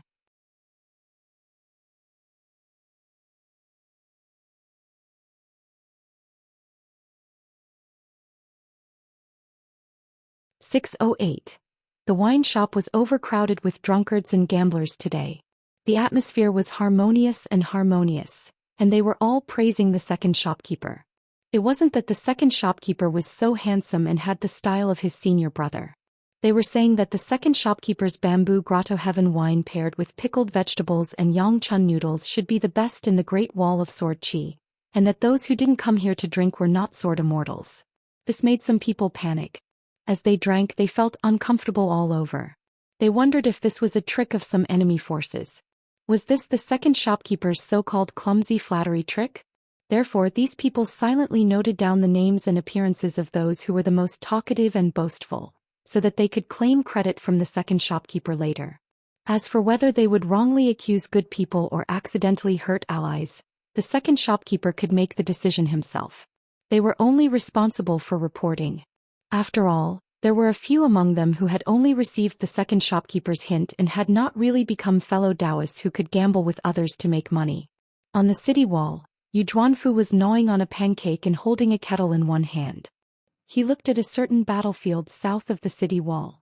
There were many small potholes on the ground. To be able to see the potholes on the ground from such a high city wall, one could imagine that the potholes were as big as lakes and people were as small as mustard seeds. Yu Zhuanfu often came to the city wall now and could be considered half a friend of the young girl Zhu Mei. After all, among the sword cultivators in the Shaoyuan dynasty, the most pleasing to the eye was Zhu Mei, who had a clear distinction between love and hate. Next was the gold core sword cultivator Jin Zhimeng. As for the rest, he didn't like them very much. Of course, Yu Zhuanfu's dislike was only expressed in one way, and that was by not interacting with them. If you greet me, I will nod and greet you. If you want to continue with the pleasantries, you can forget about it. When I meet a senior, I will take the initiative to greet him. It's that simple. I, Yu Zhuanfu, am only here to practice my fist technique, not to help my family expand its connections. Besides, the Yu family only has a little relationship with the inverted hanging mountain. It has nothing to do with the Great Wall of Sword Qi. As for Zhu Mei, she probably already thought that she and Yu Zhuanfu were long-lost sisters with different fathers and mothers. Yu Zhuanfu was a little worried. He had eaten too few pancakes and the pancakes in his bag had long been eaten. There wasn't much left in the bag. It was just a small worry not worth mentioning. This time he came to the Great Wall of Sword Qi to pursue Chao Ci's martial arts path and strengthen the Gold Body realm. He did not expect to meet the second shopkeeper who was also a martial artist of the Golden Body realm. He also did not expect that compared to the Great Wall of Sword Qi in his mind, the sword immortals here were even more fascinating. Even if Yu Xifu was not a Qi cultivator, let alone a sword cultivator, he still felt that compared to the vast land and abundant resources in the vast world, the Great Wall of Sword Qi had some unique merits. Yu Zhuanfu finished eating the pancake and drank some water.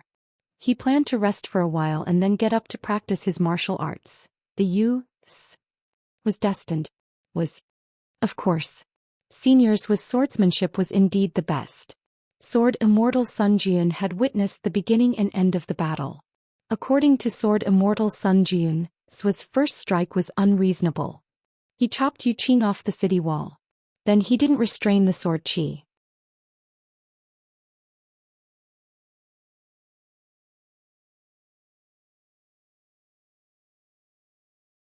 But Cui Dongshan's brain didn't seem to be very good, sometimes good and sometimes bad. It was a pity that he had such a beautiful appearance. The other party walked straight ahead, so Yu Jifu moved slightly to let the two sides pass by. She didn't expect that the other party seemed to have the same plan. Coincidentally, their paths met, so Yu Jifu changed again. Coincidentally, the other party also moved. After a while, Cui Dongshan stopped and said with a sad face, "Sister Yu, just tell me if you want to go left or right. I don't dare to move, otherwise I'm afraid you'll misunderstand me and think I'm up to no good." Yu Jufu didn't say anything. Seeing him stop, she took a detour and passed by him. She didn't expect that the other person also turned around and walked side by side with her, but there were only 5 or 6 steps between them. Cui Dongshan whispered, "Sister Yu, have you heard of the 100 Sword Immortals imprint scroll and the Phantom Sword Immortal imprint scroll? Is there anything that caught your eye? I'm the most useless of my family's teachers and I'm the one with the most money. Cultivation costs a lot of money and I don't want my teacher to worry about it. I can only earn some money by myself. Relying on the water, the pavilion gets the moonlight first. I stole a few imprint scrolls, a few folding fans and a few seals from the Yen family's young master's silk shop. Sister, you just think of me as a bag dealer. I have 2 imprint scrolls, 3 folding fans, 6 silk fans and 6 seals. Sister Yu, do you want to take a look?" Yu Jufu stopped and smiled. "If I'm not wrong, your symbol boat fairy is a mountain treasure from the Wuxia continent. You rely on selling imprint scrolls, folding fans and other odds and ends. Even if your business is prosperous in 100 years, would it be enough to buy that symbol boat? I think it's difficult. Just say it, why are you looking for me?" The youth's face was full of sadness, helplessness and bitterness. He said in a daze, "In my mind, Sister Yu was originally the kind of woman from a rich family. But now it seems that you still look down on the hard work of making money. That's right, in a rich family, how much immortal money would it cost to casually buy an inconspicuous document on the table, even if it's a broken bird food jar that can't be mended?" Yu Jufu shook his head. "You still don't want to say it? Either you use your hidden strength to make me stop, or don't expect me to say another word to you." Just as Yu Jufu was about to move forward, Cui Dongshan hurriedly said, "I wholeheartedly want to make money, and at the same time let Sister Yu remember who I am. Sister Yu didn't believe me and hurt my heart. It's also my own fault. I can't bear to be angry with Sister Yu. Since that's the case, I'll make a bet with Elder Sister Yu. I bet that among these items, there must be something that Elder Sister Yu not only likes, but is also willing to pay for. Only then will I win. If I lose, I'll leave immediately and never see Elder Sister Yu again in this life. I can't lose more than that. If I win, Sister Yu will spend money to buy it. What I win is the size of a grain of rice. How about it?" Yu Jufu smiled. The youth seemed to have guessed her thoughts and also smiled. "How can I not know what kind of person Sister Yu is? The reason why I'm willing to accept defeat is not because I'm from a rich family and have a good temperament, or because I'm a disciple of a rich family. It's because Sister Yu has always thought that even if she loses, she will be able to win it back. Since you can win tomorrow, why not admit defeat today? There's no need." Yu Jufu's face was gloomy. "Who are you?" The youth felt wronged. "I told Sister Yu that I'm Dongshan." The corner of Yu Jufu's mouth twitched. "I don't want to accept defeat. I also dare to bet. Take out your things." Cui Dongshan's face was flushed with embarrassment.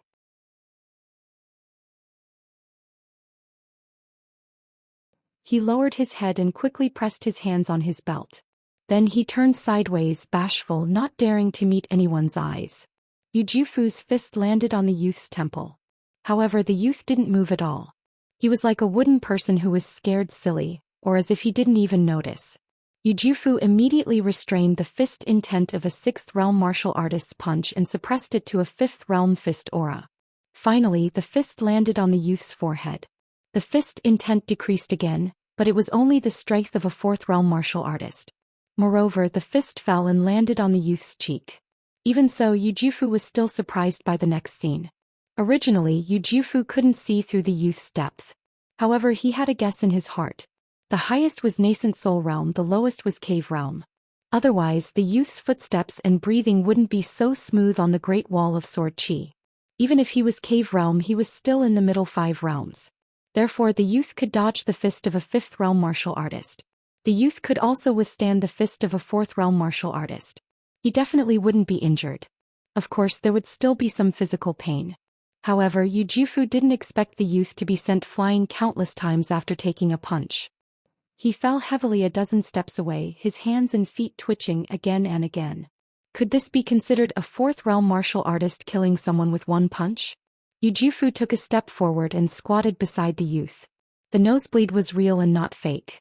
Then the youth hugged Yu Jufu's calf. "Sister Yu, I almost thought I wouldn't see you again." Yu Jufu frowned. His fist intent shook and immediately bounced the youth away. The latter instantly slid a dozen steps away. Cui Dongshan sat up and wiped the blood from his nose. He wanted to rub it on his sleeve, but as if he was afraid of dirtying his clothes, he wiped it on the wall. Yu Jufu's frown deepened. Jumei wasn't wrong. This person's brain really was sick. Just as Yu Jufu was about to leave, unwilling to be entangled with this kind of person, Cui Dongshan had already taken out 2 seals from his sleeve and placed them neatly on the ground in front of him. However, the 2 seals weren't placed horizontally. Instead, they were placed vertically, blocking all the seals and folding fans behind them. Cui Dongshan grinned and beckoned, "Sister Yu, let's make a bet." Yu Jufu hesitated for a moment before striding towards this small gambling table. He was probably worried that she would catch a glimpse of the scene behind the 2 large doors of the seals. Knowing that she would lose, she would go back on her word and not gamble. Cui Dongshan even raised his hands and quickly covered the seals and fans. His 2 drooping snow-white sleeves seemed to form a roof that blocked out the wind and rain. Yu Jufu sat cross-legged and reached out to push away the 2 seals.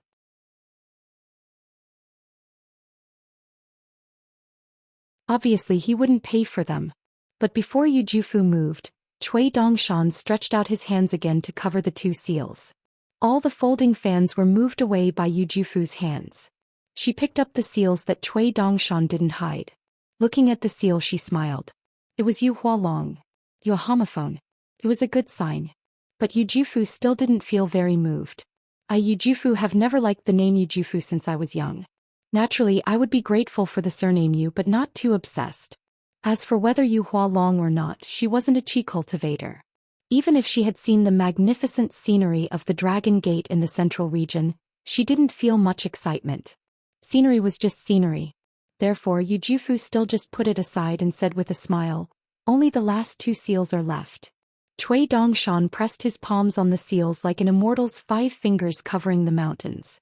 "Sister Yu, do you dare to bet a little more? The previous small bets are still there. Let's bet again on whether you like the seal on the left or the seal on the right. Or sister, you can bet a little more and bet that neither side is good enough for you. Even if you are moved, you won't pay for it. How about it? Sister Yu, you used to have the heroism of a woman when you punched my family's master. I wonder if you still have that heroism today?"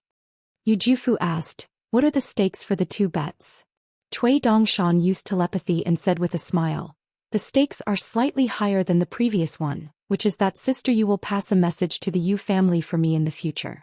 The bigger one is that you will pass a message to Zhou Xian for me. Still just 1 sentence. Don't worry, sister, you will just pass on the message. I won't ask you to do anything extra. Otherwise, the bet will be voided or I'll just consider it as my loss." Yu Jufu's expression instantly turned solemn. She used martial arts telepathy and said, "Can I not bet?" Cui Dongshan smiled and said, "Of course you can. How can there be a banker who forcibly drags others to the gambling table? How can there be a gambling house in the world that wants others to buy their own things? It's just that Sister Yu's current state of mind is no longer the same as before, so I don't trust you that much anymore. After all, Sister Yu is a member of the Yu family, and Zhou Xian is Sister Yu's respected elder and also her savior. Therefore, going against your conscience and doing things against your heart is to not go against your greater conscience. Of course, it's pardonable. But a gambling table is a gambling table. In the end, I'm the banker because I want to make money. For the sake of fairness, I need Sister Yu to accept her loss and pay for all the items." Yu Jufu sighed in relief. Cui Dongshan smiled and said, "If you agree to bet, you must accept your loss. That's because Yu Jufu believes he can win. It's just a pity that if you admit defeat today, you may not be able to win it back in this lifetime. Of course, in the end, it's just a small matter. In life, how can one ignore the great rules and customs of the world for one's own little pleasure? If the fist is noble, then so be it. If the fist is not high, then so be it." Yu Jufu raised his head. "Are you deliberately using Qin Pingan's words to provoke me?" On the street in front of the Ning residence, in Yu Jufu's first match, Qin Pingan had said that if a martial artist spoke harsh words, he had to have a great fist intent. Cui Dongshan smiled and narrowed his eyes. "So what if I am?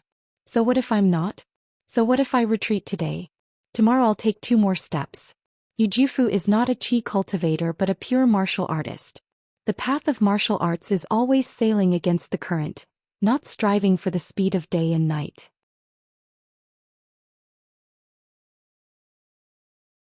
Yu Jufu asked. Do you already know that if I lose and help you pass on a message to the family, I, Yu Jufu, will integrate into the Yu family for the sake of my own heart, and will no longer have the courage to travel the world?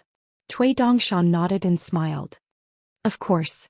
If I don't know the character and heart of the gamblers, how would I dare to be the banker and welcome guests from all directions? It's just that Yu Jufu doesn't like the name bestowed by the old ancestor. As a woman, I have to be treated like a man. What kind of woman would like this name when she grows up? But I believe that Yu Jufu has a good impression of his own family name. Yu Jufu smiled bitterly. Jume Yufu. No matter if I win or lose, I'll scold you later. But while Yu Jufu's mood was complicated, he had been carefully observing the subtle movements of his opponent's hands, hoping to identify which side of the seal it was. This would make Cui Dongshan even more confident. But the more he looked, the more uncertain Yu Jufu became. Yu Jufu took out a small coin and gently flicked it. When it landed, it was the reverse side. Yu Jufu said, "The right hand. I bet that the right hand covers the seal. I won't pay for it."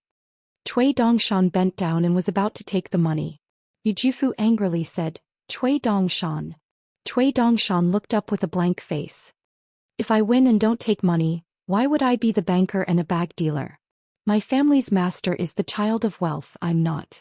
I'm just earning some hard-earned money and conscience money. Yu Jufu glared at him. Cui Dongshan smiled and retracted his hand, raising it to reveal the seal. Sister Yu looks even better when she's angry. Yu Jufu reached out and grabbed something in the air, collecting the seal in his hand. It wasn't the seal of the 100 Sword Immortals or the Phantom Sword Immortals. He looked down. Border. Sure, in the stream, how can it not be a mainstay? Qiyun in the sky, fist in the sky. The seal, female martial god by Qin Chao's side. Yu Jufu clenched the seal tightly. After a long silence, she looked up. I lost. Speak, I'll pass on your message to the family. The other party was powerful. Not only did he know the pseudonyms Shirzaishi and Yu Qiyun, but he also knew the relationship between her family and old Mr. Zhou. This was nothing.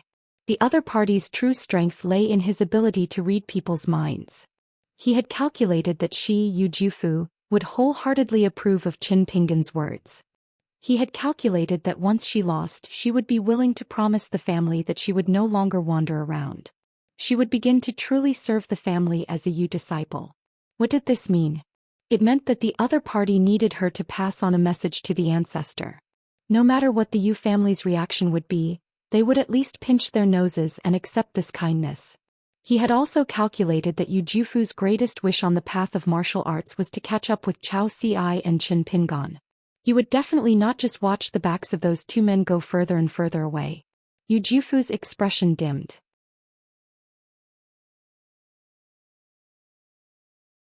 After waiting for a moment, he found that the other party still hadn't spoken. He looked up and said with a determined expression, I'm willing to accept my loss. Please speak. Cui Dongshan looked at the girl and smiled. In the end, she was still a cute little girl. He said a few words. Yu Jufu was surprised. Just these words. This person's words just now were very strange, extremely strange. Old man Yu, hurry up and find a place where there's no one around. Loudly shout 3 times, if I'm not a bad chess player, who is? I like to regret my chess moves. Who have I won against? Could it be that Zhu Mei's words had hit the nail on the head and were absolutely true? After all, he was just passing on the message. As for whether the ancestor would do it or not, it didn't matter. Cui Dongshan picked up the small summer coin. The seal script was extremely rare and it was very likely to be the only one left in the world. If a small summer coin was sold as grain rain money, it would be fought over by the immortals who were obsessed with money. Sister Yu was indeed a lady from a noble family. When she married in the future, her dowry would definitely be large. It was a pity that Huai Qian's life wasn't good enough. He didn't have the fortune to enjoy it. The worst fate was that he didn't die, but he could only watch helplessly as Sister Yu, who used to look down on each other, got married. He liked her now, but she still didn't like him. Thinking of this, Cui Dongshan recorded a small merit for himself. If there was a chance in the future, he would brag about it to eldest senior sister. Cui Dongshan's left hand was still holding onto the last seal. He smiled and said, Sister Yu, do you want to make one last bet? If I win, Sister Yu will speak with Zhou Xian again.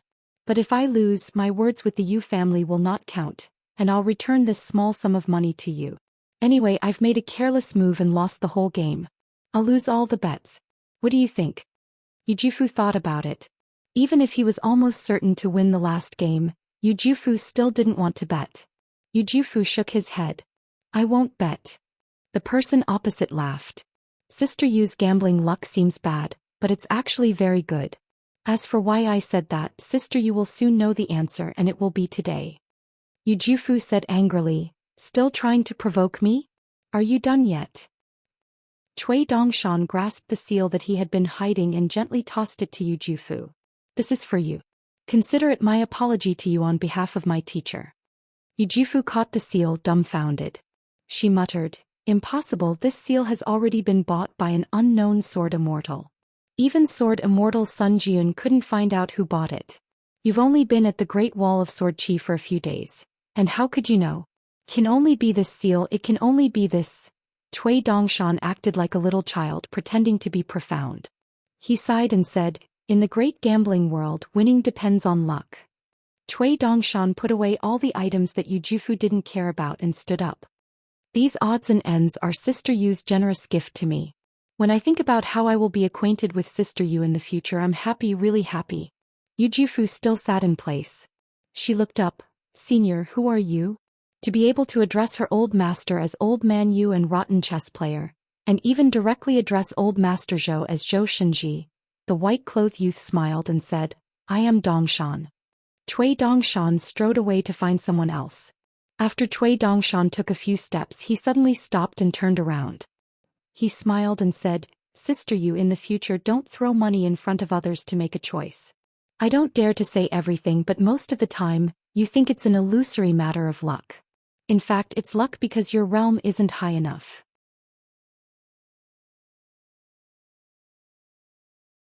Whether your luck is good or bad, it's not up to you, nor is it up to the heavens. Today you can accept it with me, but what about in the future?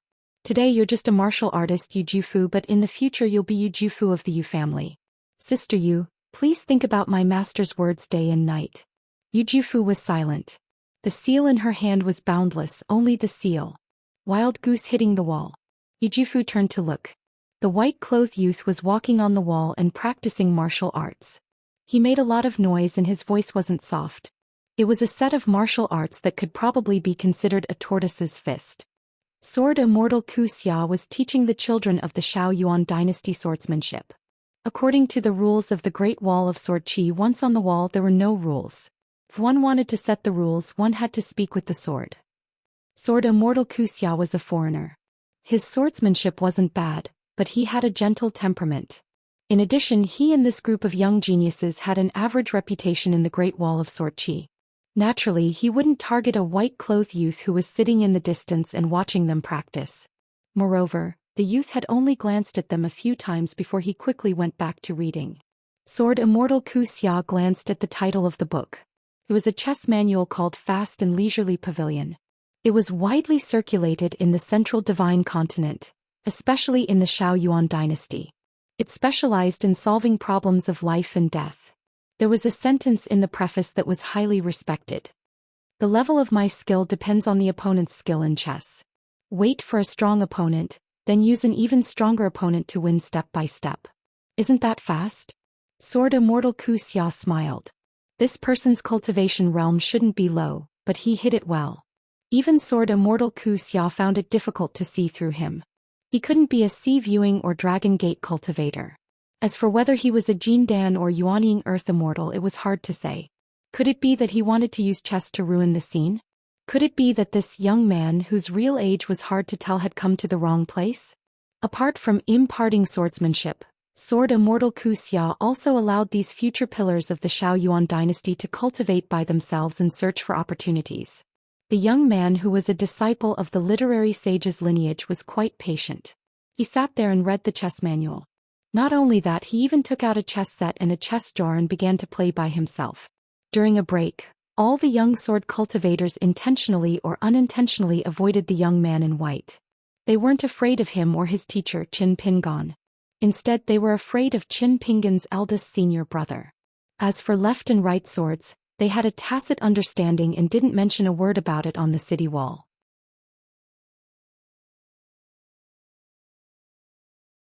However, in Sword Immortal Sun Jiuan's Sun residence, they talked a lot about it in private. Great Sword Immortal Yuqing only casually said a few words about the literary sage's lineage. Does that mean left and right swords have to fight to the death with others? Just because his swordsmanship is better he's right? No wonder he's a brilliant disciple of the literary sage's lineage. His swordsmanship is really high and his logic is really great. Great Sword Immortal Yuqing has outstanding military exploits at the Great Wall of Sword Qi. How many battles has he experienced and how many demons has he killed? Left and right swords are just sword immortals who have only participated in one battle. If they seriously injure Yuqing or even kill him, wouldn't the Savage Lands give left and right swords a golden plaque to express their gratitude? Fighting and killing over such trivial matters? How is Great Sword Immortal Yuqing wrong? Isn't the withered lineage of the sage of literature asking for it? Fortunately, the literary sage's lineage's knowledge was banned. Fortunately, our Shaoyuan dynasty banned and destroyed it the fastest. It's really fortunate. Otherwise, if the vast lands were ruled by this lineage of knowledge, it would be really fun. What a petty person. Fortunately, this is the narrow Great Wall of Sword Qi. Otherwise, if they stayed in the vast lands, who knows what kind of trouble they would cause by relying on their swordsmanship. However, while these youths were filled with righteous indignation, they did not know that Sword Immortal Wuxia was sitting beside Sun Jiuan. His naturally bitter face was even more bitter. Sun Jiuan was sitting in the corridor in his loose robes. He held a wine cup in his hand and drank. He smiled and asked, Wuxia, do you think these fellows truly feel that way or are they just pretending to be fools? Wuxia did not give an answer. This was because neither of the two answers was good. Sun Jiuan seemed to be more resigned to his fate than Wuxia. He could not even be bothered to be angry. He only smiled and said, a mob. Noisy and bothersome. Wuxia heaved a sigh of relief. At least he could still stay in Sun Manor. However, Sun Jiuan's final words left Wuxia feeling helpless. In the vast lands you can't eat anything but you can speak whatever you want. On our side it's the opposite. You can eat anything but you can't speak whatever you want. That's all I have to say. In the future if you have any problems don't look for me to plead for you. I Sun Jian, am just a mere unpolished Jade Realm sword cultivator. I can't even withstand a few strikes from others. Besides it's pointless to be hacked to death. Why bother? I find it strange. The Shaoyuan dynasty should be a place with a lot of culture. Why is it that this bunch of brats should have read quite a bit? They should have eaten some of the principles in the books. After eating delicacies they poop to fill the latrine. At the very least they have some use for it. However, even if they eat the principles they still poop. Does their own mouth stink, or does other people's mouths stink? Can't they smell it? Let me say this first. If they say such things in my Sun Manor then forget it. After all, my Sun Manor's reputation has already been ruined by you. If you go out and make a fuss my Sun Manor will not help you collect the corpses. Sword Immortal Wuxia still remembered Sun Jiuan's cold eyes at the end of his words, as well as his last sentence. After all, our Great Wall of Sword Qi is a remote place. Learning to read is even more rare. If you don't know how to control your strength, you will die without an intact corpse. It will be very difficult to piece together. After Sword Immortal Wuxia said to rest for an hour, Zhu Mei immediately ran to find Yu Zhuanfu. She wanted to tell him that Cui Dongshan had come here to cause trouble.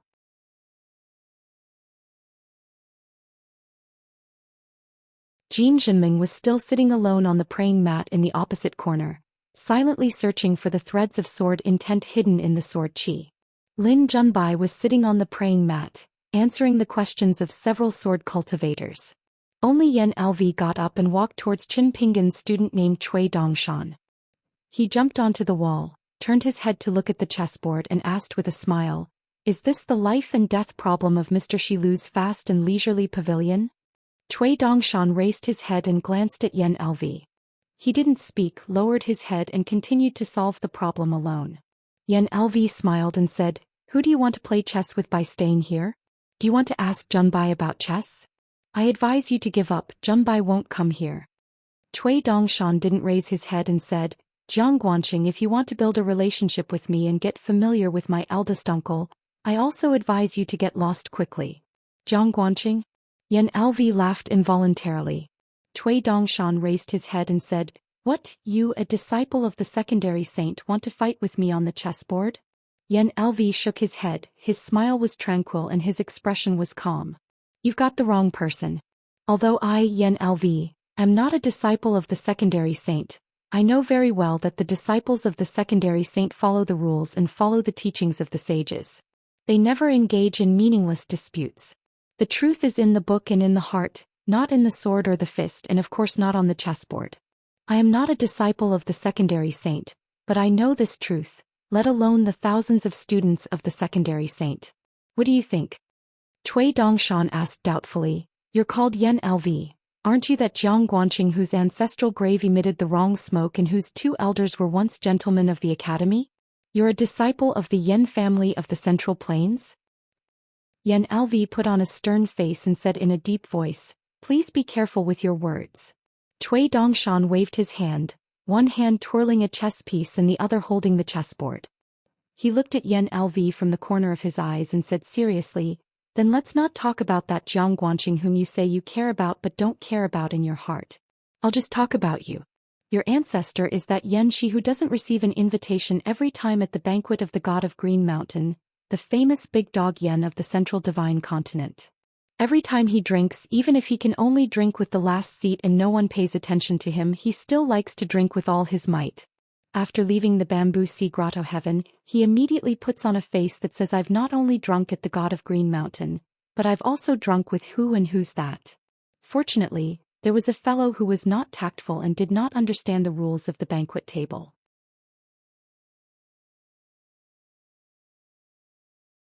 He accidentally revealed the heavenly secret and let it slip. Otherwise, I reckon that the title of Big Lackey Yan would not have spread.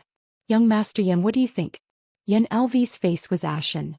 Cui Dongshan blinked his eyes. "It's just words so light as a feather. Where is the tolerance of a scholar? Why do you want to kill me? Moreover, you have a clear conscience and think that killing me is absolutely reasonable. How did you do it? Aren't you afraid that I'll be scared to death because of my cowardice? Are you really not afraid that my eldest martial uncle will chop you into mincemeat? Or is it because you can't see through my cultivation level and you're afraid of my family's higher cultivation level, plus you're a piece of trash so you're holding back and thinking that revenge is never too late? Think about it. Based on this logic and your rules, wouldn't you be the same type of person as the eldest martial uncle you speak of? It's just that you, Yan Lv, are a piece of trash taught by that old dog. Therefore your swordsmanship is in the cesspool, while my eldest martial uncle's swordsmanship is in the sky. This is just a small difference." Yan Lv gritted his teeth and clenched his fists, but in the end he smiled slightly. Cui Dongshan put down the chess piece and chess manual, took a deep breath and made a gesture of qi sinking into his dantian. He smiled brightly and said, "Look, I know your logic too. As expected, it's simpler and more comfortable to talk about your logic." Cui Dongshan waved his hand and said with a face full of disdain, "Little dog of the Yan family, quickly retreat and go home. Lick your old dog's butt. Your ancestor's cultivation level is high, so the leftovers on his butt will be enough to feed you.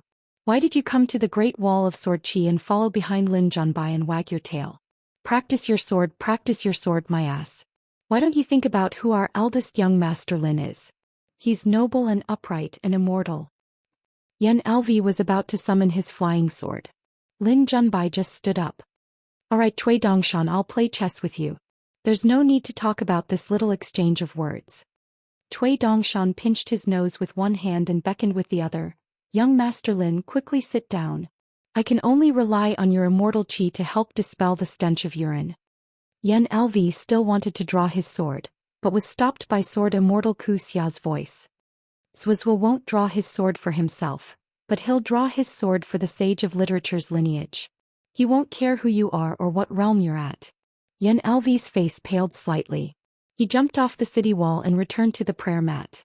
When he brushed past Lin Junbai patted Yan Lv's shoulder and said with a smile, "There's me. My sword skills are bad but my chess skills are passable, right?" Yan Lv, who had been wronged and humiliated, nodded heavily. Lin Junbai shook his sleeves and sat down on the opposite side of the chessboard. Cui Dongshan rubbed his hands lightly and said with a face full of surprise and envy, "Young Master Lin's words and actions are so ethereal. You must have been brought out from your mother's womb, right? Otherwise, how can you do it so smoothly and with such majestic immortal chi? It's impossible. It's definitely a formless innate ability. Lin Junbai said with a smile. I said arguing with words is boring. Let's just play chess. If you keep pestering me like this, I won't play chess with you anymore. Cui Dongshan sat up straight. What shall we bet? Lin Junbai shook his head. No, there's only victory and defeat on the chessboard. Cui Dongshan also shook his head. Is there any point in playing chess without stakes? I'm here to make money. At this point, Cui Dongshan turned his head. The white-clothed youth who had a bit of the style of a chess player just now waved his hand and said with a smile, Sister, you over here, over here.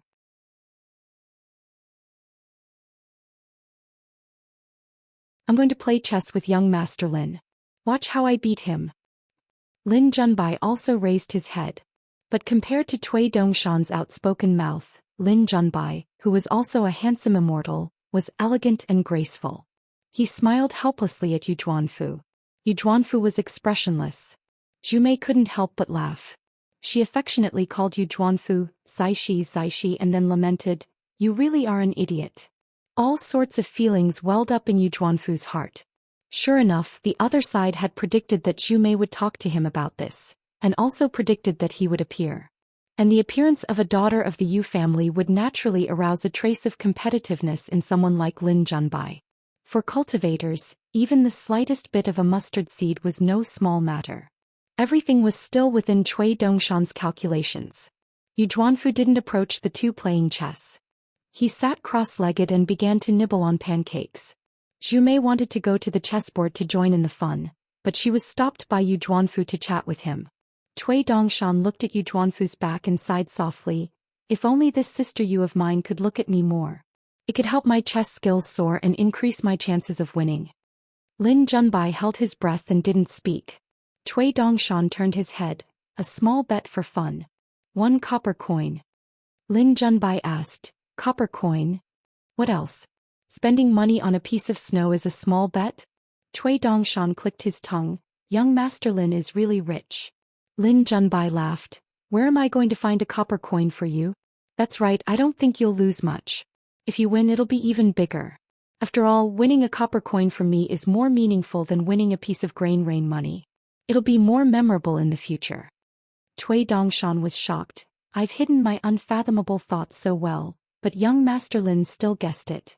Wouldn't the copper coin in my pocket run the great risk of running away from home and remarrying someone else? Lin Junbai had to admit that he was disgusted by the person in front of him. Of course, compared to Yan LV, who was destined to become a joke, he was still a million times better. Today's conversation would be heard by many people in the Xiao Yuan dynasty. It was hard to say whether Yan LV would gain anything from practicing swordsmanship at the Great Wall of Sword Qi in the future. Cultivators had grudges in their hearts that couldn't be erased, and it involved the more troublesome reputation of their families. At the very least, it would cause Yan LV to lose some of his gains. Lin Junbai said, It's settled. Win or lose, you'll get a copper coin. Who'll go first? Cui Dongshan asked. Young Master Lin's chess skills are outstanding, but you're not willing to give me 3 pieces?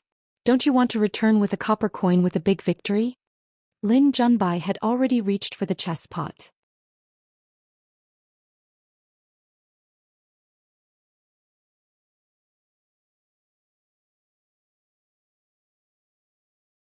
Like I said, my godly opening has always made my opponent concede in the middle of the game.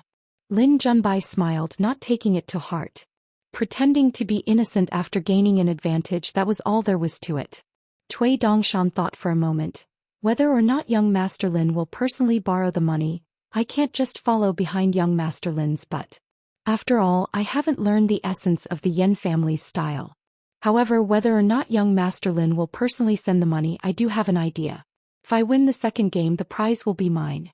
I'll take out a bit of the style of a national player for the first time. If young Master Lin wins. How is that possible? When I play chess, I definitely don't have any hidden skills. After all my chess techniques and moves are the hidden skills of others. Others' godly moves are all unreasonable moves in my eyes. Lin Junbai put away the chess pieces and was about to stand up.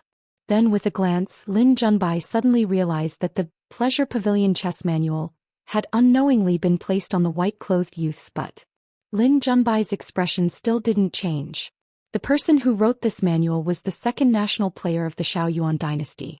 The first was naturally Lin Junbai's disciple, the imperial tutor of the Xiaoyuan dynasty. However, this national player had exchanged a lot of chess techniques with Lin Junbai. Therefore, this Mr. Shilu could be considered half a teacher and half a friend of Lin Junbai's in chess. Cui Dongshan put away the chess pieces in the chess jar beside him, tilted his shoulders, raised his butt and took out the chess manual. He chuckled softly, life and death questions, I almost died laughing. It's obviously a life and death question, a life and death question. If you read too much you'll really kill the living chess pieces. Our Mr. Shilu is so thoughtful and kind. He didn't hesitate to ruin his own reputation to let the world's chess players see what a negative example is. It's admirable and lamentable, inspiring and moving. Young Master Lin, you must introduce him to me later. There hasn't been such a national player with such noble character and unquestionable integrity in the past, and I don't think there will ever be one in the future. Lin Junbai raised his hand, indicating that those family members in the distance should stop talking about their family. Once they opened their mouths, the one who would be truly disgusted wouldn't be Cui Dongshan, but Lin Junbai. Of course, half of those people were probably really angry and wanted to stand up for him and Mr. Shilu. However, the remaining half had come with this goal in mind. Once they succeeded in fanning the flames, they could watch the show from the sidelines. Lin Junbai didn't give them the chance to do so. If they dared to open their mouths after he stopped them, they would naturally be too stupid. They probably wouldn't do it. As expected, no one said anything.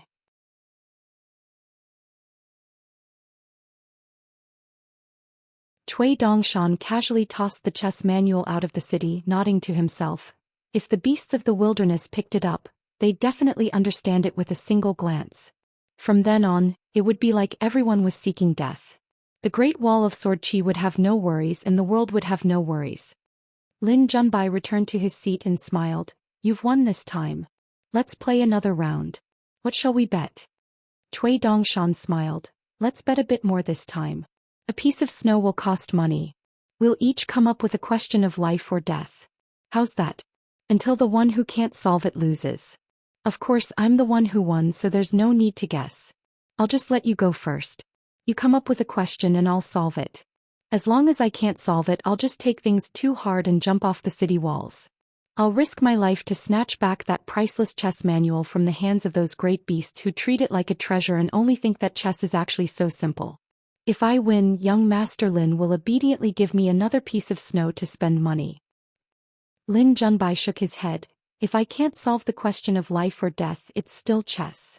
The other party had clearly come prepared. Don't be led by the nose. Cui Dongshan was astonished, as if he was rather surprised. Lin Junbai did not dare to let his guard down. The other party's chess skills were definitely incomparable to Yen Lu's. His chess skills were definitely no weaker than his senior brother's. As for where his chess skills were the highest, it was hard to say for the time being. He would have to lift him up by the collar. Lin Junbai couldn't be bothered to look at the other party's face. He extended his hand. It's your turn this time. I'll go first. In the next game he would see more of the other party's depth. After all, he had been pulled in by Mr. Shilu as well as the famous Pleasure Pavilion. However, winning or losing on the chessboard was still secondary. He didn't care about the reputation of winning or losing. If he lost, would Mr. Shilu no longer be a first-rate national player of the Central Plains? Would the Pleasure Pavilion be chased out of the list of the world's famous books? The second game. Lin Junbai had a lot to think about. The other party's white-clothed youth thought about it for an even longer time. Finally, he no longer deliberately scratched his head or occasionally frowned slightly. Victory and defeat were still separated by a fine line. This time it was Lin Junbai's turn to stare at the chessboard for a long time. His opponent's last 3 moves were all ingenious. His chess skills skyrocketed, the style of the game changed greatly and the logic was reversed. This caught Lin Junbai unprepared. He could only concede after the longest game of chess between the two sides. The white-clothed youth's expression was somewhat strange. Have you studied the 6th game of the Cayenne chess manual deeply? Since you have a countermeasure, even if victory or defeat is still hard to say, you still have a chance to survive the current situation. Why not play? Hiding your incompetence and suffocating yourself to death is called hiding your incompetence? Young Master Lin, if you continue to play like this, it's the same as giving away money. I really will have to call you for another game. Lin Junbai sighed. Do you really not know, or are you pretending to be stupid? The other party suddenly laughed loudly but said telepathically, of course I know. You young Master Lin want to use 2 losses to make me feel that your chess theory is fixed. Then when I open my mouth for the 3rd game, you will place a heavy bet and make me bankrupt, right? Young Master Lin, you great national players who are adept at chess have black hearts. Today I have learned a lesson. Lin Junbai opened his mouth and laughed. The 3rd game, a small sum of money. I will play with all my strength.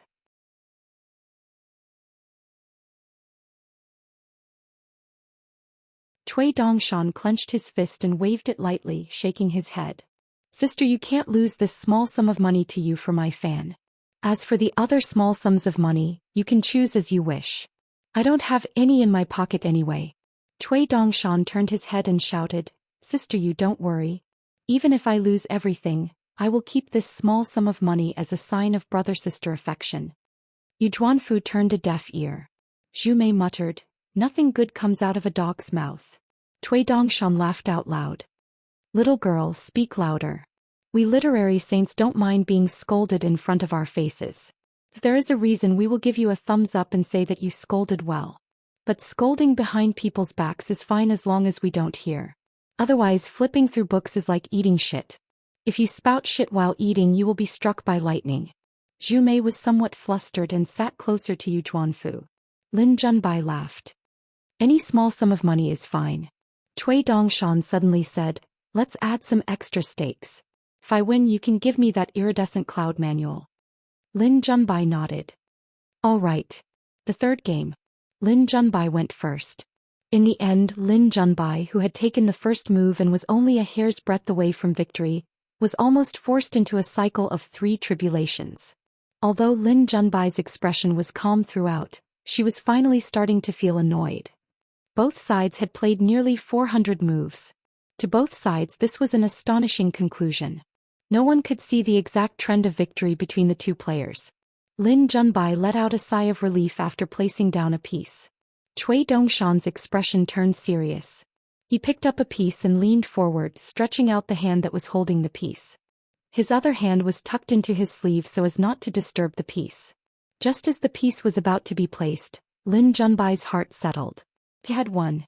Cui Dongshan suddenly raised his hand and shook his shoulder at the startled Lin Junbai. Pa, are you angry? Are you angry? I won't be playing here. Oh my, I'm such a clever little devil. My brain really isn't big, but it's damn clever.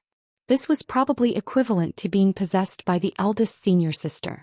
Zhu Mei and even Jin Zhenming, who didn't really like playing chess, were all dumbstruck.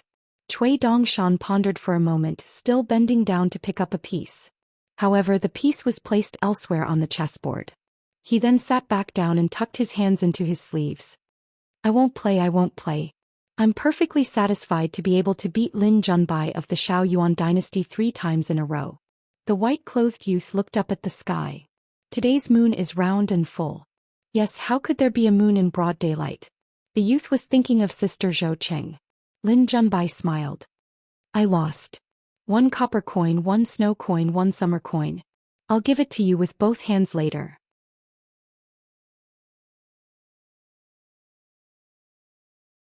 Cui Dongshan suddenly sneered. Oh, from your tone it sounds like you're indifferent to victory and defeat. What, do you really think that I've played 400 moves with you and that we're evenly matched? I'm just messing with you. Can't tell? Do you believe that we won't bet anything in the 4th round and only bet that I can beat a frog at the bottom of a well who's flaunting her prowess in the Xiao Yuan dynasty within 80 moves? Lin Junbai smiled. Cui Dongshan smiled mischievously again. Do you really believe that? I won 3 rounds of chess and earned a lot of money. It's not much. Can't you let me boast a little to satisfy my cravings? Cui Dongshan stopped smiling and looked at the complicated chess game that was densely packed with chess pieces. He clicked his tongue and said, You and I are good brothers. We played such a godly game together.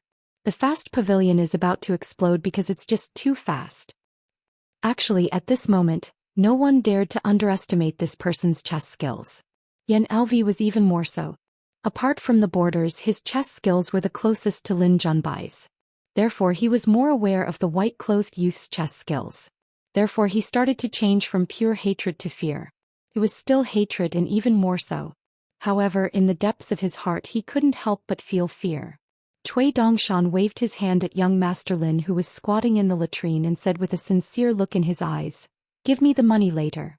It doesn't matter if you give it to me yourself. Young Master Lin, I'm going to clean up the chess game." "Why? Do you still need help? You've already helped me 3 times. I think you should just forget about it. If you continue to be like this, my conscience will feel uneasy. It's the will of the heavens that makes it impossible for me to be friends with a magnanimous person like you. I'm tossing and turning and I can't sleep at night." Lin Junbai sighed. Since the 3rd game had been played, it could be considered a famous game in the history of the Shaoyuan dynasty. Therefore the result was still acceptable. Cui Dongshan packed up the chess pieces without any style. He casually threw the pieces into the chess jar and muttered to himself, "Winning 3 games in a row. Comfortable, really comfortable. It's just that it's boring to rely on the disparity in chess skills to crush the opponent. If both sides were equally skilled, winning or losing would depend on luck. Luck is on my side and winning would be the most satisfying. I guess young Master Lin has been too successful on the chessboard in this life and is used to suppressing others with strength. You can't understand my feelings. What a pity." Cui Dongshan suddenly smiled and asked, "What? Do you think my chess skills are too high, or that luck is on my side?" "Both are false. I know very well whether my chess skills are high or not. But whether my luck is good or bad, young Master Lin, you have to admit it. Then let's play another game and use a different method. How about it? It's not all about chess skills but more about luck. Do you dare? It can even be said that we're only competing in luck. Young Master Lin, you might not have the chance to play this game again in this lifetime. Since it's all about luck, we won't bet on money or anything."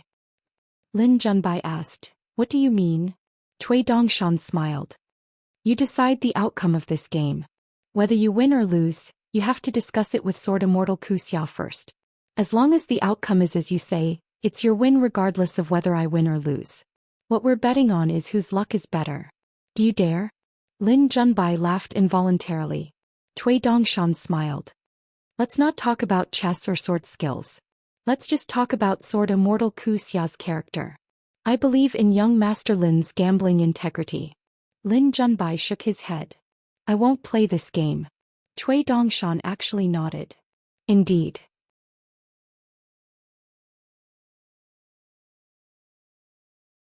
Because it's not interesting enough, I'll add another explanation. The 3rd game of the iridescent cloud manual you've flipped through so many times has reached the mid-game. Alright, it's actually only the 56th move and someone has already admitted defeat. Why don't we help both sides finish the game? Then you can still decide the outcome outside the chessboard. Does winning or losing on the chessboard matter? It doesn't matter at all. You help the city lord of White Emperor City, and I'll help the person playing against him. How about it? Look at Sword Immortal Wuxia. He's already impatient. As a Sword Immortal, he's working hard to protect the Dao. How he wishes that young Master Lin can turn the tables." Lin Junbai was speechless. This person was a madman.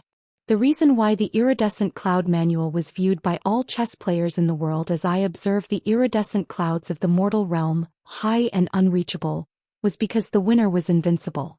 Even more frightening was that as long as the loser left the chessboard and left White Emperor City, he would be invincible outside beneath the clouds. Countless chess players had studied the aftermath of the 3rd game of the iridescent cloud manual. Even Lin Junbai's master was no exception. That Cui Dong had admitted defeat neither too early nor too late. It just so happened that this person was truly worthy of the title of number 2 in the world of chess. Therefore Lin Junbai shook his head. "I won't play this game. As chess players we shouldn't insult the chess pieces on the chessboard." Cui Dongshan sneered. "Do you have the right to insult the iridescent cloud manual? Lin Junbai, has your chess skill reached such a high level? It's only been 56 moves. Both sides of the iridescent cloud manual must have reached a certain level of cultivation to be able to see the outcome.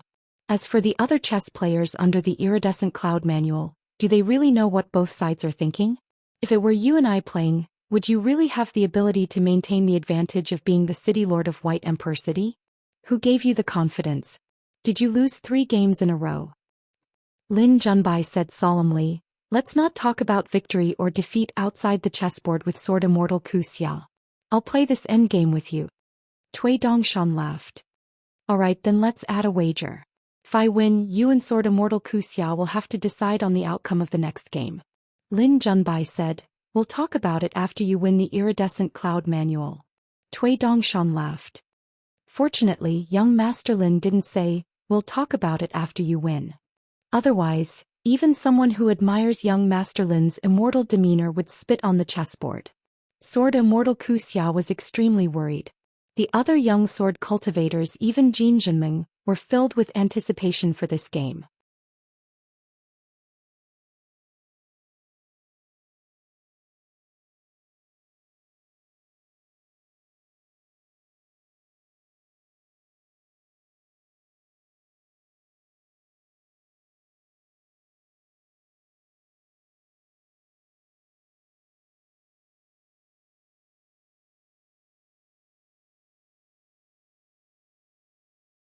Qin Pingon only brought Cui Dongshan to the wine shop.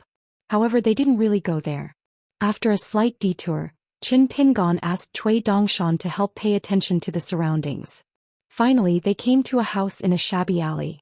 There was no greeting, but it was definitely not luxurious. Cui Dongshan didn't enter but stood outside. After the master entered, Cui Dongshan went to the corner of two alleys and squatted there in boredom. Only Pei Qian didn't know that in this long journey to the Great Wall of Sword Qi, students and disciples like them wouldn't be able to stay for long. His master only hoped that they could personally see what kind of place the Great Wall of Sword Qi was, and see the magnificent scenery that they were destined to never see again. Tao Wen sat back at the table and asked, why are you here? Aren't you afraid that I won't be able to be the banker in the future? Qin Pingon smiled and said, it's fake and real. The more tricks there are, the more traps there are. Those gamblers who aren't good at gambling can forget about playing tricks with me. Tao Wen said, Qin Pingon, don't forget what you promised me. To you it might be a small matter, but to me it's not a big matter, but it's not small either. Qin Pingon nodded and said, I may not be able to do many things that I promised myself. However, I will usually do what I promised others. Tao Wen nodded. When this young man first asked him to be the banker, he said that he wouldn't spend money on a single snow at the Great Wall of Sword Qi.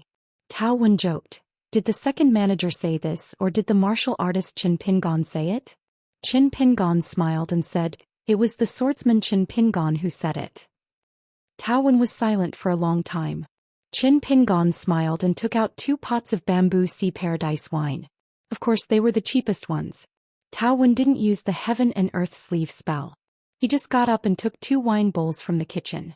Naturally, they were much bigger than the wine in the wine shop. Tao Wen drank a mouthful of wine and poured the second bowl. He said, Qin Pingon, don't learn from me. Qin Pingon shook his head and said, I won't. Tao Wen nodded and said, then there's only one thing left. Don't die. Don't forget, this is the Great Wall of Sword Qi, not the vast world. This isn't your hometown. Qin Pingon said, I will fight for it. Tao Wen raised his bowl and Qin Pingon followed suit. They clinked their bowls and drank. Tao Wen asked, are there many people like you in the vast world? Qin Pingon thought carefully and shook his head, there aren't many people like me. But there are many people who are better than me and many who are worse than me. Then Qin Pingon asked, are you sure you don't want to take a look? Tao Wen smiled. This question was a little redundant. He didn't seem like the thoughtful and meticulous second manager who was always digging holes for him. He just drank silently. When it was almost the last bowl of wine, Qin Pingon raised the bowl but then put it down again. He took out a pair of seals from his sleeve and gently placed them on the table. He smiled and said, I wonder if Uncle Tao is willing to accept this little thing. Tao Wen shook his head, I don't like this. You scholars are pretentious and pretentious. I'm a sword cultivator. Forget it. I have no use for it at home. What's the point of eating dust? You should take it to earn money and return the money. It's more meaningful than leaving it here. Qin Pingon put away the seal and raised the wine bowl again. People who sell wine usually don't drink much. People who buy wine can't hold their liquor well and aren't good at drinking. Why buy wine? Isn't that the logic, Uncle Tao? Tao Wen smiled and said, I don't reason with scholars. You drink yours and I'll drink mine. It's immoral to persuade people to drink at the table. They each drank the last bowl of wine.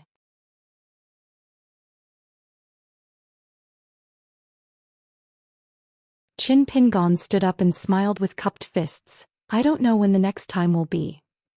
Tao Wen waved his hand. It's acknowledged that drinking with me is the most boring. It's fine if you don't drink. I won't send you off. Qin Pingon left the house and walked alone in the alley. He clenched his fists. 2 seals. I want to get drunk. Don't get drunk. Lush flowers. As Qin Pingon walked, he suddenly became absent-minded. It was as if he was walking in the clay bottle alley in his hometown. Tao Wen missed his wife and daughter so much in the mortal world.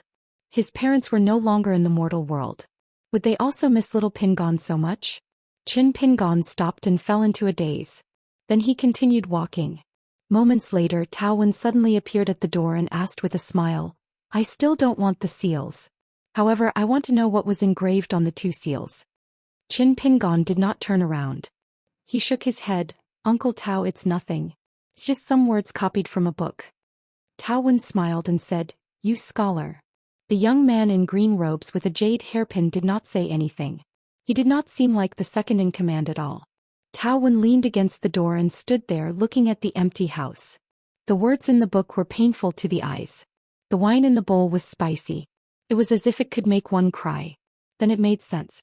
The young man's back gradually walked away in the alley.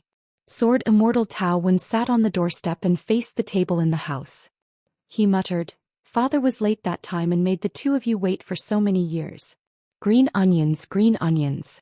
It doesn't hurt, it doesn't hurt. Father has always been good here. I can eat Yangchun noodles and drink with good people. Don't feel bad. First set a small goal. For example, 1 second. Remember, book guest residence.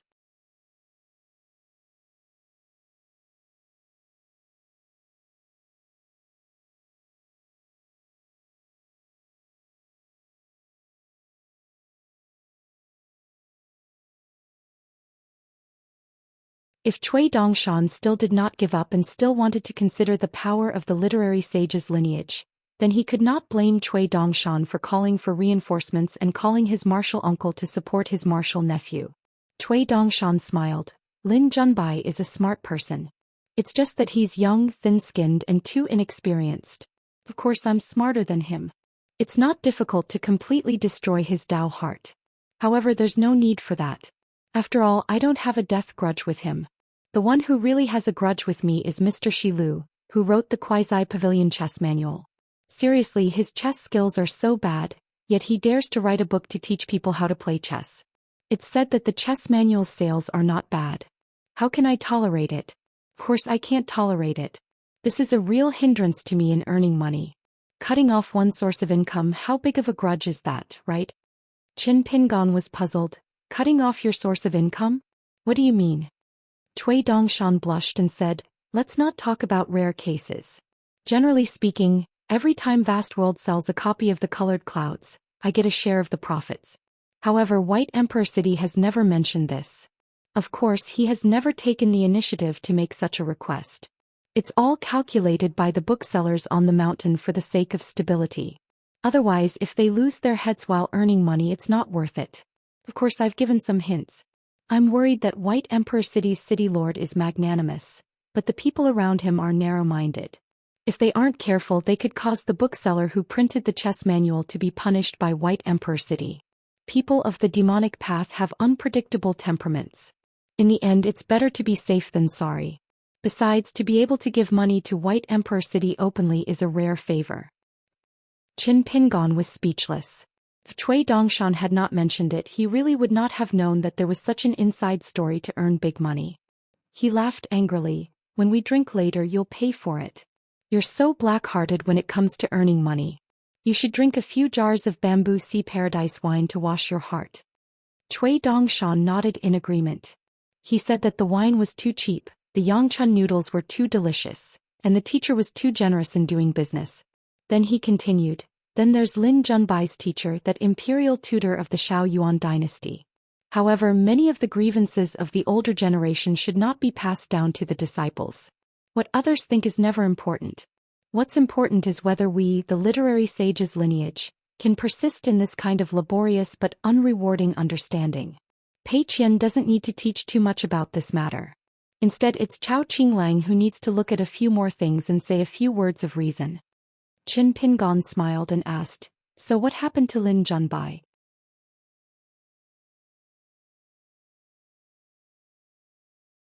Cui Dongshan smiled and said, "Therefore Lin Junbai was painstakingly advised by me and pointed out the right path.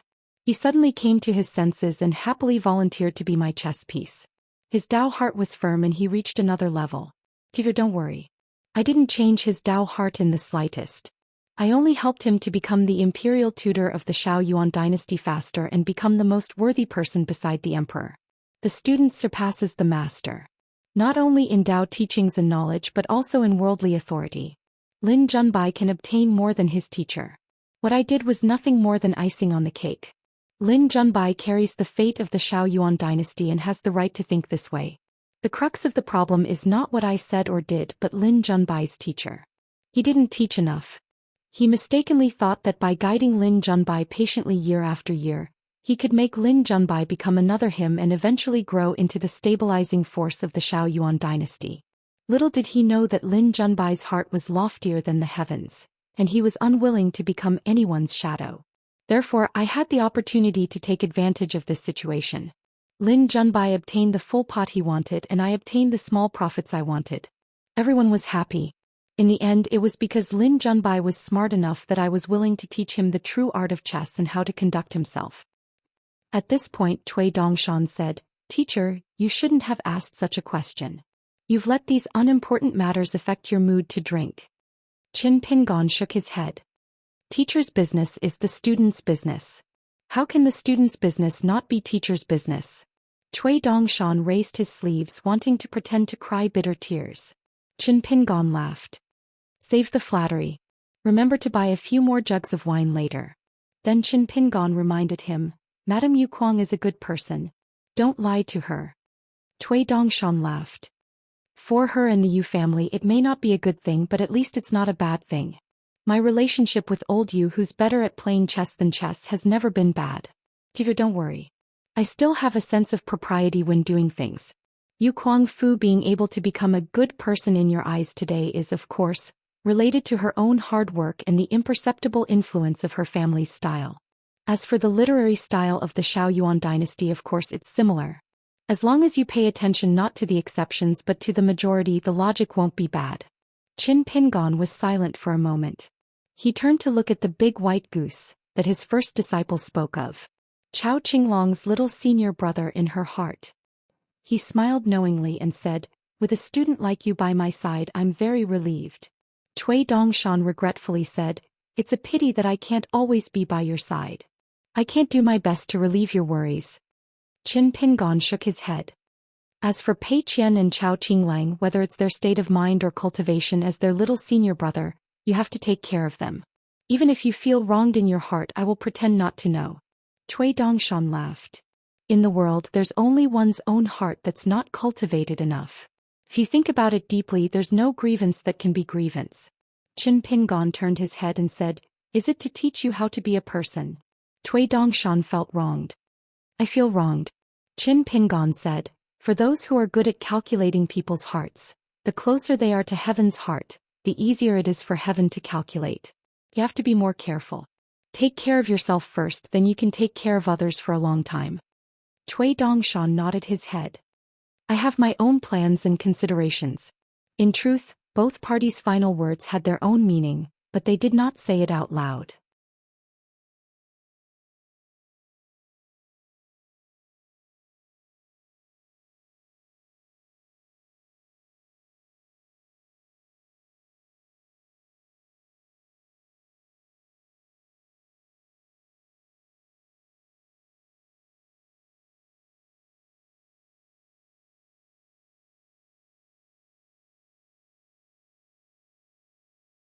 "Was that the reason why you didn't recognize Great Martial Sister? Do you believe that I'll smash your little brain? Forget it, forget it." She remembered her master's teachings. "Keep the sword high in the sheath and don't use the fist high." Guizhujiu spoke first today. "Future Great Martial Uncle, you surrounded so many sword immortals, including Great Sword Immortal Yu Qing with only one sword. You were actually very calm, right?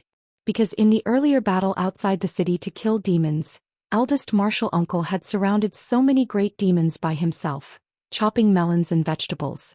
Therefore he was very used to it. Must be like this. Great martial uncle, don't deny it. She smiled. I can admit it. Guizhou said seriously, if I were a person from the wilderness, I would burn incense and pray that great martial uncle's swordsmanship wouldn't be a bit better. Pei Qian's eyes turned red and he scratched his head with both hands. This kind of flattery was too insincere. Great martial uncle, please don't believe it. She smiled and said a few words to Pei Qian and Chao Qinglang. She was very polite and had the demeanor of an elder. She praised Pei Qian's crazy swordsmanship and asked her to continue working hard. She even said that sword Immortal Zhou Xian's ancestral sword intent could be learned, but there was no need to admire it. Great martial uncle would personally teach her swordsmanship later. She also urged Chao Qinglang to study hard and not neglect cultivation and scholarship. This was the foundation of the sage of literature's lineage. He didn't forget to teach Chao Qinglang's teacher a lesson, telling him that Chao Qinglang shouldn't always think that learning from Qin Pingan was enough. It was far from enough and the student had to surpass the master. This was the foundation of learning for Confucian students. Otherwise, if each generation was worse than the last, wouldn't it be a joke for the predecessors? Other Confucian lineages didn't say much, but the sage of literature's lineage definitely didn't have this principle. Seeing this, Qin Pingan was happy, but he also felt a little uneasy. He had never seen this great martial brother so amiable and pleasant to talk to. Could this be the so-called generation-skipping affection? He brought them to visit great martial uncle. The eldest sword Immortal's thatched hut was not far away. Qin Pingan hesitated for a moment, then brought them to see the old man. Qin Qingdu walked out of the thatched hut and glanced at Cui Dongshan. He was probably telling the little brat to get lost. Cui Dongshan smiled and said, all right. He turned around and jumped up and down. His two snow-white sleeves flew up. Guizhou didn't move from her original position. She stretched out two fingers and assumed a walking posture. The eldest sword Immortal glanced at her again. To show his sincerity, Guizhou's two fingers walked a little faster.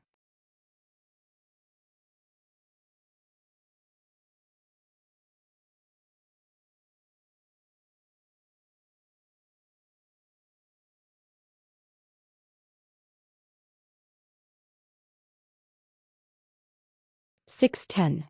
Qin Pingan was called over by the eldest sword Immortal.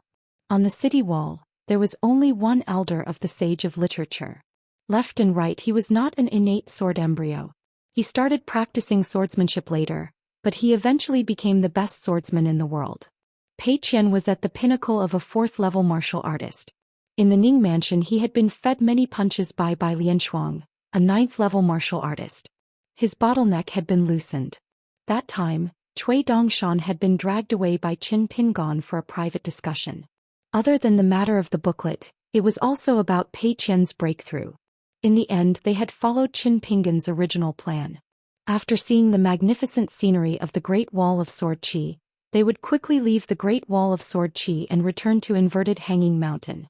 Qin Pingan was more inclined to the former plan.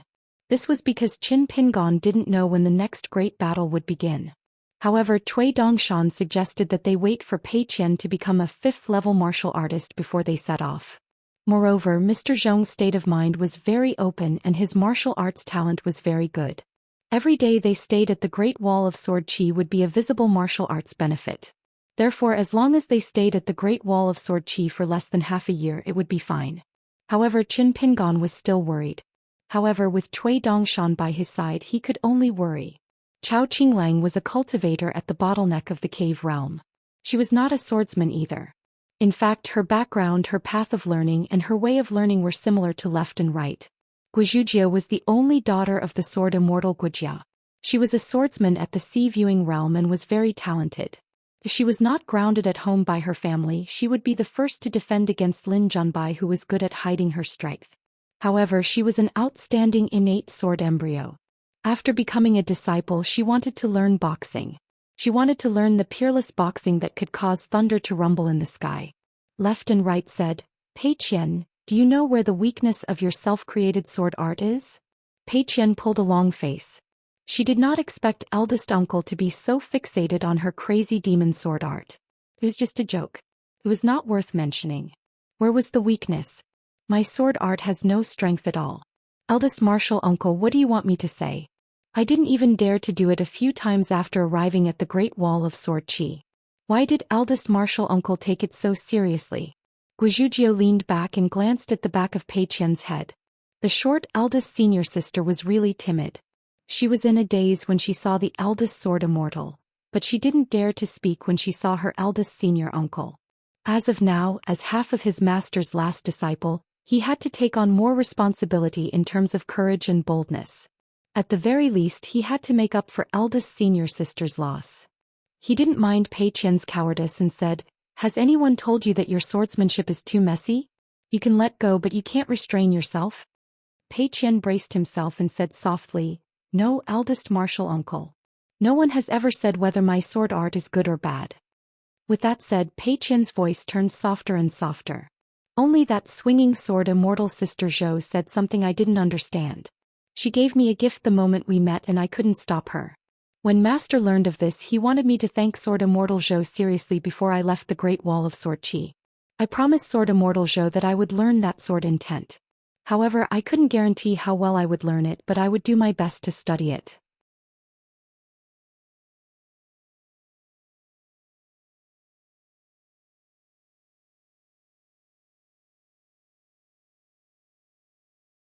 The swordsmanship that I'm talking about with Pei Qian is just right.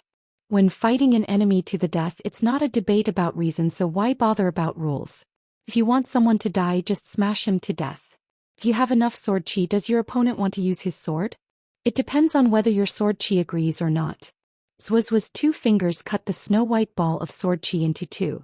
In the slender and long line, a bright light shot out.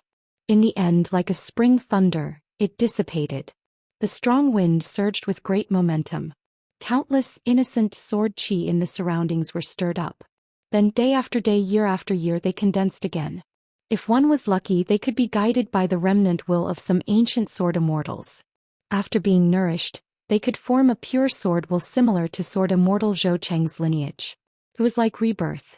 Sword immortals had died for thousands of years, but only their will could come back to life. Zhuo said slowly, "This is the realm that you should pursue after your sword qi reaches a higher level.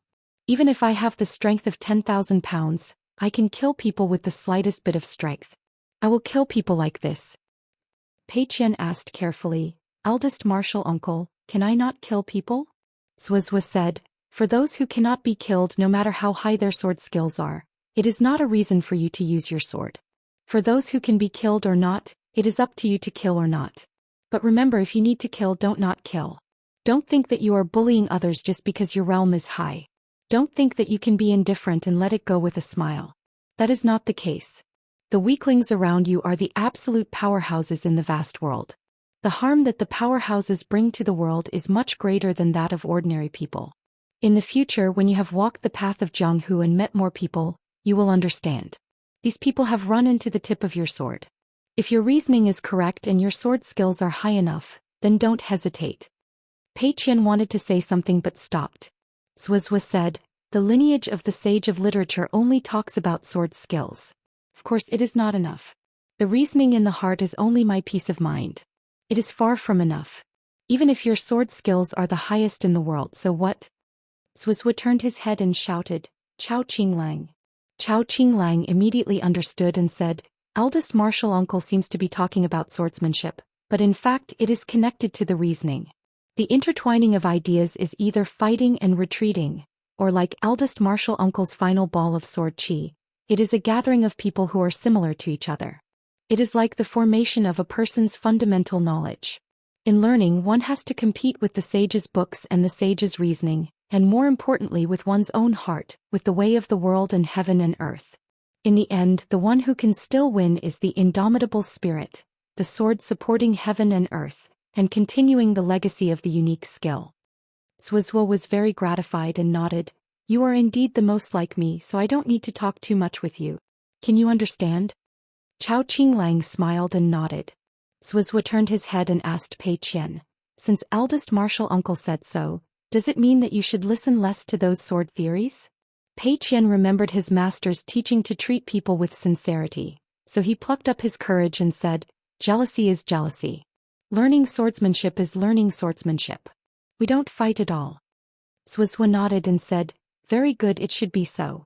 It is naturally fate that you came from the same sect, but it doesn't mean that you have to become the same person and have the same mind."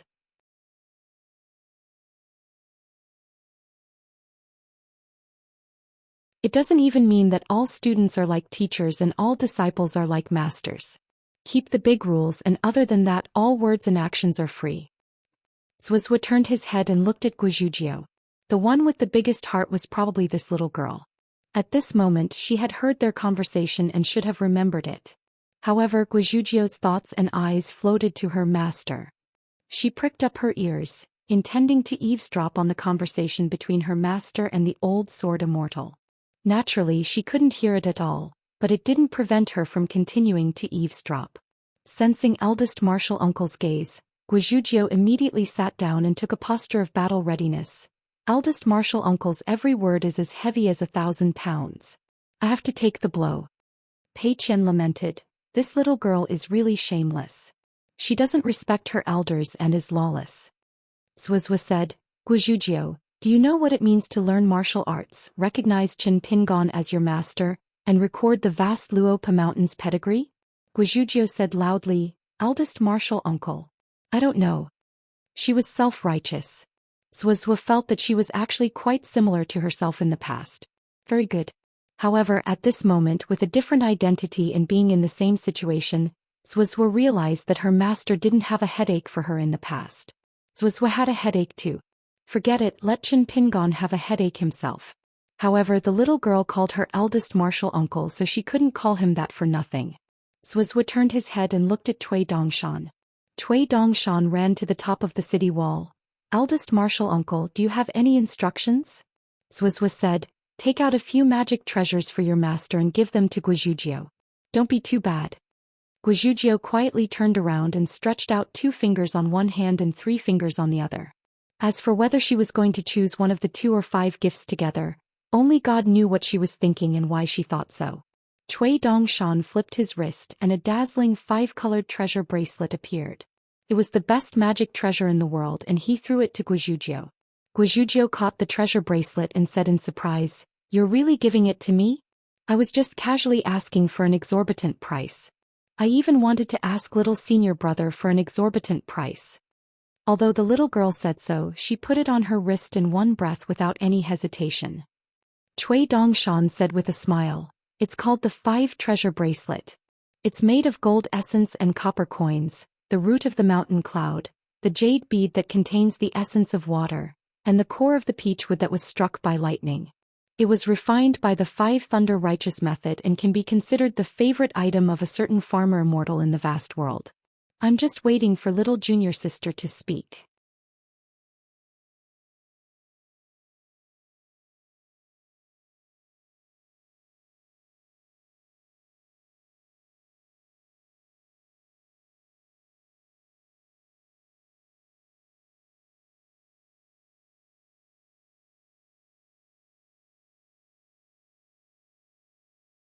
"I wanted to return the wine cup to you and become sworn brothers with you. I wanted to chop off a chicken head and burn yellow paper." Sun Jun smiled and said, "Imperial Preceptor, you're spoiling the fun by saying such words. I can't hold back my rare heroic spirit anymore." Cui Dongshan said, "Sword Immortal son, if you continue being such a sentimental person, I'll have to use abject mountain sect style against you." Sun Jun suddenly said seriously, "You are not that embroidered tiger, nor are you Imperial Tutor." Cui Dongshan said bashfully, "I'm Dongshan." Sun Jun's mouth twitched and he finally could not help but retort, "Then I'm Shiha." The white-robed man flipped over the wall and when he fell to the other side he was still muttering, "Impudent, too impudent. The Great Wall of Sword Cheese Sword Immortals are all bullies. Their words are harsh and hurtful." Lin Junbai did not head to the city wall to practice his swordplay recently. Instead he practiced alone. Every time Yan Lv, the proud sons of heaven from the Shao Yuan dynasty returned to Sun Manor to rest, they did not dare disturb Lin Junbai's recovery of his mental state. Yan Lv was the only one who went to look for the dispirited Lin Junbai once. However, when she saw Yan Lv, Lin Junbai seemed to be more enthusiastic than before. She stopped playing and chatted with Yan Lv for a long time. Yan Lv made up his mind that he should indeed form an alliance with Lin Junbai and not be secretly instructed by his clan. As a result, Yan Lv held a grudge against him throughout the journey. He just hid it deeper. After all, in Yan Lv's opinion, Lin Junbai was an unavoidable obstacle in the past. When his cultivation level was higher, especially when he was able to truly take charge of a portion of the Yan clan's affairs one day, Lin Junbai, who was like the sun at noon in the Xiaoyuan dynasty, would greatly hinder his own rise. However, now that Yan Lv had changed his perspective, he might as well accept his fate and wholeheartedly assist Lin Junbai. He believed that with Lin Junbai's insight he would be an extremely competent right-hand man. Yan Lv hoped to form an alliance with Lin Junbai. Because of Lin Junbai's existence, Yan Lv had lost some of his potential benefits, so he could make up for them through others. Perhaps he would gain even more. Without the knot in his heart, Yan Lv became much more straightforward. He no longer held back when speaking with Lin Junbai. A Lin Junbai who did not talk about how severely damaged his Dao heart was and was no longer flawless, instead made Yan Lv feel much more at ease. Lin Junbai had long since seen through Yan Lv's nature. As a result, Yan Lv's change in his mindset could not be considered a surprise. There would not be any problems in cooperating with Yan Lv either. Yan Lv would not be some insignificant character in the Xiaoyuan dynasty in the future.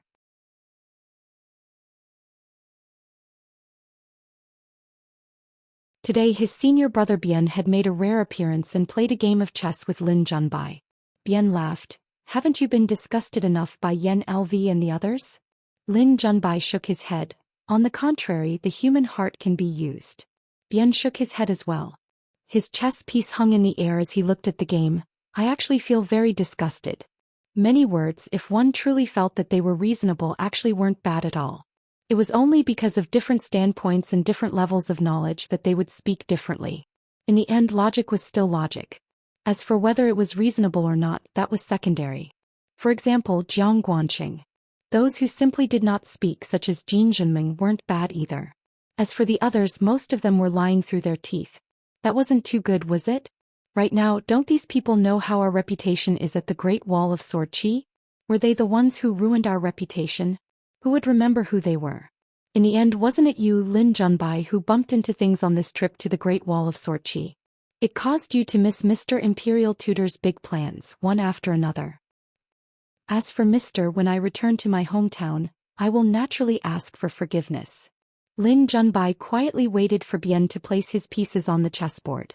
He smiled. It's human nature to gather together for warmth. Among the crowd, those with high morals are all alone. One of the hidden goals of the Xiaoyuan dynasty was Yu Zhuanfu. Lin Junbai actually didn't understand this and felt that it was inappropriate. After all, Yu Zhuanfu's fiancée was Huai Qian. No matter how arrogant he was, he knew very well that he couldn't be compared to Huai Qian for the time being. Cultivation, family background, wisdom, fate with the elders, and the opportunity of immortals. However, Bian didn't say much about the reason, so Lin Junbai could only take one step at a time. Bian only said a few harsh words. After Yu Zhuanfu, who is pampered by Zhou Xian, returns to the Yu family and recovers his identity, she is equivalent to half of the Xiaoyuan dynasty's national strength. The stone lions at the gates of the rich and powerful families aren't clean. In the eyes of the common people, can there be a clean brick in the throne room? As for cultivation, Imperial Tutor wasn't worried about Lin Junbai. He just threw out a series of questions to test this proud disciple of his. Regarding the monarch as a virtuous sage, how do you measure the gains and losses of the monarch? How do you calculate? How do you view the welfare of the common people? Only then can you be considered to have a clear conscience.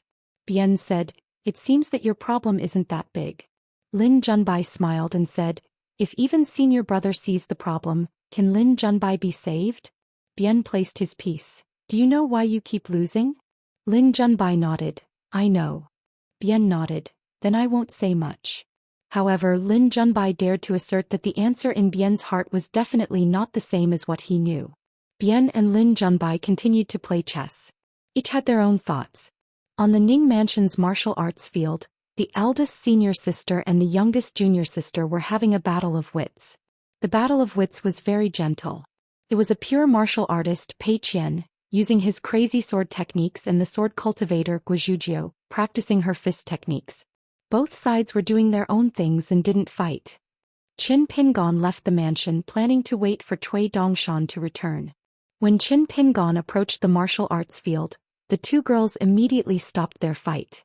Pei Qian praised, "Youngest junior sister, your fists contain sword techniques. What a beautiful sword technique."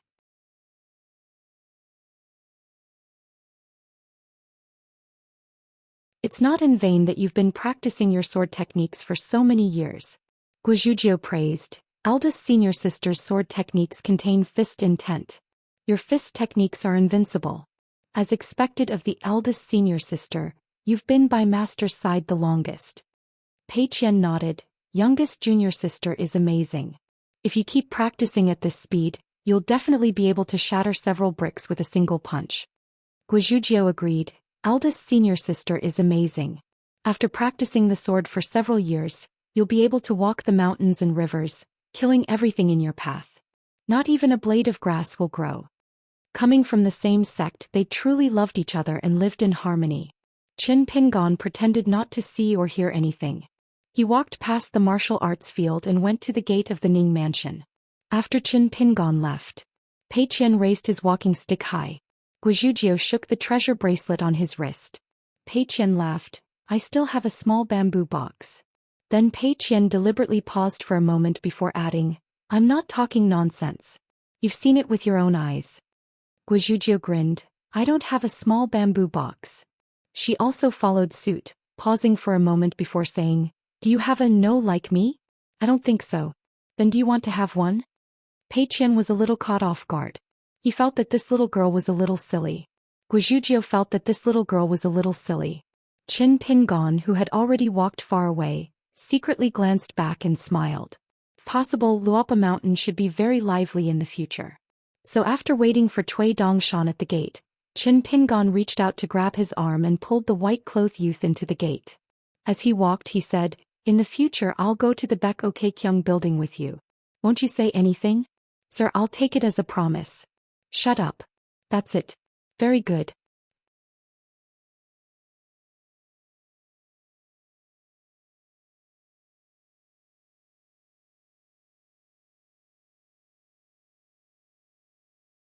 (611) Fan Dash was still unable to break through the bottleneck of the Dragon Gate realm and become a Jindan guest.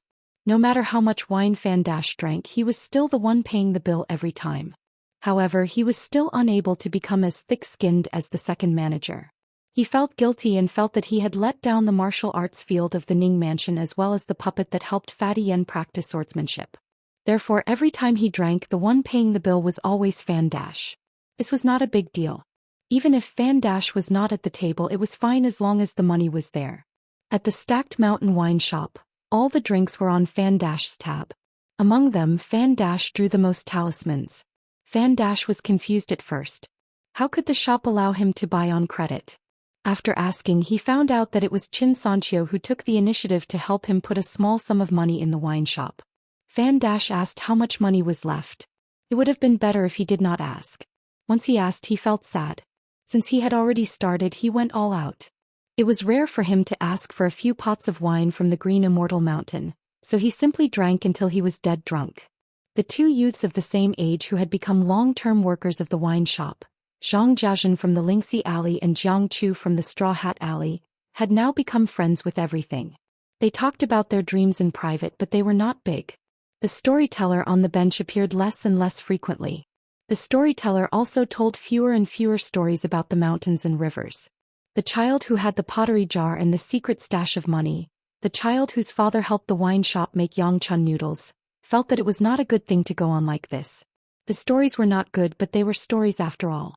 If it did not work out, he would spend money to buy stories from the storyteller. Would 1 copper coin be enough? Now that his father had made a lot of money, he gave him 2 or 3 copper coins every now and then. In at most a year, Feng Kangle's pottery jar would be full. Therefore he was rich and bold. Feng Kangle held the pottery jar, summoned his courage and secretly ran to the street of the Ning mansion that he had never been to before. He wandered around for a long time without daring to knock on the door. The door was too big and the child was too young. Feng Kangol felt that even if he knocked hard on the door, the people inside would not hear him. When the storyteller sat on the bench, the child, who was the first to greet and talk to the second shopkeeper, was not afraid at all. However, when the storyteller hid behind the high walls of the Ning mansion, the child became scared. Therefore he squatted at the foot of the wall and basked in the sun for a long time. Before dark, he left the bluestone street that could be used as a mirror. The child secretly twisted his ankle and the soles of his shoes would squeak. After walking for a while, he would play once. He did not dare to play more than once, for fear that he would disturb someone and be beaten. When he walked all the way to the yellow mud road of his own alley, he did not have this kind of fun. If he stepped on dirty shoes, his father would not care and his mother would care. It was fun to have his butt hurt. Many times when his mother beat him, he would cry. His father would always squat at the door and not say anything. At that time the child felt most wronged and hurt. What was wrong with her parents? How could adults like his parents be more unreasonable than children who hadn't grown up yet? Feng Kangol returned to his own alley. There were many children there who were looking forward to it. They were all hoping that tomorrow they would be able to hear the free stories that happened in the distant hometown again. Feng Kangol had no choice. He could not say that he was timid.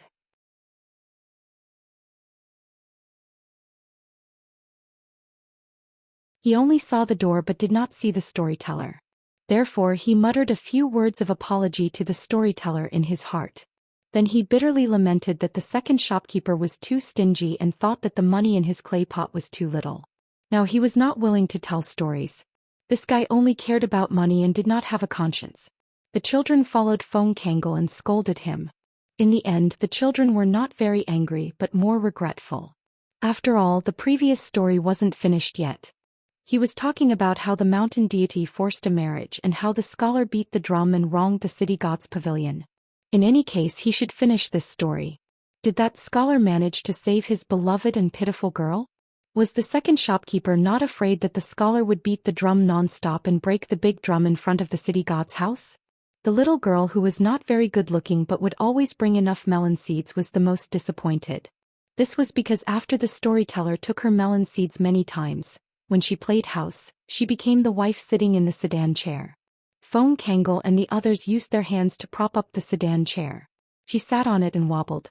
However, after the storyteller did not appear with a wooden stool and bamboo stick for a long time, she became the girl that Feng Kangol and the others liked. As for herself, she could only become a maidservant that accompanied the dowry. Moreover, the storyteller had secretly promised her that the next time it snowed, he would stand by her side. How could he not keep his word? She spent a lot of effort to get her parents to buy more melon seeds. She could not bear to eat them and kept them for the new year. However, in her hometown, it seemed that there was no difference whether it was the new year or not. It was not the hometown that the storyteller talked about. It was very lively.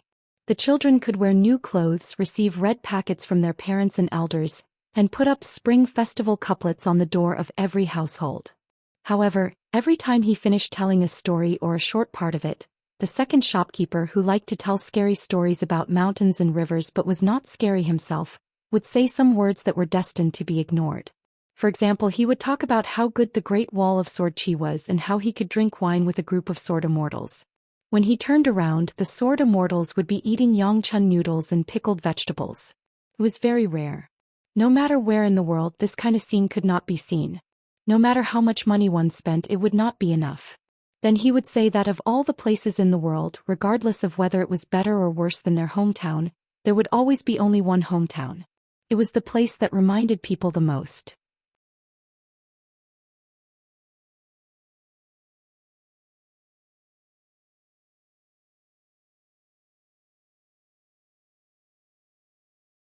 There were also some that were directly copied from the Sword Immortal Seal Manual or the Folding Fan. There were all kinds of strange things. One of the uneventful signboards had a young golden core sword immortal from the Fuyao continent, who was a direct disciple of the sect master, engraved his name on the front. He also wrote, "I've seen all the uneventful signboards. If I may be so bold as to say that I am a sword immortal of the world, so what if my sword arts are inferior to the Great Wall of Sword Chi? However, my handwriting is much better."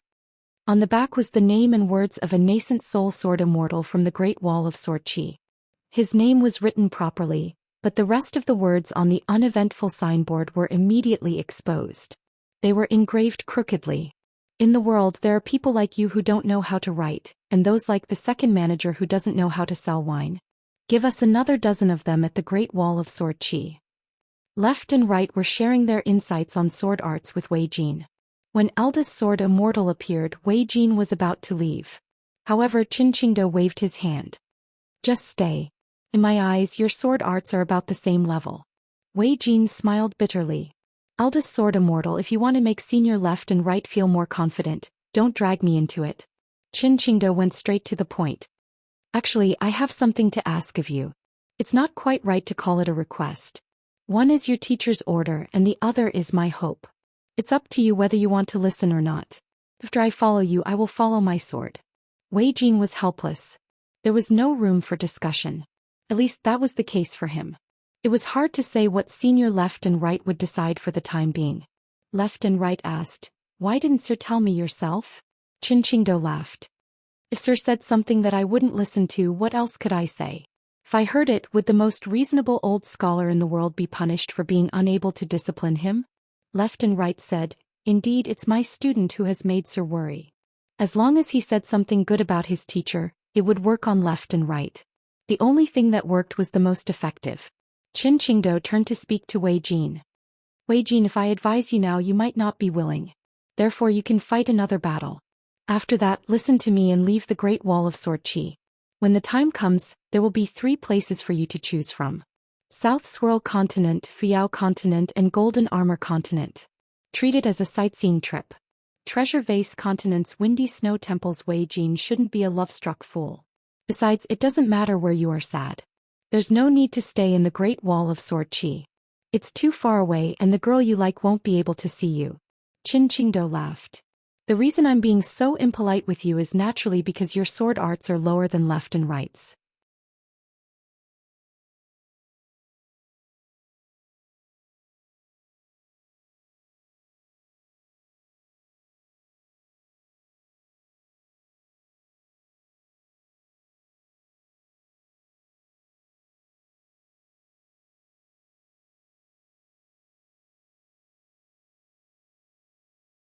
Who would be more fortunate if they died sooner or later?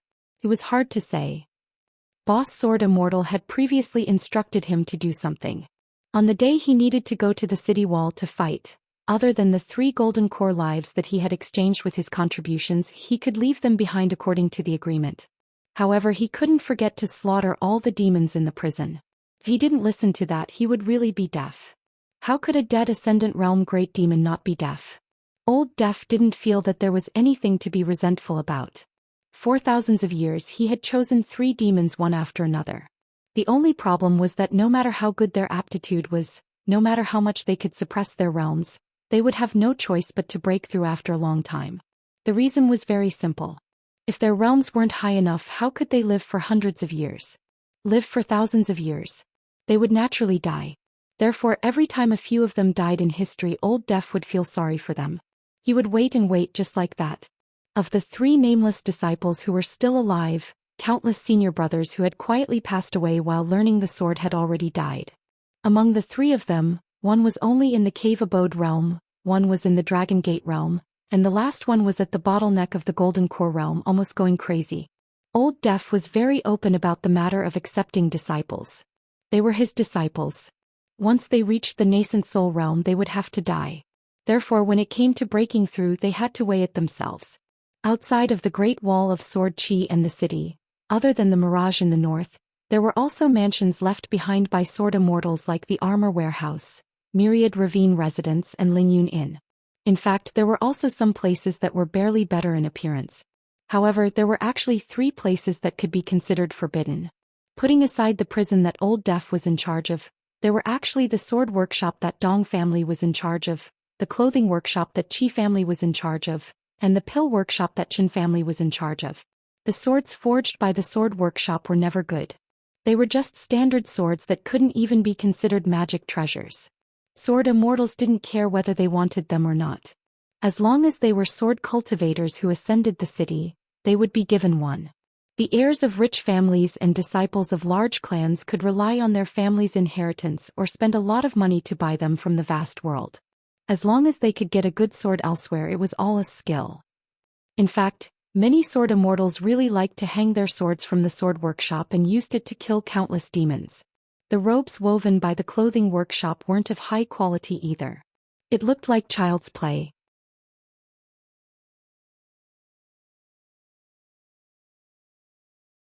However, there was no doubt that these two places were the most indispensable existences of the Great Wall of Sword Qi.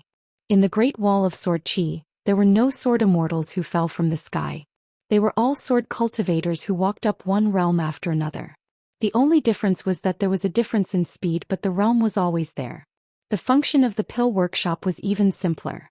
It was to peel the skin and pull out the tendons of the demon corpses that died on the city walls and the battlefield in the south, making the best use of everything. Not only that, the pill workshop was a place where all kinds of people were mixed together. The cultivators of the pill refinement faction and talisman faction were the most numerous. Some of them came here on their own accord to sign a contract. They stayed here for 100 years or a few hundred years, earning enough money before leaving. Some of them were simply foreigners who were forcefully abducted. Some of them were experts from the vast world who hid here to hide from disasters. The Great Wall of Sword Qi relied on this pill workshop to do business with the many cross-continent ferries that stopped at the inverted mountain crossing. The pill workshop was also closely related to the prison where Old Death was locked up. After all, the blood, bones and fragments of demon cores of many great demons were all supreme treasures on the mountain. These three forbidden grounds had strict rules and even more shocking security. It was easy for anyone to enter but difficult for anyone to leave. Sword immortals were no exception. Among the huge characters carved on the city walls in the south, there was a type of sword cultivator. Regardless of their age or cultivation, they were the furthest away from the troubles of the city. They would occasionally go to the city walls in the north, but they would always travel back and forth silently. They were in charge of going to the wilderness to pick up money. They were similar to the border army scouts of the secular dynasties of the vast world. Therefore, no matter how low their realms were, they were still sword cultivators in the Dragon Gate realm. Every time they went to the south, there would be a sword immortal leading the team. In his early years, Xianxia, the son of a wealthy family, and his good friend Little Cricket, who struggled to rise up in the poor marketplace, were two young sword cultivators with completely different backgrounds. At that time, their biggest wish was to go to the south to pick up money. The sword cultivator who picked up money the most and went the furthest away liked to call himself a swordsman. He liked to say that the reason why he was so dissolute wasn't to attract the attention of women and girls, but because he purely liked the jianghu. The wilderness in the south was a huge jianghu, where he could encounter many interesting things. However, every time he finished saying these bold words that swayed the hearts of the juniors, he would go to the center to drink that day. He would go wherever there were more women looking. Every time he came back drunk and reeking of alcohol, he would talk to some little bastards who didn't like him. He would smile and say that they were almost calling him father or even elder ancestor. Luckily, he was able to control himself and was full of righteousness, making it difficult for beauties to get close to him. If there were children who talked back, he who never lost would say that they were not even considered beauties based on their faces. However, it didn't matter. In his eyes, if there were women who had good eyesight and secretly liked him, even if they weren't beauties, they were still beauties.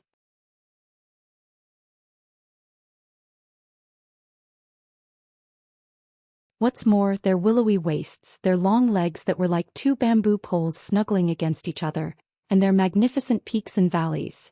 As long as one had the heart to discover, how could the scenery be lacking? Don't understand? Come, I'll help you open your third eye. This is the unique supernatural power of the vast world, and it's not easily taught to outsiders. It was just that after every joke on the way to the south to pick up the money, there would often be one or a few listeners missing, or it could be said that the whole group was wiped out. When the living people gathered again, they would never see those faces again. Those who did not understand before, or those who pretended not to understand at that time, could no longer say that they understood. At that time, that person would be a little quieter and drink alone. Once, when the sword cultivators returned one after another, that person squatted at a certain place. However, in the end he did not meet a group that he was familiar with, only a great demon. That great demon held a spear in his hand and raised it high like it was holding a stick of candied hawthorns. He stopped extremely far away from the great wall of sword chi, called out a name and then with a smile, tossed the spear to a certain place on the southern wall of the great wall of sword chi.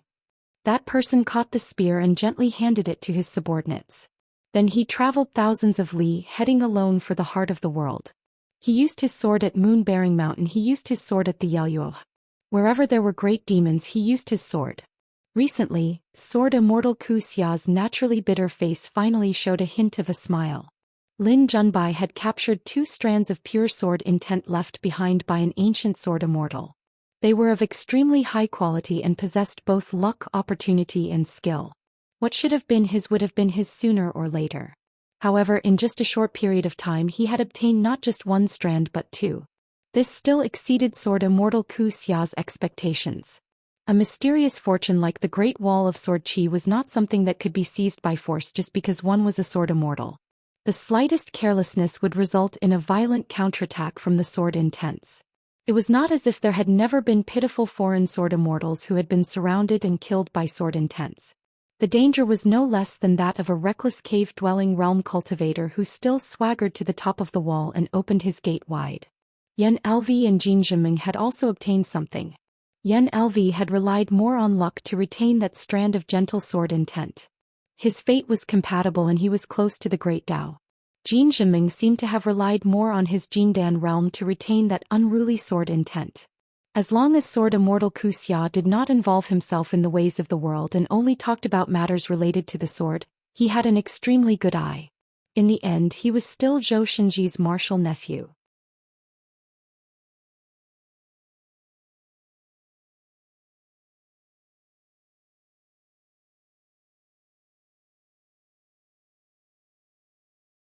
All his disciples and grand disciples, regardless of their temperament, have to obediently try to figure out his thoughts.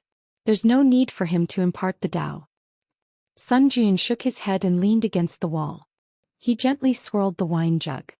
Wuxia, oh Wuxia. You don't even know how strong your uncle master is. I advise you not to establish a sect for the rest of your life. You really don't have the ability. Sword Immortal Wuxia's good mood was wiped away by Sun Jiyuan's words. He wore a bitter expression.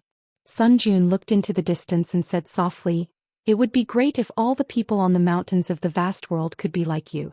They don't talk much and do nothing." Sword Immortal Wuxia extended his hand. "Give me a jug of wine. I'll drink some too." Sun Jun flipped his wrist and threw a jug of wine over. Sword Immortal Wuxia's expression turned even more bitter. This was because it was a jug of bamboo sea grotto heaven wine. The Great Wall of Sword Chi was a place where one could joke around the most. This was because if one could joke around with one's own life, what else would one not dare do? However, the Great Wall of Sword Chi was ultimately the Great Wall of Sword Chi. There were no messy rules written on paper.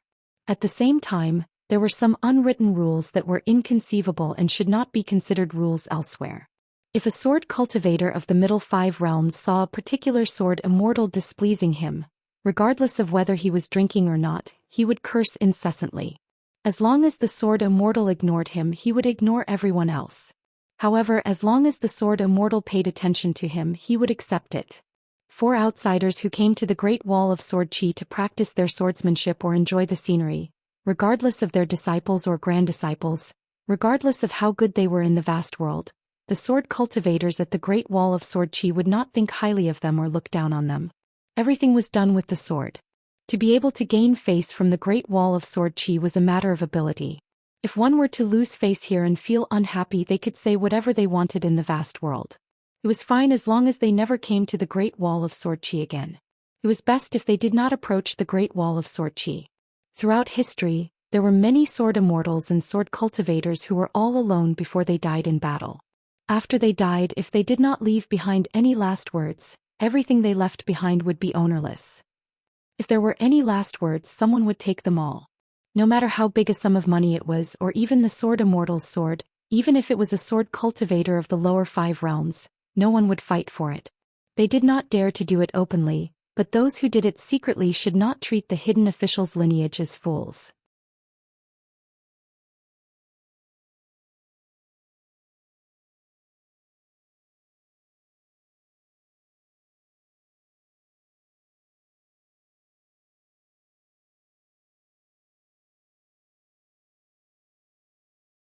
He took out a simple seal made of white stone that was as bright as jade.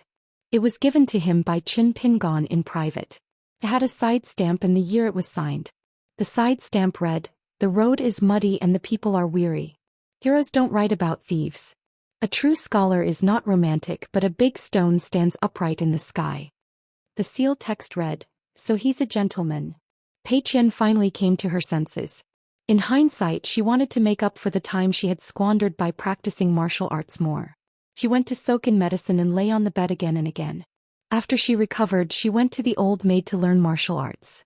The old maid didn't want to teach her son-in-law heavy martial arts, but she was very willing to teach this little girl. It wasn't that she didn't like Pei Qian. On the contrary, Bai Lianshuang liked Pei Qian the most among her son-in-law's disciples. She looked timid, but there was the fiercest meaning in the little girl's eyes. Guizhuzhou was no longer grounded, so she often came here. She would watch Pei Qian being beaten down again and again at the martial arts field. When Pei Qian couldn't get up for the last time, she would run over and gently carry Pei Qian.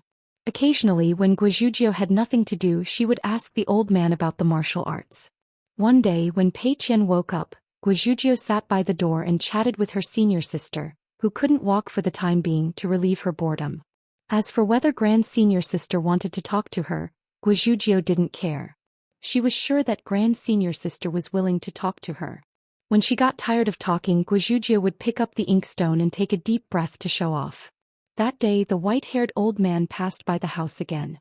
The door wasn't closed, so the white-haired old man didn't dare to be unlucky and quickly walked past. Guizhuzhou lowered her voice and asked, "Little Senior Sister, don't you think the white-haired old man likes you?" Pei Qian was shocked. "What?" Guizhuzhou was surprised. "You can't tell? Do you believe that if I ask the white-haired old man he will definitely say no? But you've heard of a saying, the words that come out of a man's mouth are all ghosts that bask in the sun in broad daylight." Pei Qian didn't care about what Guizhuzhou said. The white-haired old man seemed to say yes or no. It was a small matter. Pei Qian punched the bed. "I'm so angry." Guizhuzhou lowered her head and wiped the inkstone. She sighed. "I also know an old girl who often said that a married girl is a spilled water. Then in the future, even if the senior sister is a member of the Tai Hui sword sect, the seat of the senior sister in the ancestral hall in Master's hometown will be empty. Wouldn't it be a group of dragons without a leader other than Master? It's worrying." Pei Qian angrily said, "Don't you think you can usurp the throne? My seat is pasted with a name written on it. Except for Master, no one can sit on it." Guizhuzhou said, "Oh, then we'll talk about it later. There's no hurry." Pei Qian suddenly said, "Why doesn't the white-haired old man like you?" Guizhuzhou raised her head and said seriously, "He's not blind. He doesn't like such a good senior sister and comes to like me?" Pei Qian crossed her arms and laughed. "That's hard to say." Guizhuzhou giggled and said, "I was just joking with senior sister. Whoever believes it will fall down." Pei Qian twitched the corner of her mouth. Pei Qian asked softly, "Guizhuzhou, when are you going to Luopa Mountain to play with me?" Guizhuzhou was a little dispirited. "I don't have the final say. Father and mother care too much. What can I do?" Pei Qian was silent for a moment and smiled. "Good intentions are hard to listen to. Even if you don't like to hear it, don't not listen. Anyway, your parents and elders can't say much about you. If you say too much, they will not be willing to part with you."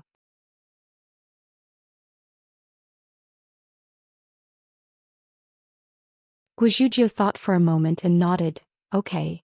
After a moment of silence, Guizhuzhou glanced at the mountain walking stick on the table. Taking advantage of the fact that the senior sister was unconscious and not sleeping, she helped to wipe the mountain walking stick. She spat on it, wiped the sleeves, and finally even used her face. She was very sincere. "Eldest senior sister, can you lend me your small bamboo box?" Why? It looks good on your back." "Senior sister, why don't you use your brain when you speak?" "What a smart brain, why doesn't it listen to me?" Pei Qian felt that talking to Guizhuzhou was tiring. "Senior sister, is stinky tofu really that delicious?" "It smells good." "Is it because after eating stinky tofu even your farts are fragrant?" "Guizhuzhou, aren't you annoying?" Then Pei Qian saw that girl sitting at the threshold. Her mouth did not stop and she kept speaking in sign language. Even if Pei Qian deliberately did not look at her, she still enjoyed it. When he accidentally glanced at her, she became even more excited. Pei Qian said helplessly, "You'd better speak again. It's better to be annoyed by you than have a headache." Guizhuzhou suddenly said, "If one day I can't talk to you, you will always be annoyed whenever you think of me. Annoyed, annoyed, annoyed, then you can remember more." Pei Qian looked at the smiling girl and was speechless. A man in a green robe sat at the threshold and gestured for Pei Qian to lie down. Chen Pingon sat beside Guizhuzhou and said with a smile, "Young people are not allowed to say such things. Master didn't even say it, so how could it be your turn?"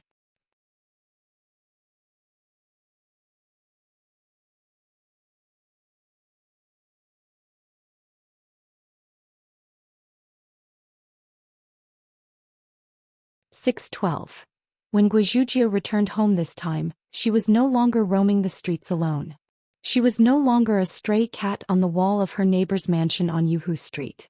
Because she had her master by her side, she was very well behaved.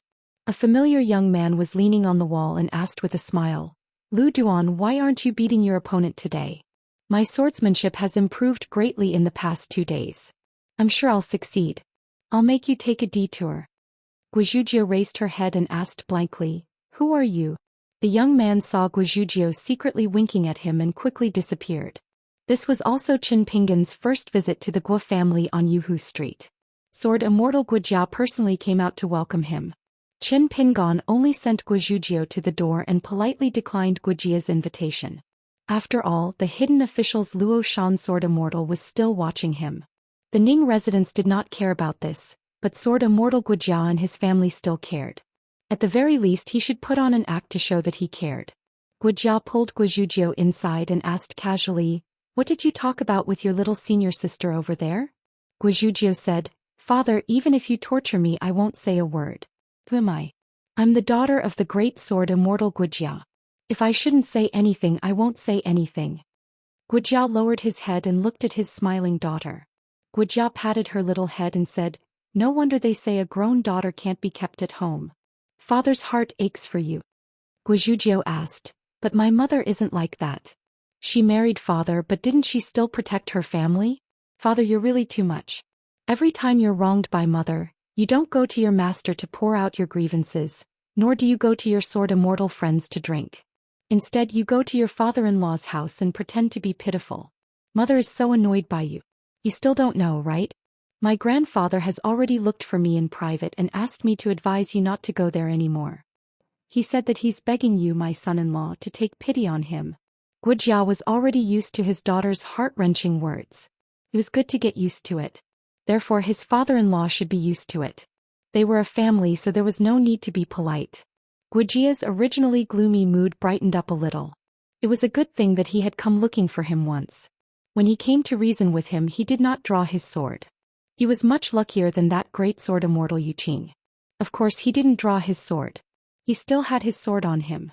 Deep in his heart Guijia was actually very grateful to this person who had the highest level of swordsmanship in the world. Guijia also admired the young man just now. The disciples of the sage of literature seemed to be good at talking about things beyond words, and they were talking to people other than Guijia and the Guo family. Guijia had always hoped that his daughter Lu Duan would be able to go to the inverted hanging mountain to take a look. She wanted to learn from Ning Yao and go further to take a look. It wouldn't matter if she came back late. However, even though his daughter liked to be lively since young, she had never thought of sneaking to the inverted hanging mountain. Guijia had asked his wife to hint to his daughter, but his daughter said things that made him speechless. Guizhuzhou said that when she was young she spent a lot of effort to climb to the roof of her house. When she saw the moon on the wall of the Great Wall of Sword Qi, she wanted to touch it one day. In the end, when she grew up and went to the wall by herself, she realized that it wasn't like that. The moon was far away from the wall and she couldn't reach it. Therefore she was not willing to take the long route.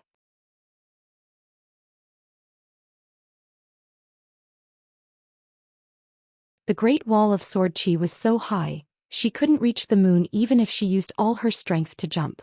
If she went to the inverted hanging mountain, it would be even more impossible to reach it. It was meaningless. His visit this time was to hope that Guizhuzhou could officially become the disciple of his little senior brother, Qin Pingan. As long as Guijia agreed, Guizhuzhou would have to follow her senior brothers and sisters to the Patriarch Hall of the Aquarius Continent's Luopa Mountain to pay respects to the Patriarch. After that she could stay in Luopa Mountain or travel to other places. If she really missed home she could return to the Great Wall of Swordqi later. Guojia felt that it was okay. Since his left and right asked, Guojia, who was a sword cultivator in the raw jade realm, didn't dare to disagree. The other sword immortals also couldn't find any reason to criticize. If they could, they would find his left and right to talk. However, Guojia suddenly said, "Father, on the way here Master asked me if I wanted to go to his hometown and follow Big Senior Sister and the others to the vast world. I risked my life to defy Master's order and refused. Don't you think I'm very brave? Am I very heroic?" Guojia sighed in his heart and asked with a smile, "Why didn't you agree? There are many rules in the vast world for apprenticeship. We can't compare with them here. If you don't agree you don't even need to kowtow. You just need to make a toast. You still have to go to the Patriarch Hall to pay respects to the statue and offer incense. There are many complicated formalities. If you want to become the direct disciple of Qin Pingon, you have to do as the Romans do." Guojia shook her head. "When Master returns to his hometown I'll follow him. If I leave, who will take care of Father's flower garden?" Guojia tried his best to keep a straight face and earnestly advised, "Next time you hit mosquitoes and flies, don't use your sword skills. Don't cut the flowers and plants together." Guojia said regretfully, "It's a pity that Big Senior Sister didn't want to give me the mountain walking stick. Otherwise, not to mention Father's flower garden, if even a mosquito or fly ran into the Holgua mansion, Father, you will punish me and cut off my dog head." After Guojia separated from his daughter he went to see the flower garden. After his daughter became a disciple she ran to the Ning mansion all day long. She didn't take care of the flower garden so carefully, so the flowers and plants were particularly lush. Guojia stood alone in a pavilion full of flowers. He looked at the round and neat flowerbed scenery, but he could not feel happy. If the flowers were good and the moon was round, everything would be perfect. How could people live a long life? So Guojia would rather the flower garden be broken and people reunited. In the Ning mansion Ning Yao was still in seclusion. Pei Qian was asking Nurse Bai about the fist technique.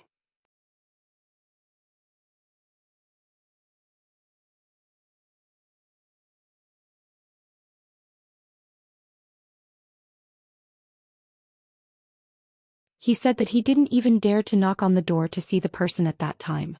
He gave Qin Pingon a punch and said angrily, "No, no, no, you can either directly tell the ending or change to a more straightforward story to tell. Otherwise I won't come back in the future. You can sit here alone and drink the northwest wind." The rest of the children all nodded. Sure enough, those sword immortals who drank wine had good eyesight. The second shopkeeper's heart was really black. It was better not to listen to such a vexing story of mountains and rivers. The second shopkeeper raised the bamboo stick with one hand and put 2 fingers together on the other hand, shaking it like a sword flower. He shook it a few times and asked, "The last time I mentioned the city god temple, does anyone remember the half of the couplet on the main door?" A youth said, "It's the one that says, 'Pray for a conscience to control me, be a good person. In the day the world is big, do a good deed and be at ease. At night, a bed, the soul is settled and the dream is stable.'" Qin Pingon smiled and nodded. The youth asked, "Previously I asked you why you didn't tell me the other half. You only said that the mysteries of heaven couldn't be revealed. Now you can't keep us in suspense, right?" Qin Pingon said, "I'll keep you in suspense. Don't be anxious. Let me continue to tell the story that is far from finished." Inside the Xingwang temple there was complete silence. Lord Xingwang stroked his beard and did not dare to speak. The civil and military judges as well as the wandering spirits were all speechless. At this moment, dark clouds suddenly covered the moon. There was no money in the human world to light a lantern, and the moon in the sky was no longer bright. The scholar looked around and was completely disheartened. He only felt that the sky was falling and the earth was splitting. He was destined to not be able to save the woman he loved. Living was worse than death. Feng Kangol and the rest of the children were all worried to death. What was going on over at How Ran World? Now that there were so many people listening to the story, there were more and more. "Your second shopkeeper only knew how to embarrass me, Feng Kangol. In the future how would he be able to mingle in the Jianghu? It was your second shopkeeper who said that the Jianghu was actually divided into small and big ones. You should first walk well in the small Jianghu beside your home." Qin Pingon slapped his knee. At this critical moment, I didn't expect that at this moment when the scholar's life was hanging by a thread, outside the Xingwang temple that was shrouded in darkness, an extremely small speck of light suddenly appeared. Lord Xingwang suddenly raised his head and laughed heartily, loudly saying, "My friend is here, this matter isn't difficult." Lord Xingwang, who had a smile on his face, walked around the desk and walked down the stairs with large strides. He stood up and went to welcome the scholar.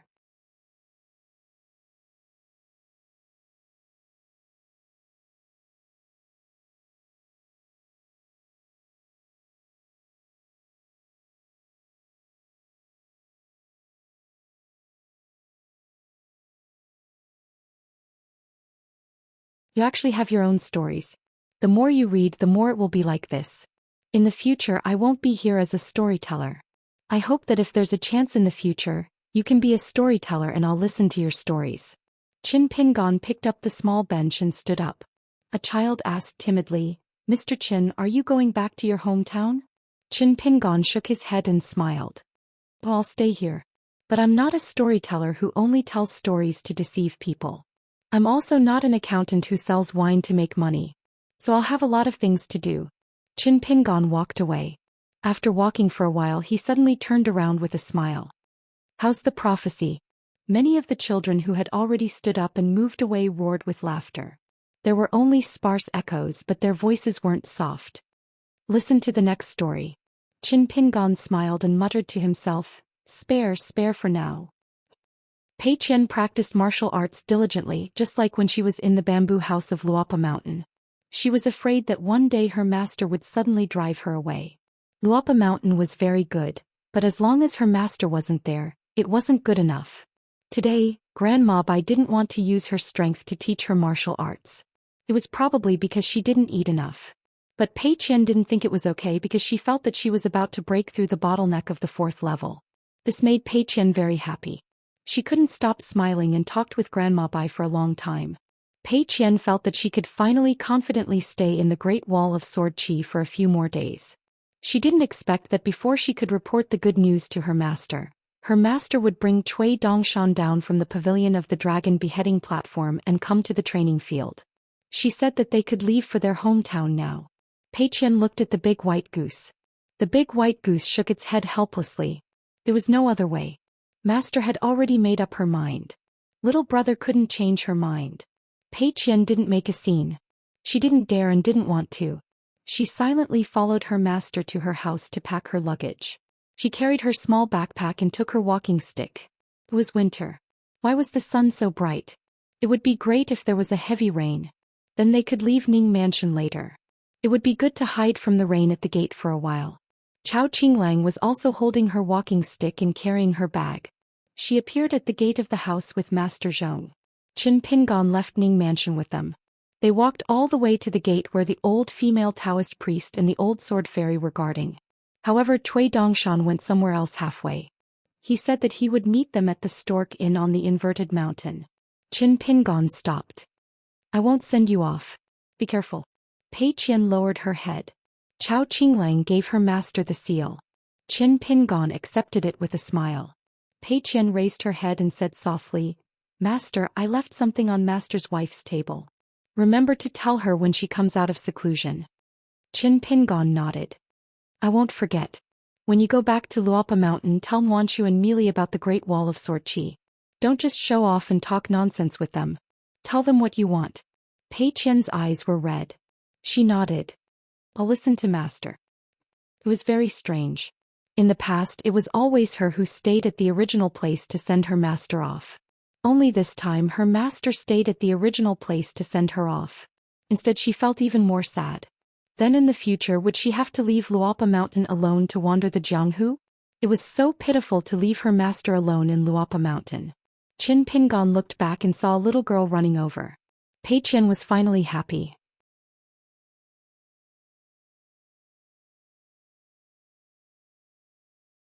She thought that if this little junior sister didn't take the initiative to come and see her, she would lose a lot. Guizhuzhou suddenly stood still.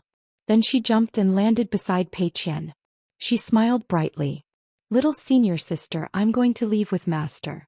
Cry for me. After crying you can be at ease. I'll be by master's side to take care of him. Pei Qian couldn't cry even if she wanted to. She took out the small empty box and handed it to Guizhuzhou. She said, let's make it clear. I'm lending it to you, not giving it to you. The next time we meet you can't give me a tattered little bamboo box. There can't be any damage to it. If you don't agree I won't even lend it to you. Guizhuzhou took the small bamboo box and carried it on her back. She nodded vigorously. Senior sister, don't worry. I look better with the small box on my back. If the small box could talk it would definitely be smiling like a blooming flower. Even if it could talk it wouldn't be able to talk. It's just being happy. Pei Qian stretched out her hand. Return the box to me. Guizhuzhou didn't answer. Instead she asked, Senior sister, can you also lend me the mountain walking stick? The small box and the mountain walking stick are a perfect match. I'll carry the small box every day and hold the mountain walking stick in my hand. I'll poke the bluestone slabs and yellow mud all over the streets and alleys. I'll never stop. Pei Qian felt wronged. She borrowed the small bamboo box and still wanted a yard after taking an inch. How could a junior sister be like this? She immediately turned to look at her master. Qin Pingon smiled. You can lend Guizhuzhou the mountain walking stick next time you see her. After returning your small box to her, I'll return her the mountain walking stick. Pei Qian raised her eyebrows at Guizhuzhou. Guizhuzhou nodded. Okay. Then Guizhuzhou pulled Pei Qian aside. The two girls whispered. Guizhuzhou gave Pei Qian a small wooden box, saying that it was a gift from the junior sister to the senior sister. Pei Qian didn't dare to accept it. She turned to look at her master. Her master smiled and nodded. Qin Pingon said to Zhong Qiu, Mr. Zhong, after you return to the vast heavens, you don't have to rush back to the Aquarius continent. You can bring them along to travel around the South Whirlpool continent. I have a friend called Lu Xianyang. However, Cui Dongshan probably won't accompany you. He still has a lot of things to do in his hometown. So, when you reach the inverted hanging mountain, borrow some divine money from him. It's nice to travel and study, but it's not good to just look at the scenery. Zhong Qiu smiled. I've already borrowed money from him once. It's no big deal to borrow money again. Qin Pingon said, during this trip I didn't think much about Mr. Zhong's martial arts cultivation in the Great Wall of Sword Qi. I'm sorry. Zhong Qiu shook her head. Don't say such polite words to me. Qin Pingon didn't say any more polite words.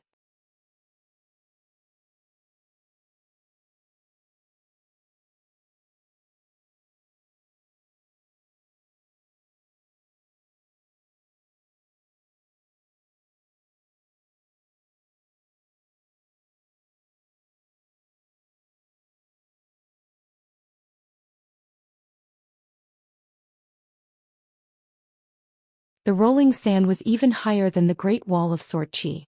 Like a tide hitting the shore, it went straight to the Great Wall of Sword Qi. The monk sitting on the left and right of the Great Wall of Sword Qi and the Confucian sage stretched out their palms at the same time and gently pressed the white fog. A Taoist sage holding a snow-white tail was sitting cross-legged at a very high place. When the old Taoist looked up, the sea of clouds under his feet opened layer by layer. There was a little girl with goat horns who had been yawning and lying on the city wall, staring blankly at a jug of wine that had not been opened. At this moment she was so happy that she rolled a few times and jumped up. Her eyes were shining and she shouted in a childish voice, "Those below the jade primitive realm, all leave the city wall. Those in the north who are strong enough, come and make up the numbers." Qin Qingdu slowly walked out of the thatched cottage with his hands behind his back. He came to the left and right side and gently jumped on the wall. He asked with a smile, "Do you want to keep the sword Qi for dinner?" The left and right side were silent, but they didn't draw their swords. They just stopped trying to restrain their sword Qi and moved forward. Outside the Great Wall of Sword Qi, the yellow sand seemed to have crashed into a wall and instantly turned into dust. It was difficult to get close to the city wall. Not only that, the invisible wall of Sword Qi continued to move south, and the rolling yellow sand was pushed back dozens of miles. Finally, the world became clear again and one's field of vision widened. Over at the northern side of the city, rays of dazzling sword light flashed. They all withdrew their swords and stopped on the southern side of the city. Finally, the sword Qi reached the city wall. Sword immortals were everywhere. Qin Qingdu left and right. Dong Senging Lord Hidden Official Qin Shi Qi Tingji Nalan Shaowei Old Deaf Lu Ji. Yu Qing Ning Lian Yun Wu Qing Pei Zhou Qing Mi Hu Mi Yu Sun Jun, Gao Kuei Tao Wen Yen families worshipped Immortal, Sword Cultivator Li Tumi, North Continents Han Huizi, Aquarius Continents Wei Jin, South Whirlpool Continents Yuan Qingshu, Fuping Sword Lakes Gao Kai, Shao Yuan Dynasties Kuxia. Chen Qingdu looked into the distance and chuckled. Now that I have that old fart backing me up, I'm much more courageous. There are so many fresh faces. Yes, there are quite a few of them. Those who have a seat in the mouse hole are almost all here. You're tuning in to the Zhou Xian's Legacy YouTube channel. Don't forget to subscribe and join us on this journey to catch the most captivating stories.